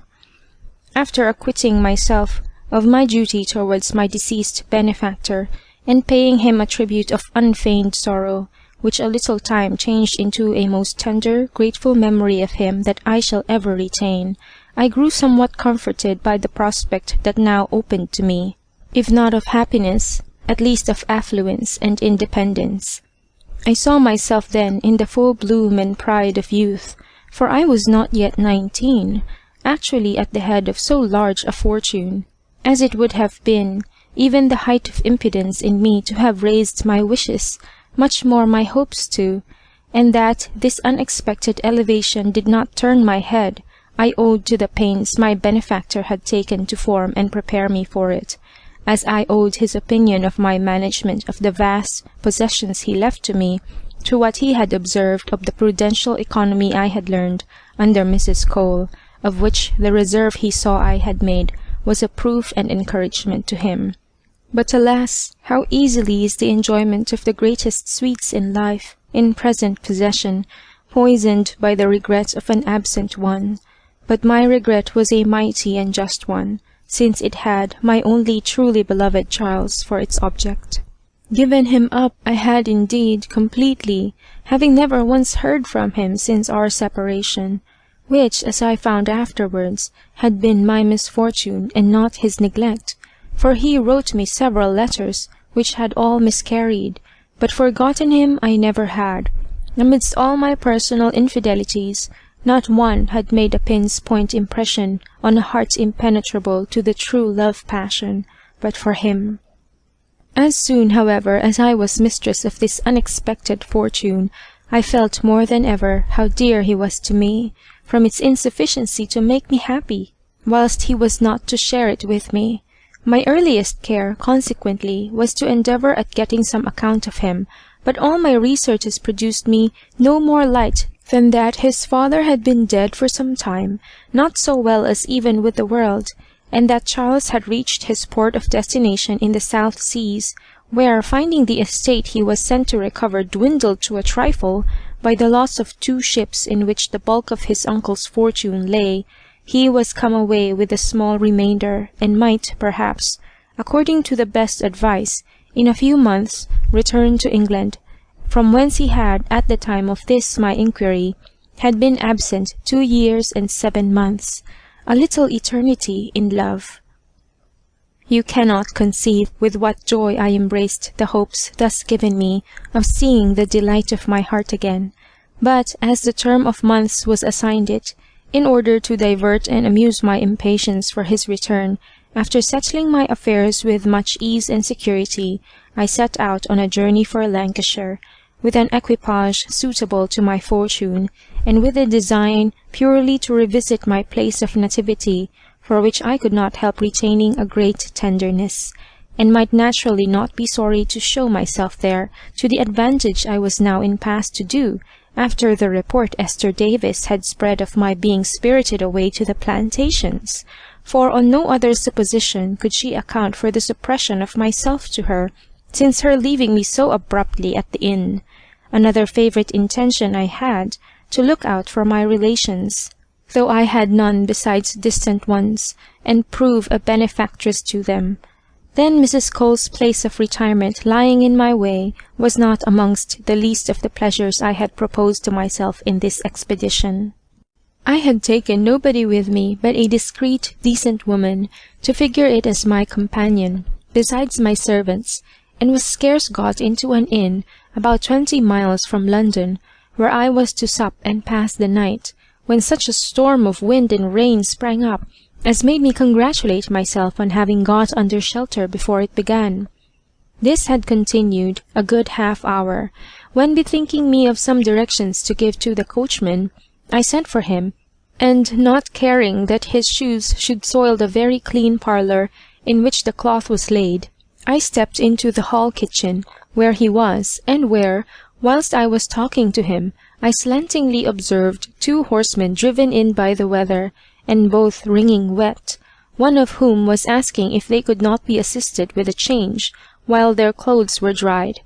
But heavens! Who can express what I felt at the sound of a voice, ever present to my heart, and that is now rebounded at, or when pointing my eyes towards the person it came from, they confirmed its information, in spite of so long an absence, and of a dress one would have imagined studied for a disguise, a horseman's great coat with a stand-up cape, and his hat flapped. But what could escape the piercing alertness of a sense surely guided by love? A transport then like mine was above all consideration, or schemes of surprise, and I, that instant, with the rapidity of the emotions that I felt the spur of, shot into his arms, crying out, as I threw mine round his neck, "My life! My soul! My Charles!" and without further power of speech, swooned away under the pressing agitations of joy and surprise. Recovered out of my entrancement, I found myself in my charmer's arms, but in the parlour, surrounded by a crowd which this event had gathered round us, and which immediately, on a signal from the discreet landlady, who currently took him for my husband, cleared the room, and desirably left us alone to the raptures of this reunion, my joy at which had like to have proved, at the expense of my life, power superior to that of grief at our fatal separation. The first object then that my eyes opened on was their supreme idol, and my supreme wish Charles, on one knee, holding me fast by the hand, and gazing on me with a transport of fondness. Observing my recovery, he attempted to speak, and give vent to his patience of hearing my voice again, to satisfy him once more that it was me, but the mightiness and suddenness of the surprise, continuing to stun him, choked his utterance. He could only stammer out a few broken, half-formed, faltering accents, which my ears greedily drinking in, spelt, and put together so as to make out their sense. "After so long, so cruel, an absence, my dearest Fanny, can it be you?" Stifling me at the same time with kisses that, stopping my mouth, at once prevented the answer that he panted for, and increased the delicious disorder in which all my senses were rapturously lost. Amidst, however, this crowd of ideas, and all blissful ones, there obtruded only one cruel doubt, that poisoned nearly all the transcendent happiness, and what was it, but my dread of its being too excessive to be real? I trembled now with the fear of its being no more than a dream, and of my waking out of it into the horrors of finding it one. Under this fond apprehension, imagining I could not make too much of the present prodigious joy before it should vanish and leave me in the desert again, nor verify its reality too strongly, I clung to him, I clasped him, as if to hinder him from escaping me again. "Where have you been? How could you leave me? Say you are still mine, that you still love me, and thus," kissing him as if I would consolidate lips with him, "I forgive you. Forgive my hard fortune in favor of this restoration." All these interjections breaking from me in that wildness of expression that justly passes for eloquence in love, drew from him all the returns my fond heart could wish or require. Our caresses, our questions, our answers, for some time observed no order, all crossing or interrupting one another in sweet confusion, whilst we exchanged hearts at our eyes, and renewed the ratifications of a love unbated by time or absence. Not a breath, not a motion, not a gesture on either side, but what was strongly impressed with it. Our hands, locked in each other, repeated the most passionate squeezes, so that their fiery thrill went to the heart again.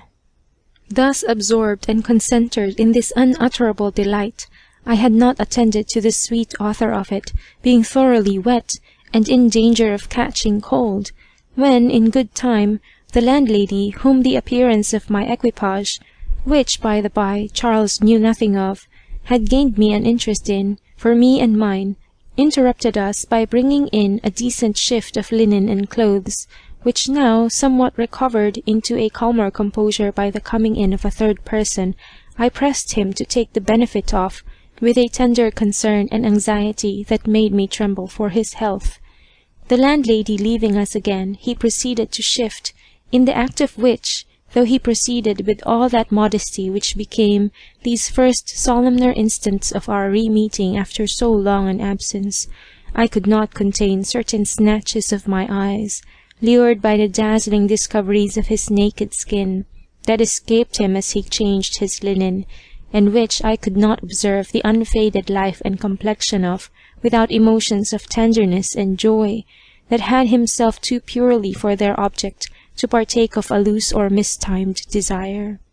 He was soon dressed in these temporary clothes, which neither fitted him now, became the light my passion placed him in, to me at least, yet as they were on him, they looked extremely well, in virtue of that magic charm which love put into everything that he touched, or had relation to him. And where indeed was that dress that a figure like this would not give grace to? For now, as I eyed him more in detail, I could not but observe the even favourable alteration which the time of his absence had produced in his person. There were still the requisite lineaments, still the same vivid vermilion and bloom reigning in his face, but now the roses were more fully blown, the tan of his travels, and a beard somewhat more distinguishable had, at the expense of no more delicacy than what he could well spare, given it an air of becoming manliness and maturity that symmetrized nobly with that air of distinction and empire with which nature had stamped it, in a rare mixture with the sweetness of it. Still nothing had he lost of that smooth plumpness of flesh which, glowing with freshness, blooms florid to the eye and delicious to the touch. Then his shoulders were grown more square, his shape more formed, more portly, but still free and airy. In short, his figure showed riper, greater, and perfecter to the experienced eye than in his tender youth.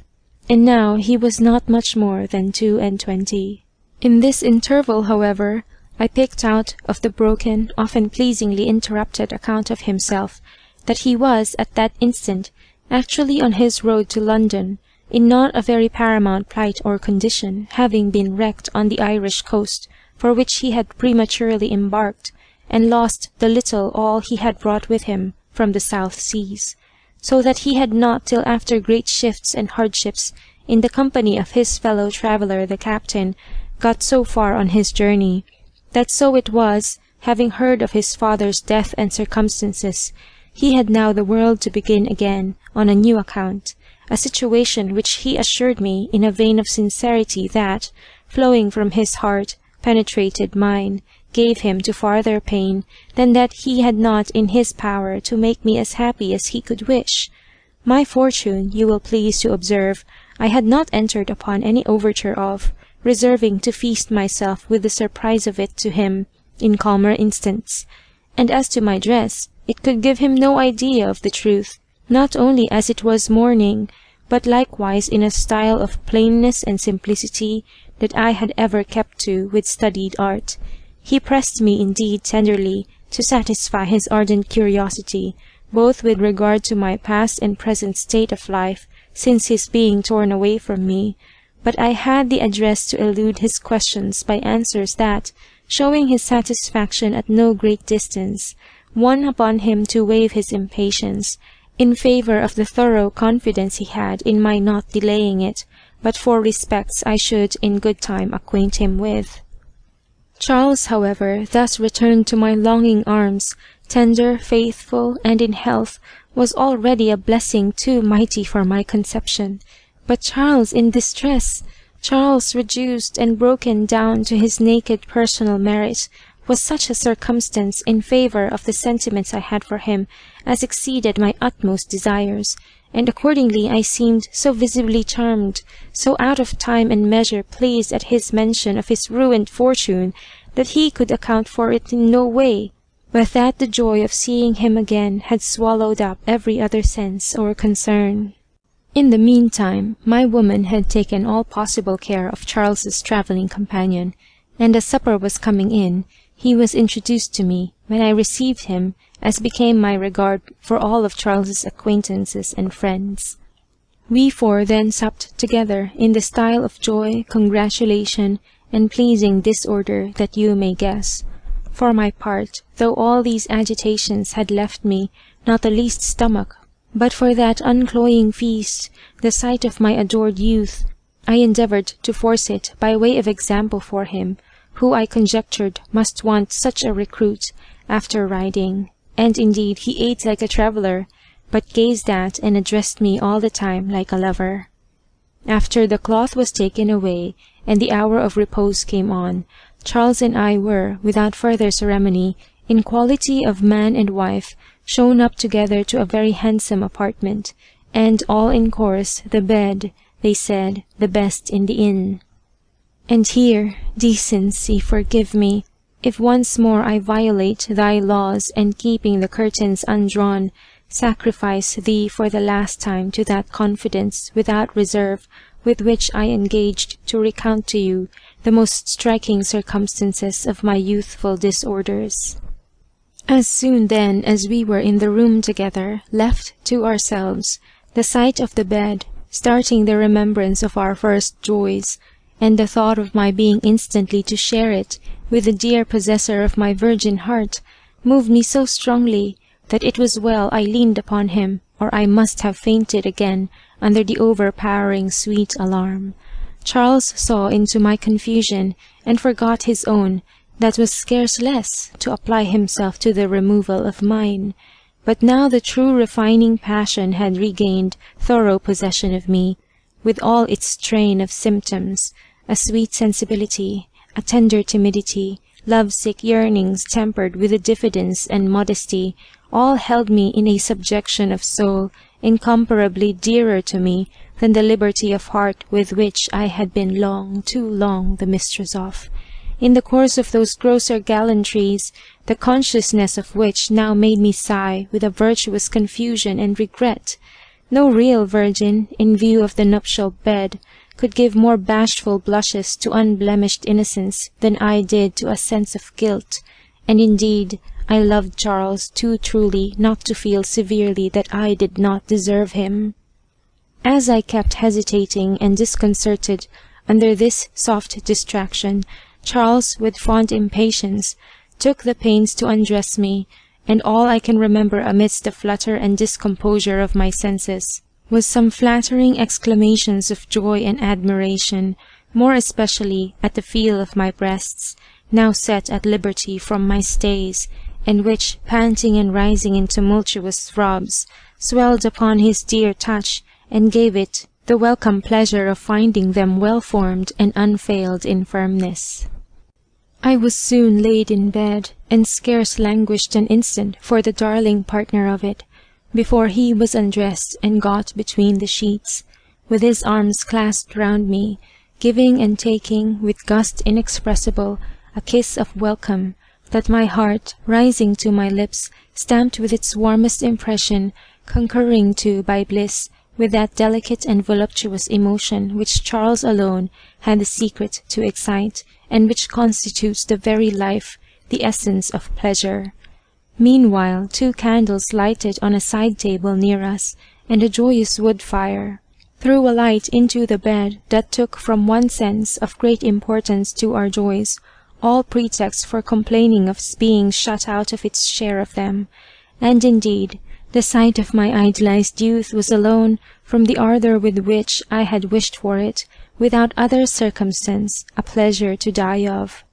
But as action was now a necessity to desires so much on edge as ours, Charles, after a very short prelusive dalliance, lifting up my linen and his own, laid the broad treasures of his manly chest close to my bosom, both beating with the tenderest alarms. When now the sense of his glowing body, in naked touch with mine, took all power over my thoughts out of my own disposal, and delivered up every faculty of the soul to the sensiblest of joys, that affecting me infinitely more with my distinction of the person than of the sex, now brought my conscious heart deliciously into play. My heart, which eternally constant to Charles, had never taken any part in my occasional sacrifices to the calls of constitution, complaisance, or interest. But what became of me, when as the powers of solid pleasure thickened upon me, I could not help feeling the stiff stake that had been adored with the trophies of my despoiled virginity, bearing hard and inflexible against one of my thighs, which I had not yet opened, from a true principle of modesty, revived by a passion too sincere to suffer any aiming at the false merit of difficulty, or my putting on an impertinent mock coyness.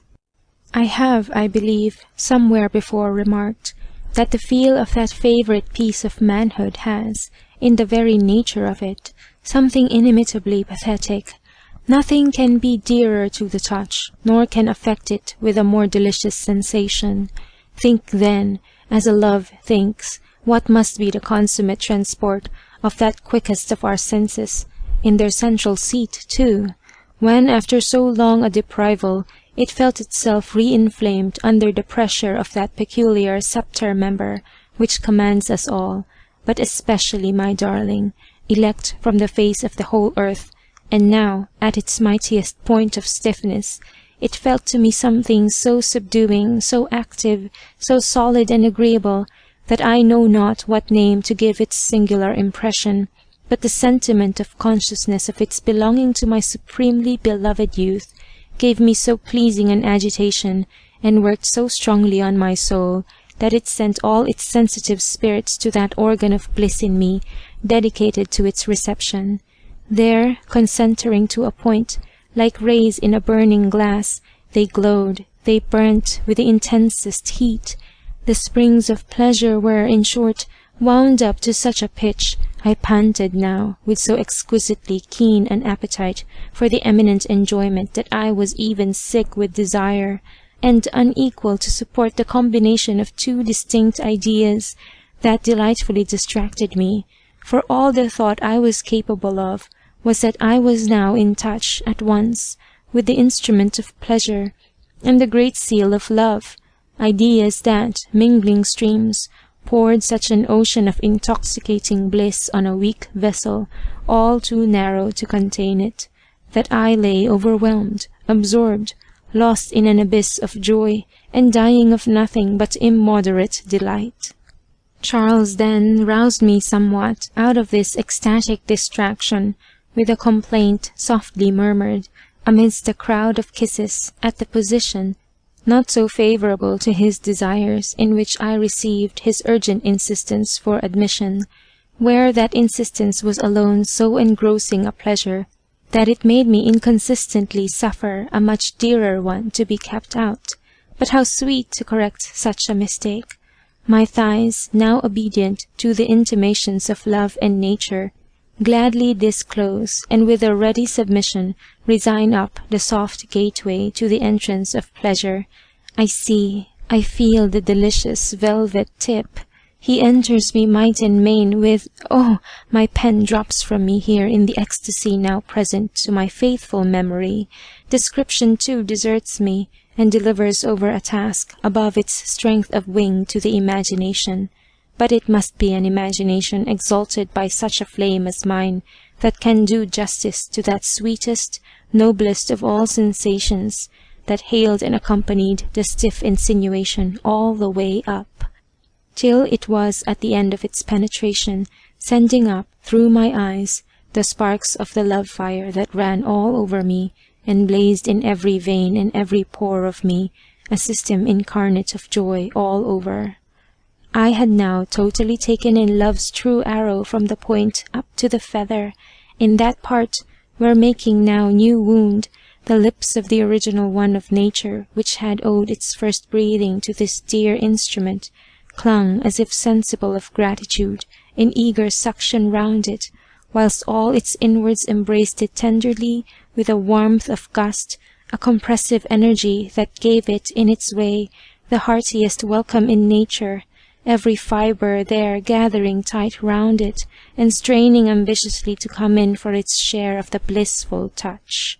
As we were giving them a few moments of pause to the delectation of the senses, indwelling with the highest relish on this intimatest point of reunion, and chewing the cud of enjoyment, the impatience natural to the pleasure soon drove us into action. Then began the driving tumult on his side, and the responsive heaves on mine, which kept me up to him, whilst, as our joys grew too great for utterance, the organs of our voices, voluptuously intermixing, became organs of the touch, and oh, that touch, how delicious, how poignantly luscious! And now I felt to the heart of me, I felt the prodigious keen edge with which love, presiding over this act, points the pleasure, love, that may be styled the Attic salt of enjoyment, and indeed without it, the joy, great as it is still a vulgar one, whether in a king or beggar,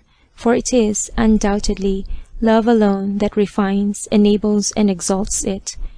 Thus happy, then, by the heart, happy by the senses, it was beyond all power even of thought to form the conception of a greater delight than what I was now consummating the fruition of.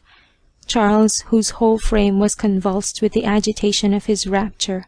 whilst the tenderest fires trembled in his eyes, all assured me of a perfect concord of joy, penetrated me so profoundly, touched me so vitally, took me so much out of my own possession, whilst he seemed himself so much in mine, that in a delicious enthusiasm I imagined such a transfusion of heart and spirit, as that coalescing and making one body and soul with him, I was he, and he me.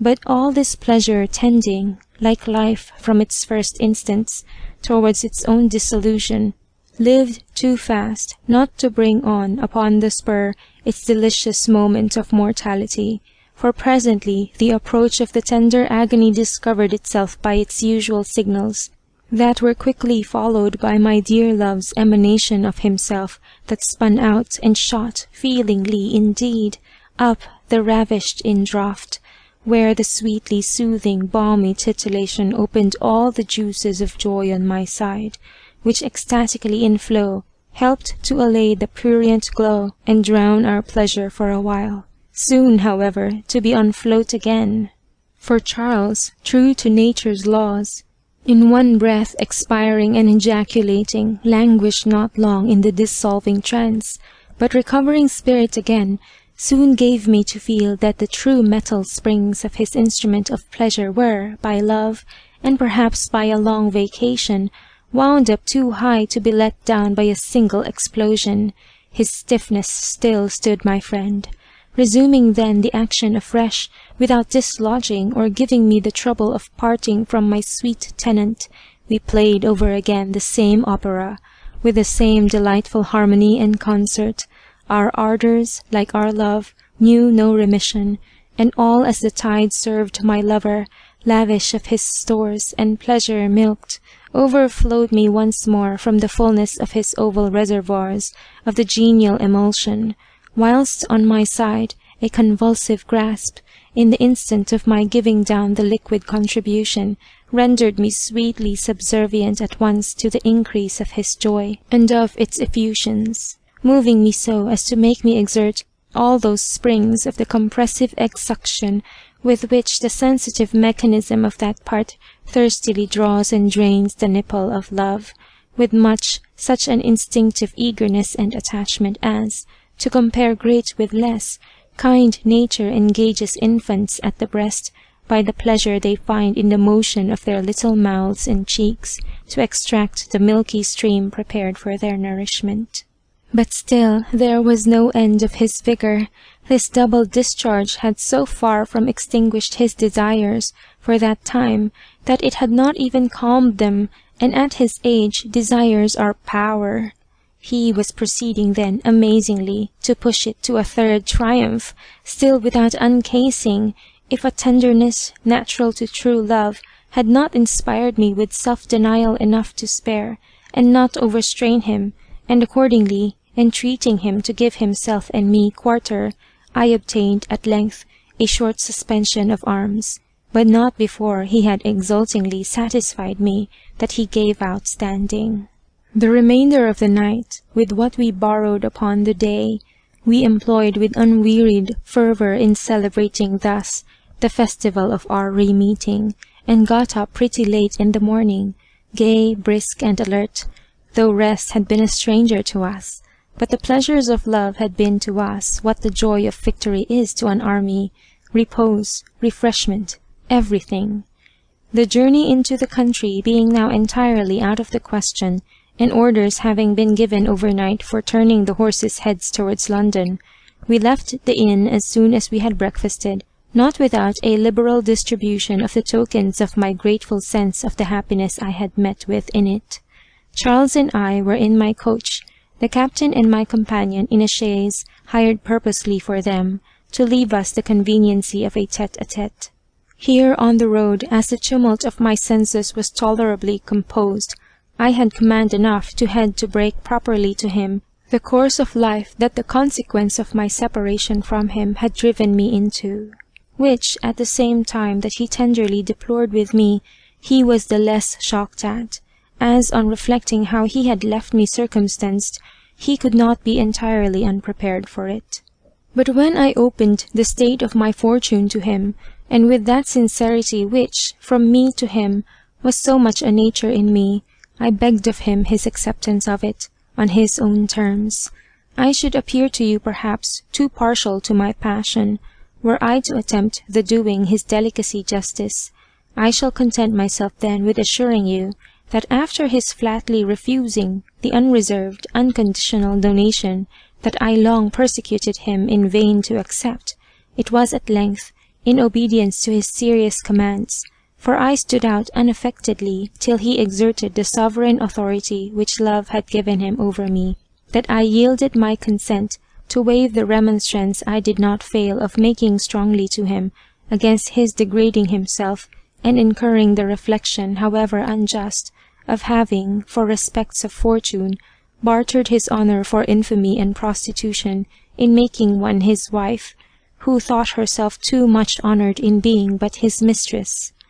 The plea of love then overruling all objections, Charles entirely won with the merit of my sentiments for him, which he could not but read the sincerity of in a heart ever open to him, obliged me to receive his hand, by which means I was in pass, among other innumerable blessings, to bestow a legal parentage on those fine children you have seen by this happiest of matches. Thus at length I got snug into port, where in the bosom of virtue I gathered the only uncorrupt sweets, where, looking back on the course of vice I had run, and comparing its infamous blandishments with the infinitely superior joys of innocence, I could not help pitying, even in point of taste, those who, immersed in gross sensuality, are insensible to the delicate charms of virtue, than which even pleasure has not a greater friend, nor than vice a greater enemy.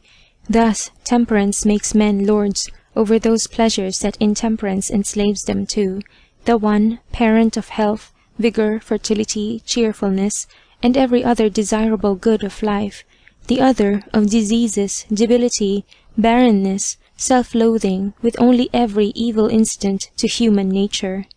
You laugh, perhaps, at this tale-piece of morality, extracted from me by the force of truth, resulting from compared experiences. You think it, no doubt, out of place, out of character. Possibly, too, you may look on it as the paltry finesse of one who seeks to mask a devotee to vice under a rag of a veil, impudently smuggled from the shrine of virtue, just as if one was to fancy one's self completely disguised at a masquerade, with no other change of dress than turning one's shoes into slippers, or as if a writer should think to shield a treasonable libel by concluding it with a formal prayer for the king. But, independent of my flattering myself that you have a juster opinion of my sense and sincerity, give me leave to represent to you that such a supposition is even more injurious to virtue than to me, since, consistently with candour and good nature, it can have no foundation but in the falsest of fears, that its pleasures cannot stand in comparison with those of vice. But let truth dare to hold it up in its most alluring light, then mark how spurious, how low of taste, how comparatively inferior its joys are to those which virtue gives sanction to, and whose sentiments are not above making even a sauce for the senses, but a sauce for the highest relish, whilst vices are the harpies that infect and foul the feast. The paths of vice are sometimes strewed with roses, but then they are forever infamous for many a thorn, for many a canker worm. Those of virtue are strewed with roses purely, and those eternally unfading ones. If you do me then justice, you will esteem me perfectly consistent in the incense I burn to virtue.